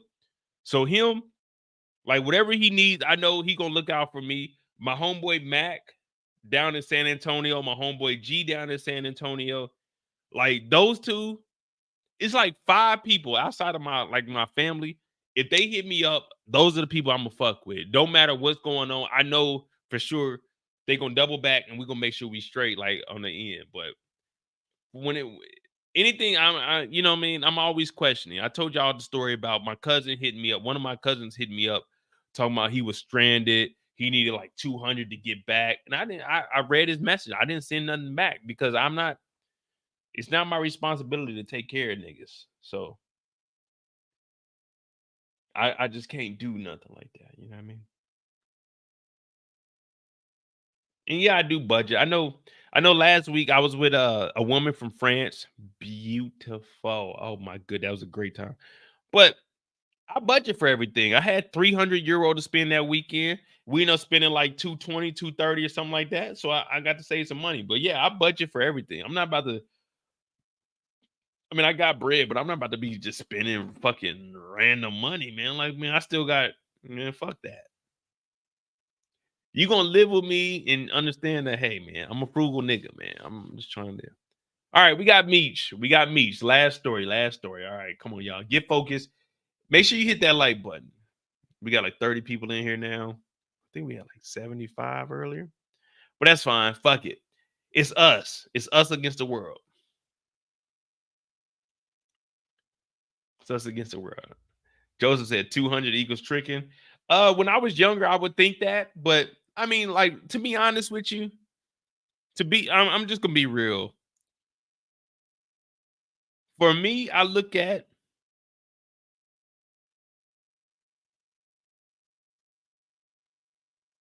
like if to be honest, if I'm going out right now, let's say I took a woman out tonight, 200 is a lot, but I wouldn't mind spending not 2 bands. I wouldn't mind spending 200. Just for the simple fact, like, all right, I'm not in this, like, if I'm in the States, let's just say I went to, because I ain't gonna lie to you, I'm not going to like the most expensive restaurant. I'm definitely not. I don't give a fuck about that. If you ain't fucking with me, then all right, cool. But I would go, let's just say the restaurant like BJ's in the States. You can go to BJ's in the States, you can get you a nice meal for like, let's just say 35, 40 bucks a piece. So that's like 80. I'm gonna get me 2 to 3 drinks. That gives me another $40, $50. You get you something to drink, you know what I'm saying? 1, 2 drinks. I'm looking at like $200. So I'm cool with like 200, but I'm not spending 200 like every time. After that, then The next time we link up, you got to come through. We're going to hang out, or we're going to go somewhere that's not as expensive. Because, I mean, I don't get me wrong.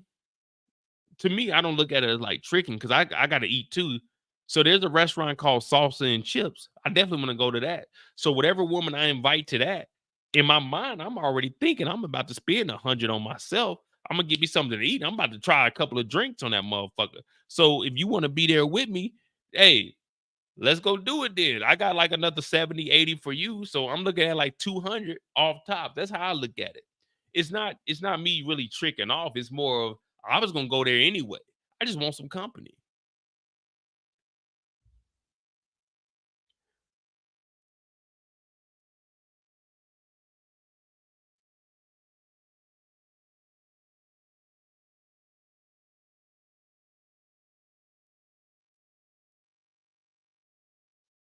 You know what I'm saying? Like, I mean, that's me being older. I ain't gonna lie to you. When I was like 18, 19, even up to like 25, I wasn't really on that shit. But now I look at it like this. Like I said, I was supposed to have a woman come and hang over. She was going to be upstairs while I was on my live, but yeah, we go out and eat. I don't like. I got like 100, like a 150 that I can go spend. So I went grocery shopping today. I got gas. I got me another bottle. So I spent about $400 today. But I know next weekend I'm not doing a damn thing. I know this weekend I ain't doing shit.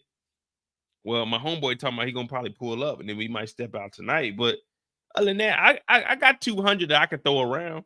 But realistically, it's gonna be 120, 125 for me that I'm spending on myself. Like when I go with my homeboys, like when my homeboy came out here from the UK, we went to Frankfurt. So on Frankfurt that night, I got me a hotel room for the night was what 120. I paid for the section, which was 400 and 450. Got 2 bottles. So I paid for all that. I spent $5 that night. So if I'm willing to do that with one of my niggas because he came in town, I'm trying to show, you know what I'm saying, trying to show him a good time, we're gonna go out. I met this beautiful woman that night too. Oh, wait. I'm talking about body on body on body. If you know me, I'll show you the picture. But if you don't know me, you ain't gonna see it. I'm talking about bad as a motherfucker. Ooh, wait. So my homeboy came in town. I'm just showing him the city. And dog said that boy Movie Bot put up now. Nigga Movie Bot ain't never pulled up on me. But Movie Bot need to answer that email, that last email, because I'm being in London at the end of the month, Movie Bot. We need that interview. We need that interview. Movie Bot. Mark Dark. Well, I can hit Mark Dark up. Movie Bot.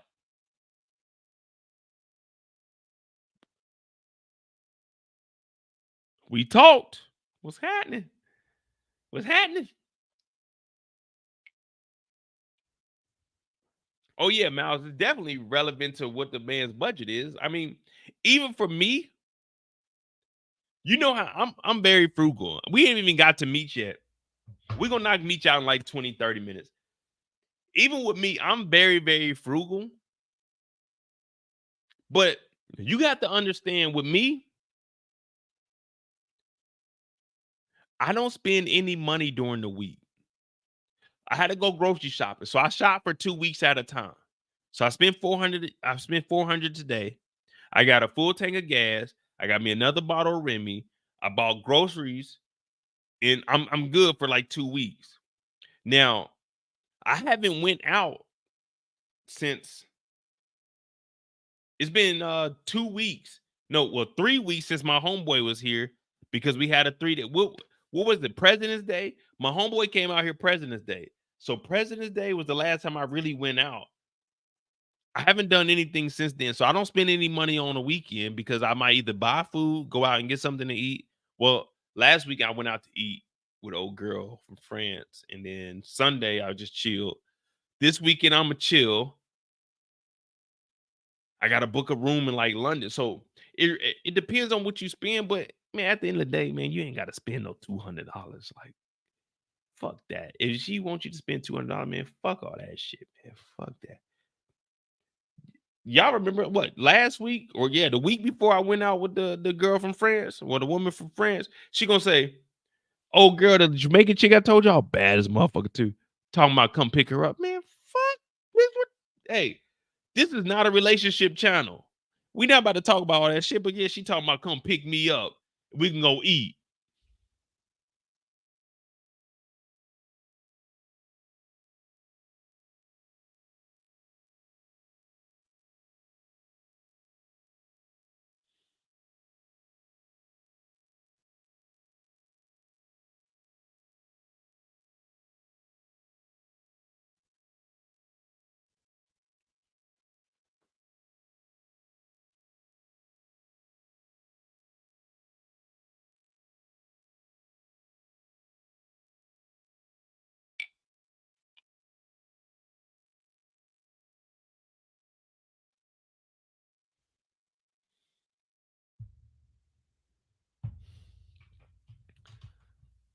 Come pick me up. We can go eat. Nigga, you live 40 minutes from me. Your base is 40 minutes from my base. If I drive 40 minutes there, that means I got to drive 40 minutes back. That's 80 minutes. That's an hour and 20. Me and you eat. I got to drive your ass another 120 minutes there and back to just eat. Ain't spoke to her since. And I tell you exactly what I told her ass. Hey, listen, man, there's no shame in my game. I'm honest. I'm upfront. I'm going to tell you exactly what it is.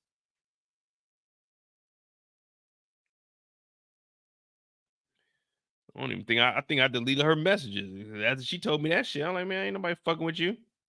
Oh, okay. Here we go. All right, we're gonna talk about Meech. And the only reason I'm bringing this up is because what Meech got going on with Angela. I was like, she was like, so what's the plan? This is at 11:08 a.m. She said, what's the plan? I said, I'm just getting out of bed. That place closes at 2, but opens up at 5:30. She said, so what time we settling on? What time did they close? I said, they reopen and then they close at 11. We can do 6. So this is at 1:59 p.m. She gonna say at 1:59 p.m. I say they close at 11. We can do 6 o'clock because they open back up at 5:30. This is at 1:59. 34 minutes later, she says, you'll have to come and get me. So I say, you're at this base. She's like, yeah. I said, what's the plan? I come and get you, we go and eat, and I take you back. She gonna say, if there's no plan, then yes, pretty much.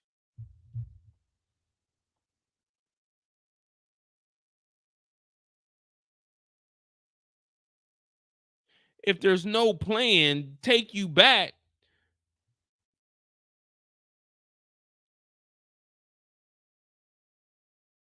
Nigga, if I drive my funky ass out there for 40 minutes, bring your monkey ass down here for 40 minutes and us eating, the plan is you gonna come back and chill with a nigga at least. This motherfucker gonna say, if there's no plans after, then yes, pretty much. You know what I told her? I said, well, I'm not going out tonight. So unless you coming over after we get done eating, after I done drove an hour and a half, then, well, what is that? Yeah, I said, well, yeah, well, I'm not going out tonight. So unless you're coming over here after I done drove an hour and a half for a while after I eat, I don't see me driving 3.5 hours just to eat with your ass. She gonna say, I see. Man, I unfollowed her.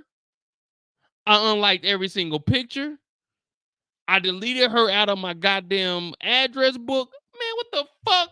Who you think I am? One of these goofy ass niggas?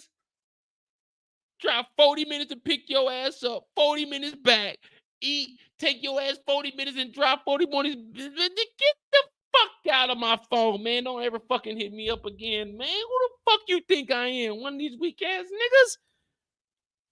The fuck? Molly said, did you say you? No. We ain't no friends. If we friends, if we friends, then you can drive to my crib. I've never said, hey, homeboy, come pick me up. Let me come chill at your crib. If I'm gonna come chill at your spot before we head out, then I'm gonna drive over there. What the fuck you hitting me up talking about? If there's no plans after, nigga, I drove an hour and a half. There's plans. Listen, I don't give a fuck what nobody thinks about me. You're gonna think whatever you think about me.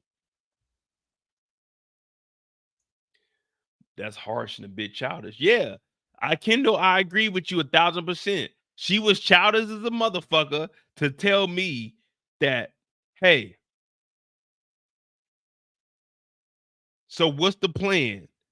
You'll have to come and get me. Yeah, that's childish. So at 1 o'clock in the afternoon, what time are we settling on? It is childish for you to wait an hour to tell me your funky ass ain't got no motherfucking car to drive your funky ass out here to meet up with a nigga. Yeah, it is childish. How you gonna hit me up at 1 o'clock and ask me what the plan is, and then at 2 o'clock tell me I gotta come and get your monkey ass? I'm not, listen. Don't nobody, I move with my own schedule. Don't nobody tell me what the fuck to do.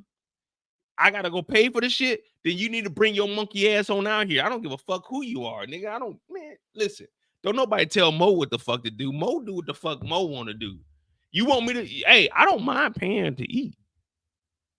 But don't tell me I gotta come and get your funky ass and drive an hour and a half for me to drive an hour and a half to pick your bitch ass up, bring you out here to eat just to take your motherfucking fool ass back to the crib. Man, nigga, please. Man, I'll find something local that ain't fool that's gonna put some fool in her goddamn stomach and come and chill with a nigga. We ain't even gotta do nothing. But nigga, please. Y'all niggas think a nigga, nigga, I'm 39 years old. You think I give a, man, listen. I ain't one of these 24-year-olds, these 22-year-olds. I'm not Terry. I'm not Meech. I don't fall for the bullshit. I've been living this life. Nigga, I'm like Dr. Maurice out here. Nigga, I do this shit. Nigga, what the fuck they talk about? They talk about, Mo, you gotta do this. You gotta do that. Nigga, please. Can't nobody tell me what I gotta do in life. Nigga, I've been doing this shit since been doing it. You know what I mean? Ain't talked to that motherfucker since. That motherfucker just a number in my phone now. Nigga, I don't give a fuck. You can't say nothing that's gonna harm me because I stand on everything I say. All right. Listen. All right. I'm sorry. We didn't lost probably about like 20 people in here. All right. Let me.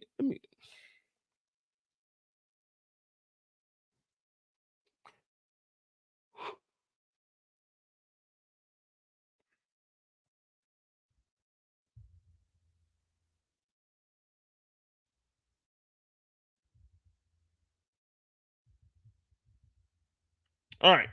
We got Meech on the clock. All right. See, that's what y'all be wanting. Y'all see, I know what y'all doing, and I'm not gonna fall for it no more. I get on here, I talk some shit. Definitely don't incriminate myself. But I talk some shit, and that's what y'all really want. Y'all don't really be wanting to hear nothing about the actual show. And I've been noticing that. Aisha said, all right. Aisha said that Mo is drunk. Hold on. Mo is not drunk. Hold on. Aisha said that Mo is drunk. Hold on. We about to.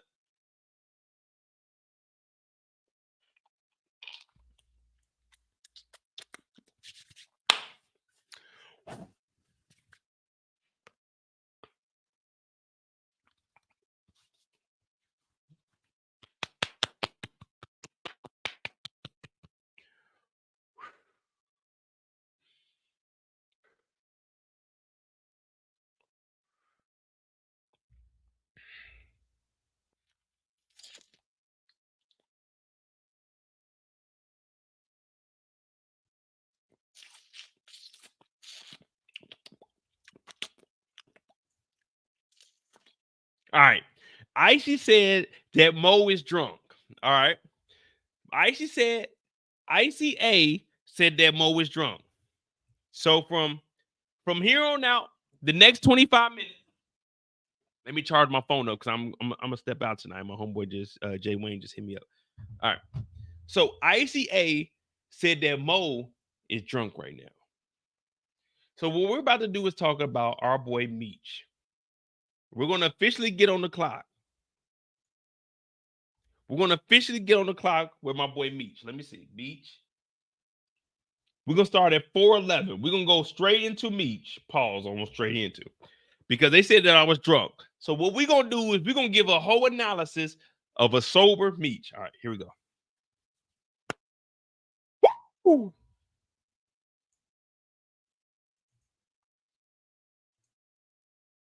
So we got young Meech, and we've already went over the story of young Meech. We know that young Meech is talking to his pops, Charles. Now, Charles is telling him about the one band, one sound. And we've all know what that means because we watched Drumline. Now, shout out to Nick Cannon, because Nick Cannon, I don't give a fuck what anybody says. That's an iconic role for me. I can watch Drumline at any time. Drumline and Love Don't Cause a Thing are two movies that Nick Cannon put out that, in my personal opinion, are classics. No matter what happens, I could definitely watch that. Hopefully, I won't ICA every 5 minutes. You guys say ICA, are you still in here? Because we're going to see how drunk Mo really is tonight, because ICA believes that Mo is drunk. So make sure every 5 minutes, everyone tags ICA. Tell that nigga ICA to respond every 5 minutes. Shout out to ICA. But we're going to see if Mo is really drunk or is Mo putting on a fucking show. So we already know about what's going on with Charles talking to young Meech. One beat, one sound, putting everybody in their role. Now, we're going to be very, very serious because we got to make sure that ICA knows that Mo isn't drunk. Mo knows exactly what the fuck is going on. Mo is putting on the show. Mo is making sure that everyone is entertained. And Mo is also making sure that everyone knows specifically what's going on with each and every character, because we are on the clock. So ICA, I would like to see you put an 8 in the chat so we can confirm that you're in here. And every 5 minutes, we're going to be on your ass to make sure that you in here to see if Mo is drunk. Now, this ain't no disrespect to you or anything. We're just making sure that you understand that Mo ain't drunk. Now, if you want to see a nigga drunk, go ahead and tune into the finale. But we ain't going to be drunk tonight. Right now, we just a little bit tipsy because a fourth of a bottle, not even a fourth of a bottle, a couple of drinks out of a Remy ain't going to do nothing. I need to drink a half a liter before I even get to the point where I don't know what the fuck I'm talking about. So ICA, make sure you stay in here tonight. We're looking for you. We're going to be looking for you at all times. You know what I'm saying? We're going to go to your Instagram page. We're going to go to your YouTube page. We're going to find out who you are. We're going to make sure that you are in here all night, because right now what Charles is teaching young Meech is to make sure that, hey, it's one beat, one sound. Everyone stays in their lane. We know exactly what the fuck we're talking about. Mo can put on the show, but Mo can also act like a damn fool. But ICA said that Mo is drunk, but Mo ain't drunk because Mo ain't even tipsy yet. We still got to go get another goddamn Truly before we even get to that point. But let's continue on. So, my nigga ICA talking about, Mo, you better put that brown down.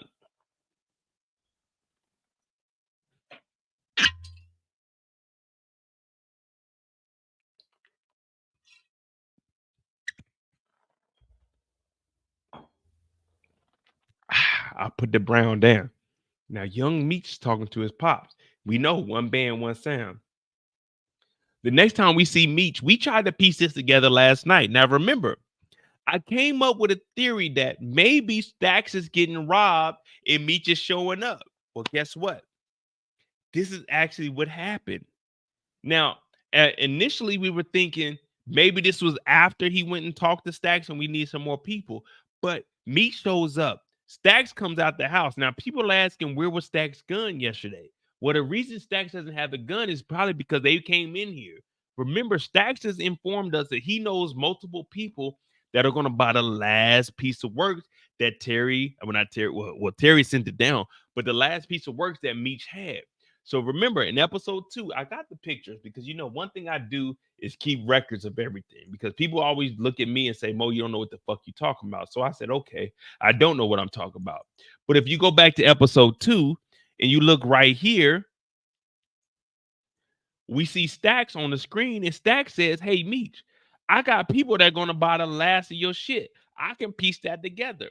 So actually, in reality, since ICA said that Mo is drunk, ICA doesn't know that Stacks told us in episode 2 that he got people and connections to sell the rest of the work. But in episode 3, scene 2, with Meech showing up to the crib, Stacks didn't actually have people that were going to buy the work. The people that showed up actually robbed Stacks. And this is where Stacks ends up turning his back on Meech. But Mo is drunk, so Mo don't know what the fuck is going on. But Mo is going to make it make sense, because that's why you subscribe to my channel, because it's my job to connect the dots. So in episode 2, we hear Stacks telling Meech, hey, don't worry about it. I know some niggas that know some niggas that can sell some shit to some niggas, so we gonna be good to go. So this is episode 2. But let's go ahead and jump to episode 3 so we can see if Mo really knows what the fuck Mo is talking about.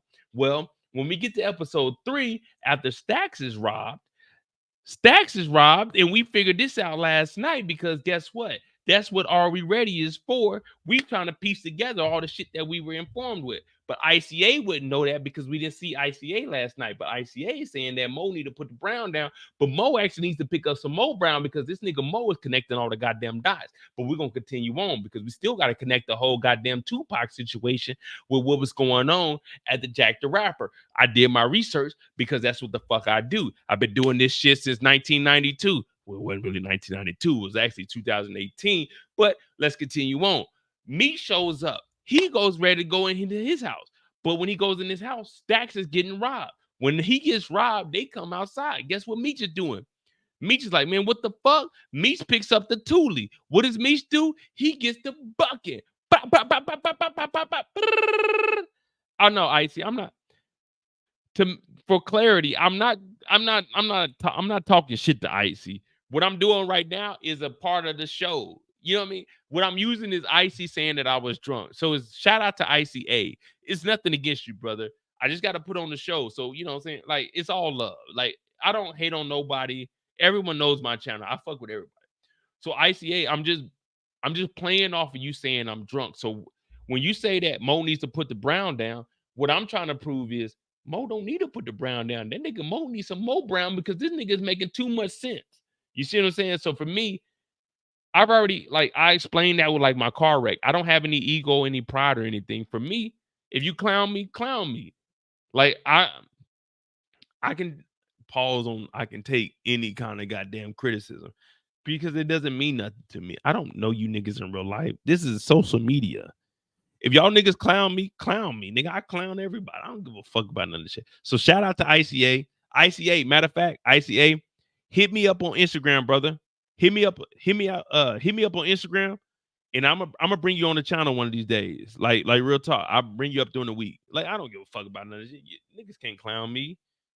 Nigga, I clown myself. Nigga, I told y'all I was a bitch ass nigga. I told y'all I got checked in the hallway by nigga. I don't give a fuck. Like, nigga, I'm 38 years old. What they gonna say about me? That nigga Mo a whole ass nigga. Okay, well, that nigga don't watch my channel. I don't give a fuck, nigga. But Meech gets the bucket. Pop, pop, pop, pop, pop. Now we know Meech can't hit nobody, so Meech missed every single shot. I'm thinking about low-key taking this.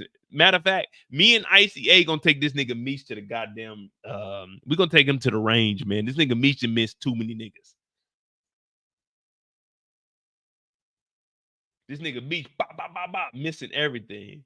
Kendall gonna say focus. Kendall, I'm focused. Kendall, come on. There's only been one live. And and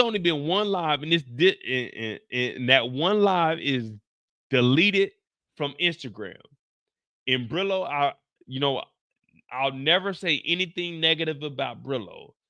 Brillo is my brother. Brillo is the only other person that had that one live. And I told Brillo, hey, delete that live for me. Brillo is the only person that can hit me up at any time. I've only had one live that I'm ashamed of. I got fucked up, but I was enjoying life. I just relocated and I loved what I was doing. But other than that, Brillo, he deleted that shit. And I truly believe he'll never ever bring that shit up. He deleted it. I doubt he still has it, but if he does, then I mean he does. But I've only had one live where I'm ashamed of what I did. And I got fucked up that live, but I'm ashamed that it was on multiple lives. But I don't regret nothing because I enjoy while I got to that point. Well, other than that, man, fuck that, nigga. I don't get drunk. Like, there's nothing you can say. There's nothing you can ever say to me that be like, damn, oh, okay. Man, that nigga Mo a bitch ass nigga. Because I know, nigga, all my paperwork, I showed y'all that shit. I showed y'all my FBI list. I don't give a fuck about none of that shit, man. I did what I had to do in life. You know what I'm saying? I verify everything. But Meech get the bucket. Pop, pop, pop, pop. That nigga Meech is missing everything. But I'm like, okay, Meech can't hit nobody. So the next time we see Meech, hold on, am I losing my voice? The next time we see Meech. Hey. Hold on. I sound like a bitch ass nigga. Hold on. Give me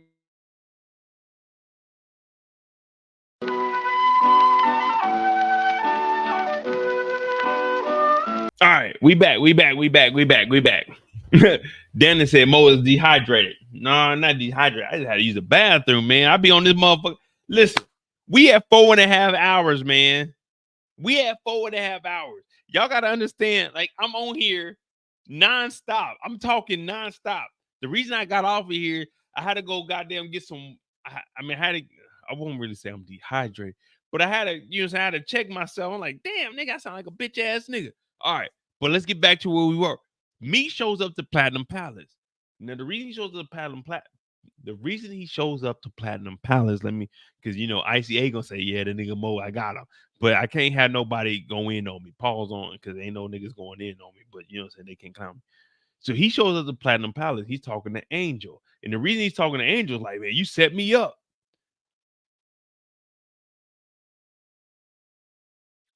Yeah, hey, Dan, listen. And people ask me, like, hey, Mo, why don't be bringing people up on the channel? I'm gonna be honest with you. I'm gonna be 1,000% honest with you. I do this shit on my own, man.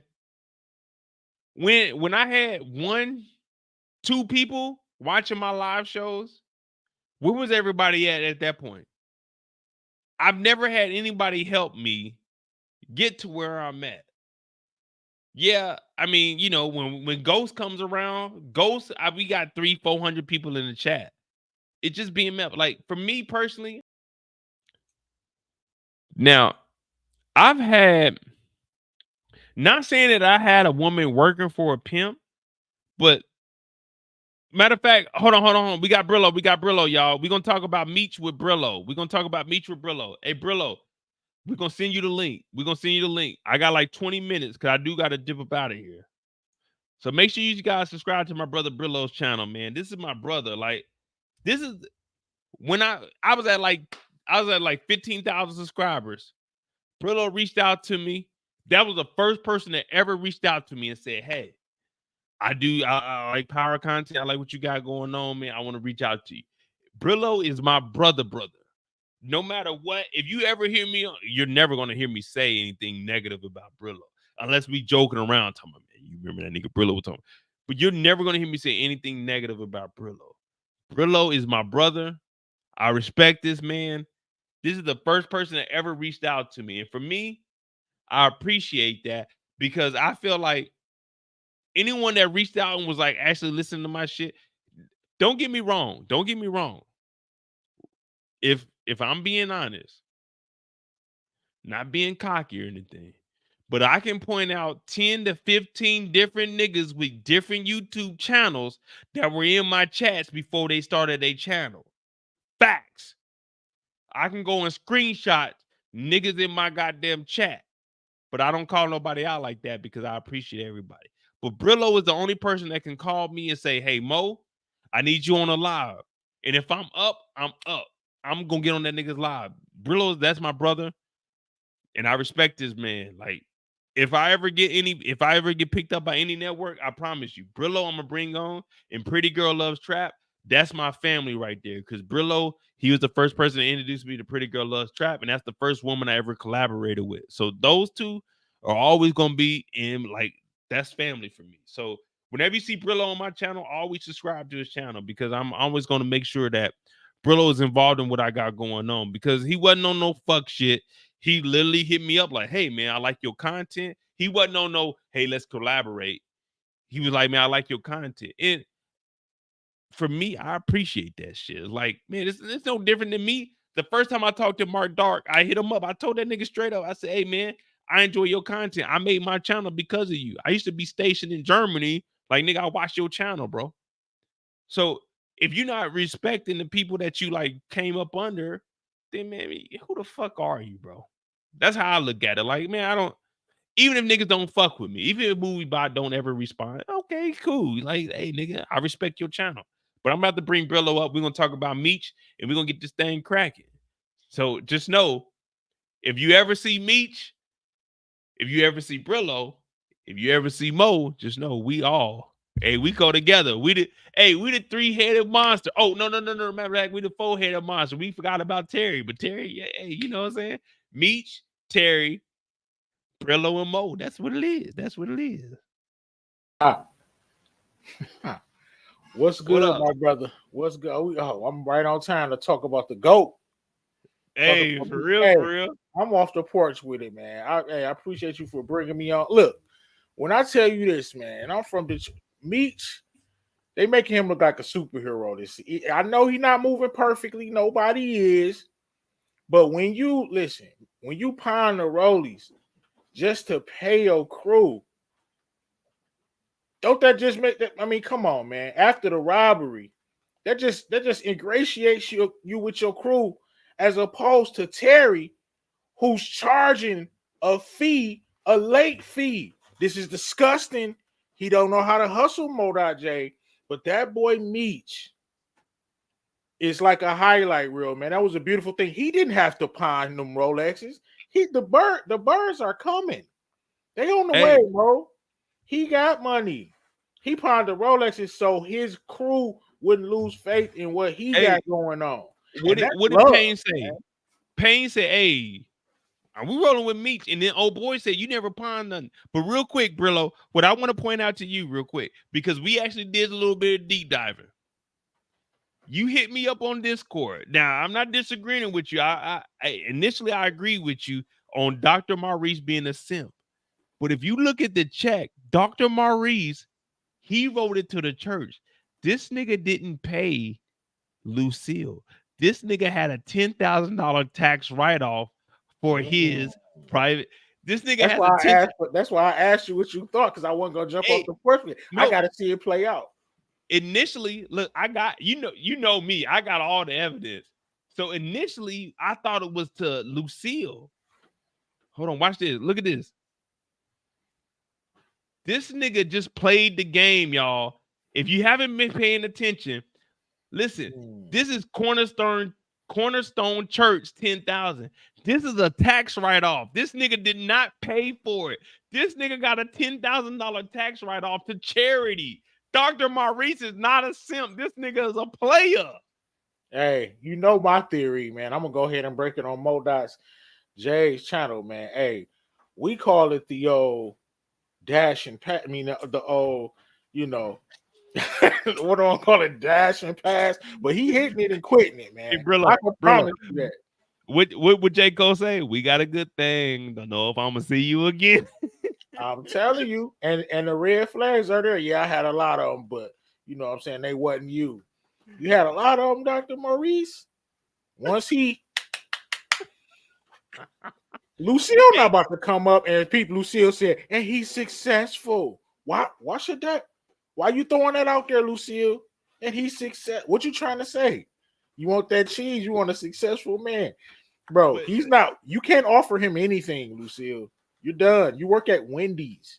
And that's why we said, when I looked at it, I was like, wait a minute. Because initially I thought it was, hey, this is a check to Lucille for the bake-off. But when I looked at it, no, this is to the church.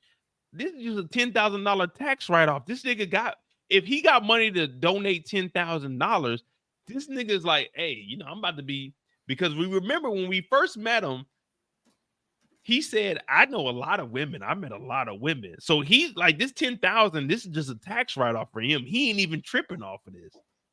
Facts. That's why I asked to see. That's why I asked. See, with this simping thing, I'm taking it more seriously, Mo, when I do these rankings. I'm taking it more seriously. And that's why I'm asking for advice from trusted family. And Mo.J said, hold on. I don't know. Maybe he's not. Initially, what did I tell you in the chat? In the chat, I was like, well, he ain't the only one paying for it. But the difference between him is this nigga's donating it to the church. So this is a tax write-off. He's not paying this. If this nigga was to buy any different equipment for his company, hey, well, you know, I donated 10,000 to the church. Like, y'all can't tax me. Like, facts. Damn. Hey, he finessed the game with this one. Like, no one's looking at this. He got the recipe. Hey, we might have to put him in the finesse God league. Like, hey, we got to come up with a finesse league, bro. Right. Hey, that's the next Hall of Fame, man. The finesse Hall of Fame. Hey, because this is 10,000 to the church. I'm telling you what, Mo, he gonna smash Lucille and keep it moving, bro. They're not about to be together, bro. Oh no, I definitely don't believe he's gonna be with her. After he said he met a lot of women, I was like, oh yeah, this nigga, he on some old shit. Right, But this be look, with this motherfucker is paid to the Lucille. order. Cornerstone Church, 10,000. At first, I thought it was to Lucille. No, it's to the church. This is just a write-off. This nigga don't give a fuck. And this probably ain't even his actual bank account. This is probably his private practices account. Right. And we gotta wait till it clear. Hey, for real. Hey, Brillo, what if that motherfucker don't even clear? That Right. motherfucker bounce. You got up to from 4 to 7 days to cancel any check. So if he get hit the ground running, he can cancel that check always. Hey, let me ask you this, Brillo. You think they got $10,000 worth of product in that damn church? Ain't no way, bro. Not the way old girl was mixing that watery ass batter. Yeah, all right. Hey, we got to get on Meech because I am at 4.5 hours. I got to be somewhere tonight. All right, so we're gonna talk about Meech, man. I got my brother Brillo on here. We're gonna see what Meech think. I mean, not what Meech. Brillo, let us know what you think about Meech before the first time he gets robbed by. I mean, not he gets robbed. Well, I mean, technically he gets robbed because it's his work. But what do you think about Meech overall in episode 3? Tunnel vision, man. Nothing is gonna stop him. The robbery, he's not even gonna complain about it. He knows that that's part of the game. He went to Atlanta in a car. I'm sorry, who was on the passenger side of him? Nobody. Who was in the back seat with him? You know what I'm saying? Who was in the back seat of the car? Nobody. So he gonna experience, you know what I'm saying, some pushback. When you taking over a city, right? So he's already got a crew, already got another connect, already on the radar of the heavy hitters in Atlanta. So he's doing pretty good. If you ask me, this is like a highlight reel. This is Hustle 101 right here. It's crazy. So do you think? All right, first. I'm gonna ask you about the Stacks situation, and then we'll go through everything that happened with him and Stacks, and then we'll move on to the Jack the Rapper, and then we'll talk about. We'll just lump all of the Meech and Charles together as far as the household. So what do you think about him and Stacks? With Stacks getting robbed, well, not Stacks, I'm calling Stacks. Stacks getting robbed. What do you think about this? Was this a plan by Stacks to try to get at Meech, or Stacks was really caught off guard? Man, no, Stacks is running a play, but it backfired because Meech is just so thorough. We all know Stacks is something not right with him. Something not right with him. I think that was a setup. You know what I'm saying? He basically robbing himself. And he thinking Meech gonna crumble, you know what I'm saying, because that's a huge loss. But unlike him, Meech knows how to ingratiate himself with his crew, right? At this point, they love Meech like they came up with him. They know how he's rocking. Even Payne, when we had this whole situation go on, Stacks is like, man, we can't really fuck with Meech. We told you about that. Payne was like, look, well, Payne is little baby for anybody that doesn't know the names. Payne is little baby. He looks at Stacks and say, you know, I'm Atlanta, but I'm gonna fuck with Meech and them on this. So it kind of makes you look at Stacks like, hey, Stacks, you not really as tough as you know what I'm saying? You making us seem like you really the big dog, but you not, because niggas is robbing you and niggas is testing you. No one's doing that to Meech. We gonna go ahead and fuck with Meech. And how is he gonna be mad and blaming Meech because he got robbed? You're selling dope, man. You're in 2 different beefs. You know what it was, bro. How are you gonna say like when you came around, bro? You selling dope? You a sucker. He's selling dope. You know the crazy thing, Brillo? The crazy thing that they didn't address. This nigga Stacks in episode 2. I got all the evidence in episode 2. Watch this shit. Remember, episode 2, they were in the same crib. What did Stacks say? Hey, I got some people that will buy the rest of it. This nigga Stacks, not only did he get robbed, he got robbed in Meech's crib. The reason Meech and his dad went to go buy a new crib is because he got robbed in Meech's crib. How do you get robbed at Meech's house? Just be remember. This is Running where up Duffy finesse. had the music at. This is where they got robbed at. So it's like Stacks. This ain't even your place. If you like, it's either you set this up or you just weak as hell. Let Duffy know, hey Duffy, I need some extra security. I got people coming to pick up. Because what was it? 3 people that ran up out of there? How they even get in there? Yeah, Well, he set that up. I'm assuming, remember this is episode 2 that we got on the screen. He said that he had people that will buy the rest of the work that they got before. Because remember, they had the 250 bricks. So they're trying to sell the rest of the bricks that they got from Cena because they haven't got anything from Loco yet. So he was like, listen, I got some people and I can get rid of the rest of the work that we got. So I'm assuming that was the rest of the work, not the new work that they're getting from Loco. Yeah, the new work ain't touched down yet.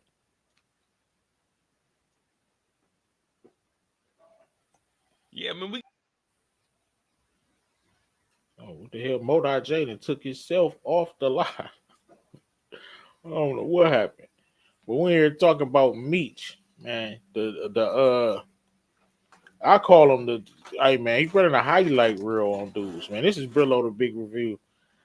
can you hear me? Yeah, you left for a minute. Yeah, I backed out too far and I went back to the back. I was on the wrong screen. All right, cool. I'm back. So what would you think of Stacks at this point? He's getting robbed in Meech's crib. Meech had to move.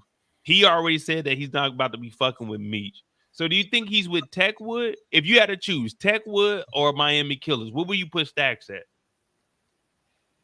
Probably Miami Killers, because Techwood, they killed Ty Washington. That was his people.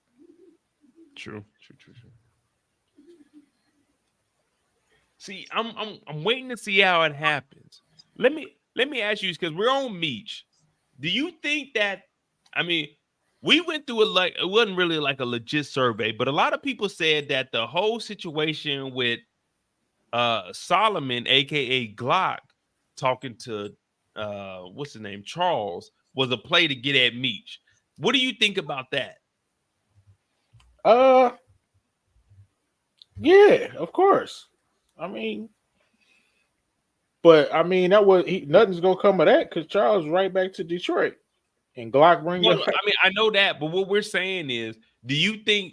I mean, it's not really on Charles's aspect. Are you thinking that when Glock came and talked to Charles, it's because he peeped out that Charles is Meech's dad? Like, okay, yeah, definitely. Yeah, because I know when we showed this part right here, let me see. When they first get to the where is that? When they first get to the Jack the Rapper, do I got? Oh, this is episode 2. My bad. Hold on, give me a second, y'all. So when we first get to the Jack the Rapper event, Charles robbery, Bryant, Mitch shows the house. All right. So when they first show up, we do see Glock in the background. Now, Glock was... Oh, damn, I got to reset all this shit up. Glock was in the background. Remember, they showed Glock early. He was in the background. Right.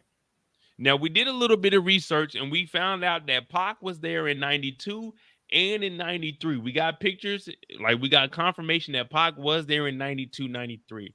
Now, from my inside sources, what I'm going to say is all of these episodes, there's no specific date to them. What BMF is trying to encapsulate is everything on how they, how they were staying afloat and how they survived it. So what I want people to understand, it's not a specific date. It's not 90, 91, 92, 93.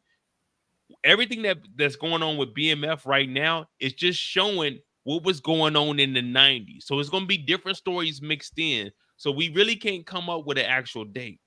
Because the people that I've been talking to, they told me that everything is really, the BMF story is how they survived for 22 years. So it's basically just showing everything grouped together. So we don't have an actual specific year. So I just want to put that out there. But we do got pictures of Tupac being here in 92 and in 93. So Big Meech probably did know Tupac, and I'm pretty sure they wouldn't put this in here unless he actually knew Tupac. Yeah, I believe that too. I mean, why wouldn't he know Pac? He's way too charismatic. Yeah, and Of not course only he that, would smoke a blunt with Pac. I mean, it's two of the most interesting men in the in the world, right there. You got Big and I Meech mean, and you Tupac. know, like They miss. he had his issues with Diddy also. And remember, we heard that, you know what I'm saying? Greenie was like, hey man, you know, Pac is in here. But we'll just put this on the screen so you guys understand like what was really going on back then. Here's Tupac, August 13th, 1992, Jack the Rapper convention. So he was actually there in 92 and 93. Yeah. So Pac was there. I got a video dropping on Sunday that's going over the Jack the Rapper, like the history of it and everything that was going on. We also got a Red Dog video that's gonna probably be dropping like I think Tuesday. I want to drop it on Tuesday. So yeah, we got some historical videos dropping, but Tupac was there, so it's not far fetched when we seen Tupac in this episode. And like I was mentioning, the reason I brought up, there's no specific time date on this. It's just everything that was going on with BMF and how they lasted during the early 90s for 22 years. So we can't actually put an actual date on this. Not like Raising Kanan or Tariq and Ghost and Forrest. So Right. just remember that. Yeah.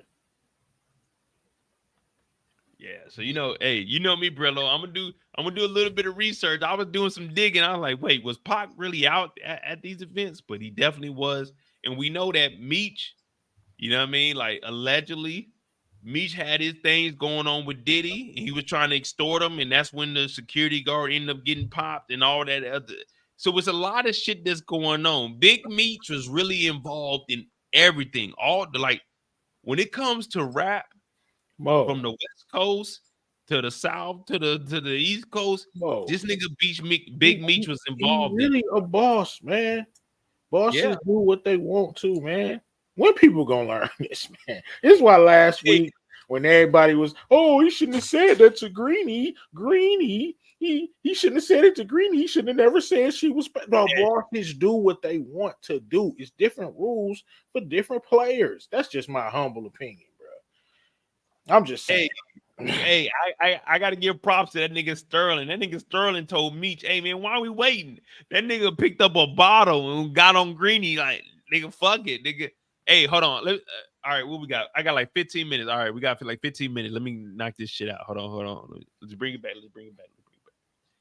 See, man, that's the thing when me and Brillo get on here. Me and Brillo, we can just talk about like, hey man, fuck it. Ain't no one. There's no duo better than me and Brillo when it comes to talking about this goddamn power or BMF shit.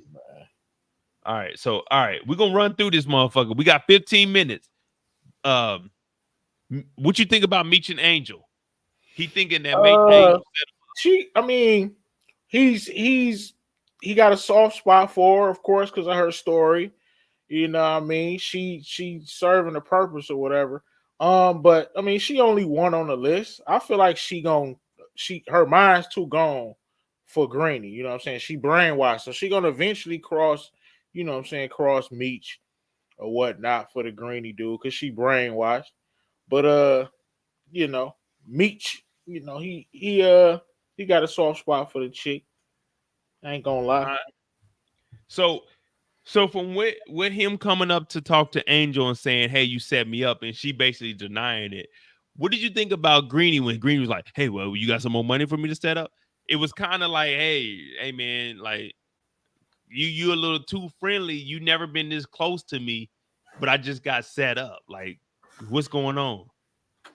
Right. He tried to act like things is, you know what I'm saying? Meech probably had another payment trying to see like if Meech gonna sweat it and what Meech say. Just took a drink, say, yeah, had a minor setback.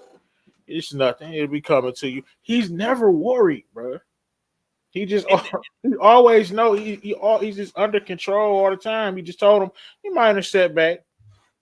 You know, and the thing is, I like that about Meech, and I really want to know from the interviews and even the videos we see of Meech, like the real Big Meech on YouTube, when you got the infamous Big Meech, we don't fight over women. Like he Right. always seemed like he was a laid back guy that's like, hey man, let's think this shit through before we actually react on something. A real leader, man.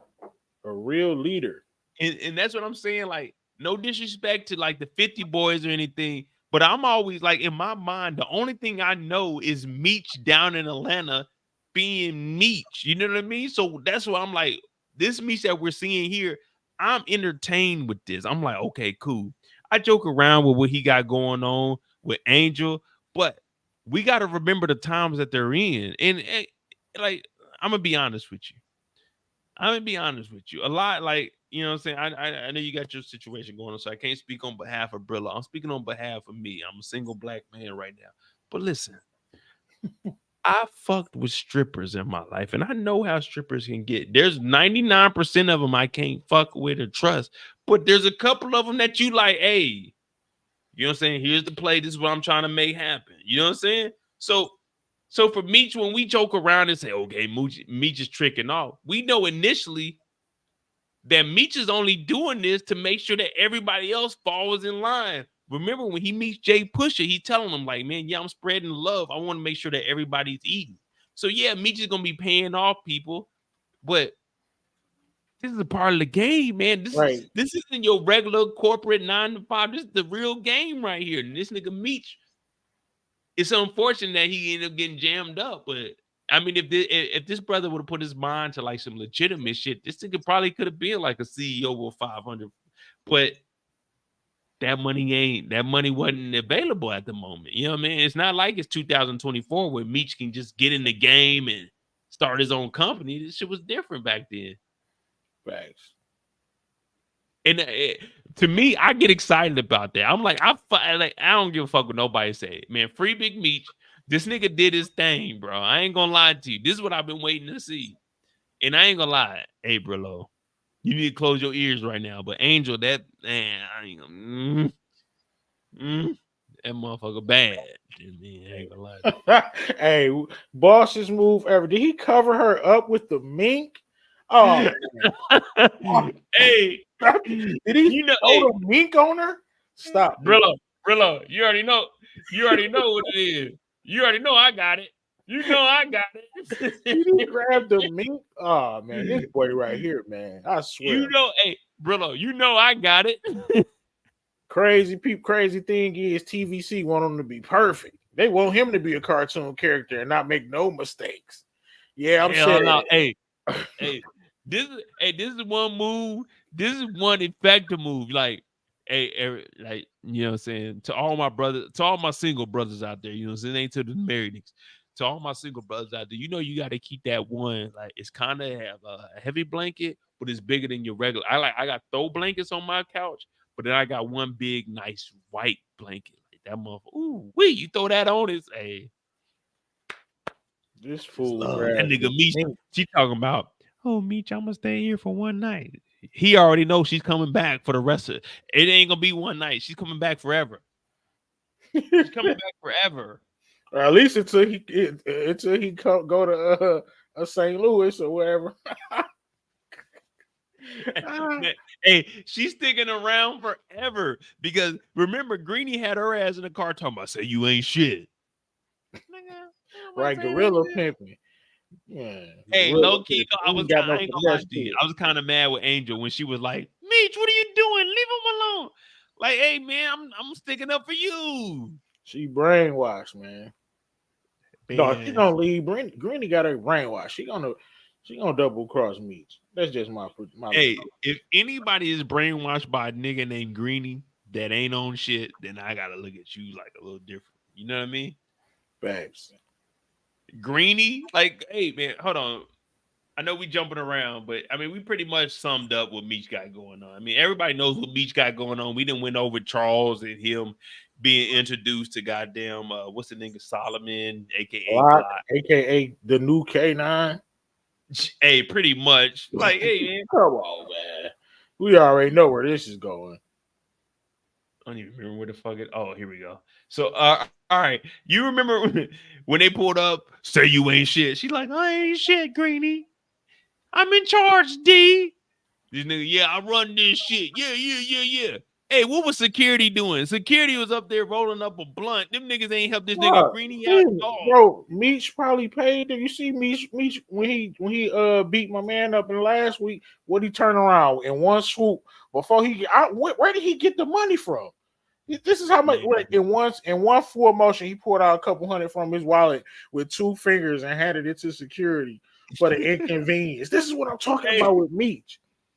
No. He gave it to him for the inconvenience. Come on, before we go any further, this nigga Brillo's starting to act like me. I'm asking those kind of questions. Now Brillo's like, wait a minute, where did he get that money? Because I was thinking the same thing. Like, okay, so you just whooped on the nigga. In one motion, he punched him in one motion and went in his pocket and grabbed $350 out, pulled it out with the 2 fingers and gave it to security. Hey, Brillo, the security was like, you know what? Fuck it. Like, get this amazing.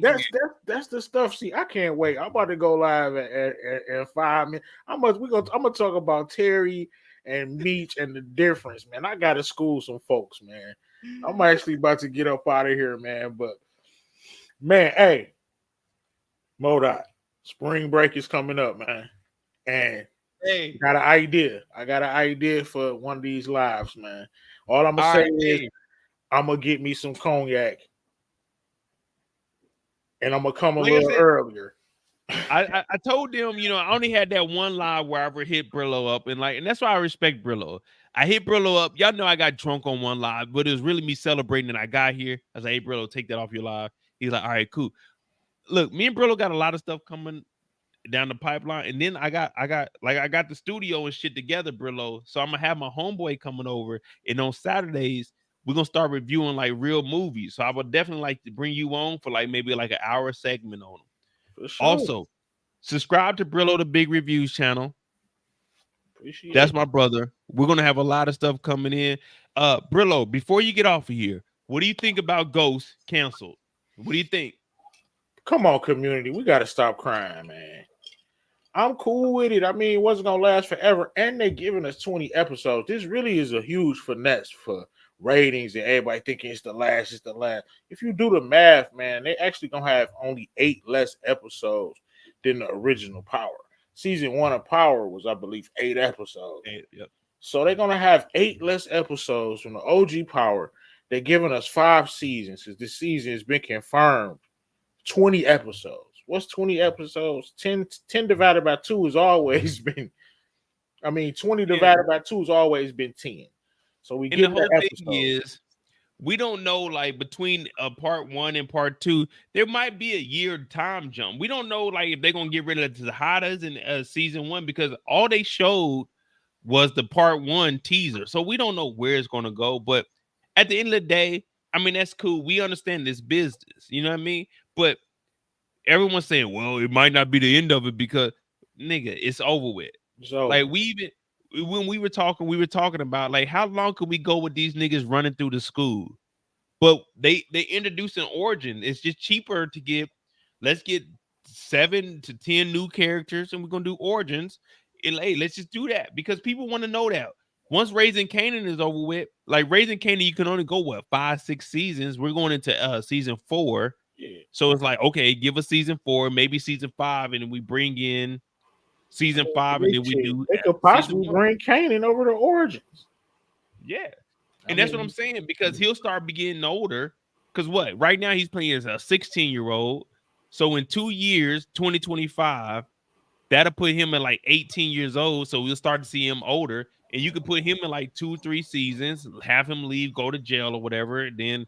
That's be where the initial one starts off. Then we got a potential Noma spinoff. We could do a Davis background because you got to remember this is Power Origins. It's not Power Tommy and James St. Patrick. It's Power Origins. Right. So we can get an origin story for a lot of different characters. We can even get a jukebox how she went to the military and turned into the character that she turned into. So even if that's like 2-3 seasons. Yeah, I'm excited, man. But appreciate you for having me through, brother. And man, Subscribe to Brillo the Big Review. I'm Mo.J. I'm about to get out of here too, man. I got some places to be. I'm trying to make some shit happen. Hey, thank you, Brillo. I won't be able to join the live tonight because, like I said, I'm about to step out tonight. But definitely on Saturday nights, it'll probably be like 2 p.m. your time. We're gonna have some shit going on though. So For sure, man. Be safe, be smooth, man. always, brother. Recipe. Yep. All right, y'all. Kino said, drink some water. Now I'm done for the night. I got a little bit of do we want glasses? Cause I gotta get my domain back. The commercial J, I got like 22 days left. I got 22 days left to get the commercial J back. You know, I gotta go ahead and pay for that. But we're gonna get new shit going. We got I'm a Doctor. We got a couple of other shirts that are gonna be coming up. I'm gonna probably have Raising Canaan shirts. I definitely gotta do the Raising Canaan shirt. But hit that like button, hit that subscribe button. Let me know what you guys think. We'll have these videos cut up throughout the week. I'm about to step out. We got the recap for episode 3 that'll be up tomorrow. Sunday, I'm trying to think. Sunday, I think I'm probably gonna do a live Sunday. So probably 2 p.m. or 3 p.m. Eastern. We'll do Shogun episode 4. We'll do the live for that. But make sure you hit that subscribe button. I'm on here for a second till I finish this drink, and then I'm gonna go put me a hoodie on, and we're gonna try to make it happen. Now these glasses, I can send them to y'all. I think I can do them for 15, like 15 for them. 15 for them. We'll see. That nigga said chug them. Hey man, y'all tell everybody in the chat right now say fuck why he hoop. Fuck, or don't you if you don't curse, just say F why he hoop. Or if you want to condense it, put a 7. If you put a 7, that means F why he hoop. You talking about Chucky. Nigga. Put a 7 or F why he hoop, man. This nigga talking about Chucky. Who this nigga think he is? How about a shirt that says Moet? All right, hey. Well, what I want to do, I want to put together shirts that you guys are going to actually buy. I don't want to put out stuff that you're not going to buy. I know you guys are talking about the I Am a Doctor. So I'm going to have an I Am a Doctor. I'm waiting on a logo. I sent some shit out to some people to get logos made, but the logos I seen, it wasn't really, I kind of want something kind of funny, but we'll do I Am a Doctor. We'll do the Moe. And then I'll do a limited drop for each episode that we drop.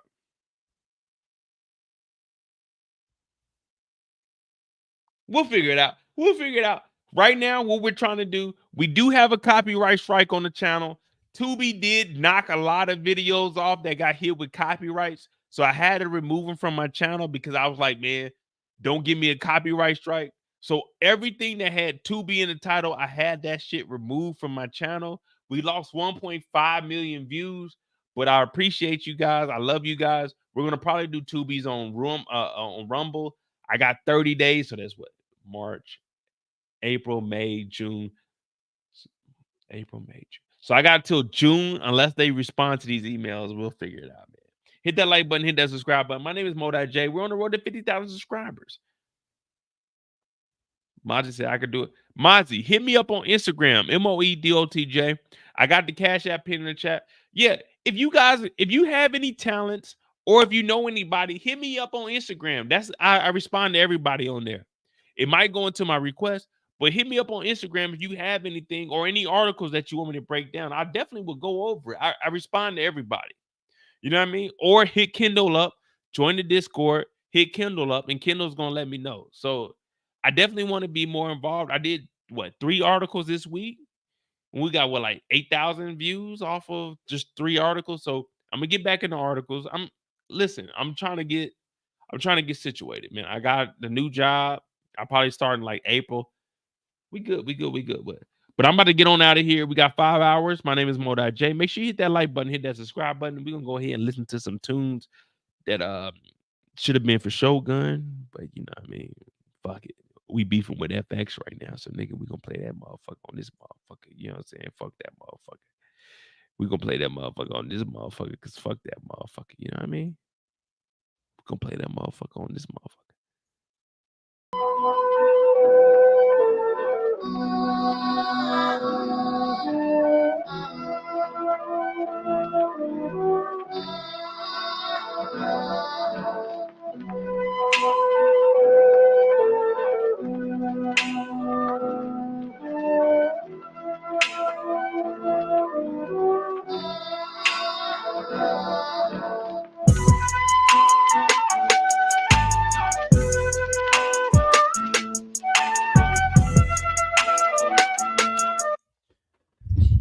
Hey, from that angle, what does it look like? What did it look like when I was sitting over there? Because I got.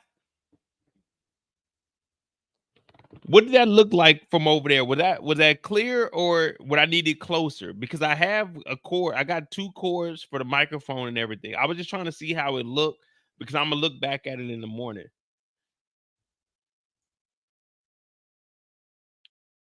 You look tiny. Well, no, the only reason I was asking because I have this camera here. I was just saying, like, was it like cool over there though? I'm gonna have to look back at it.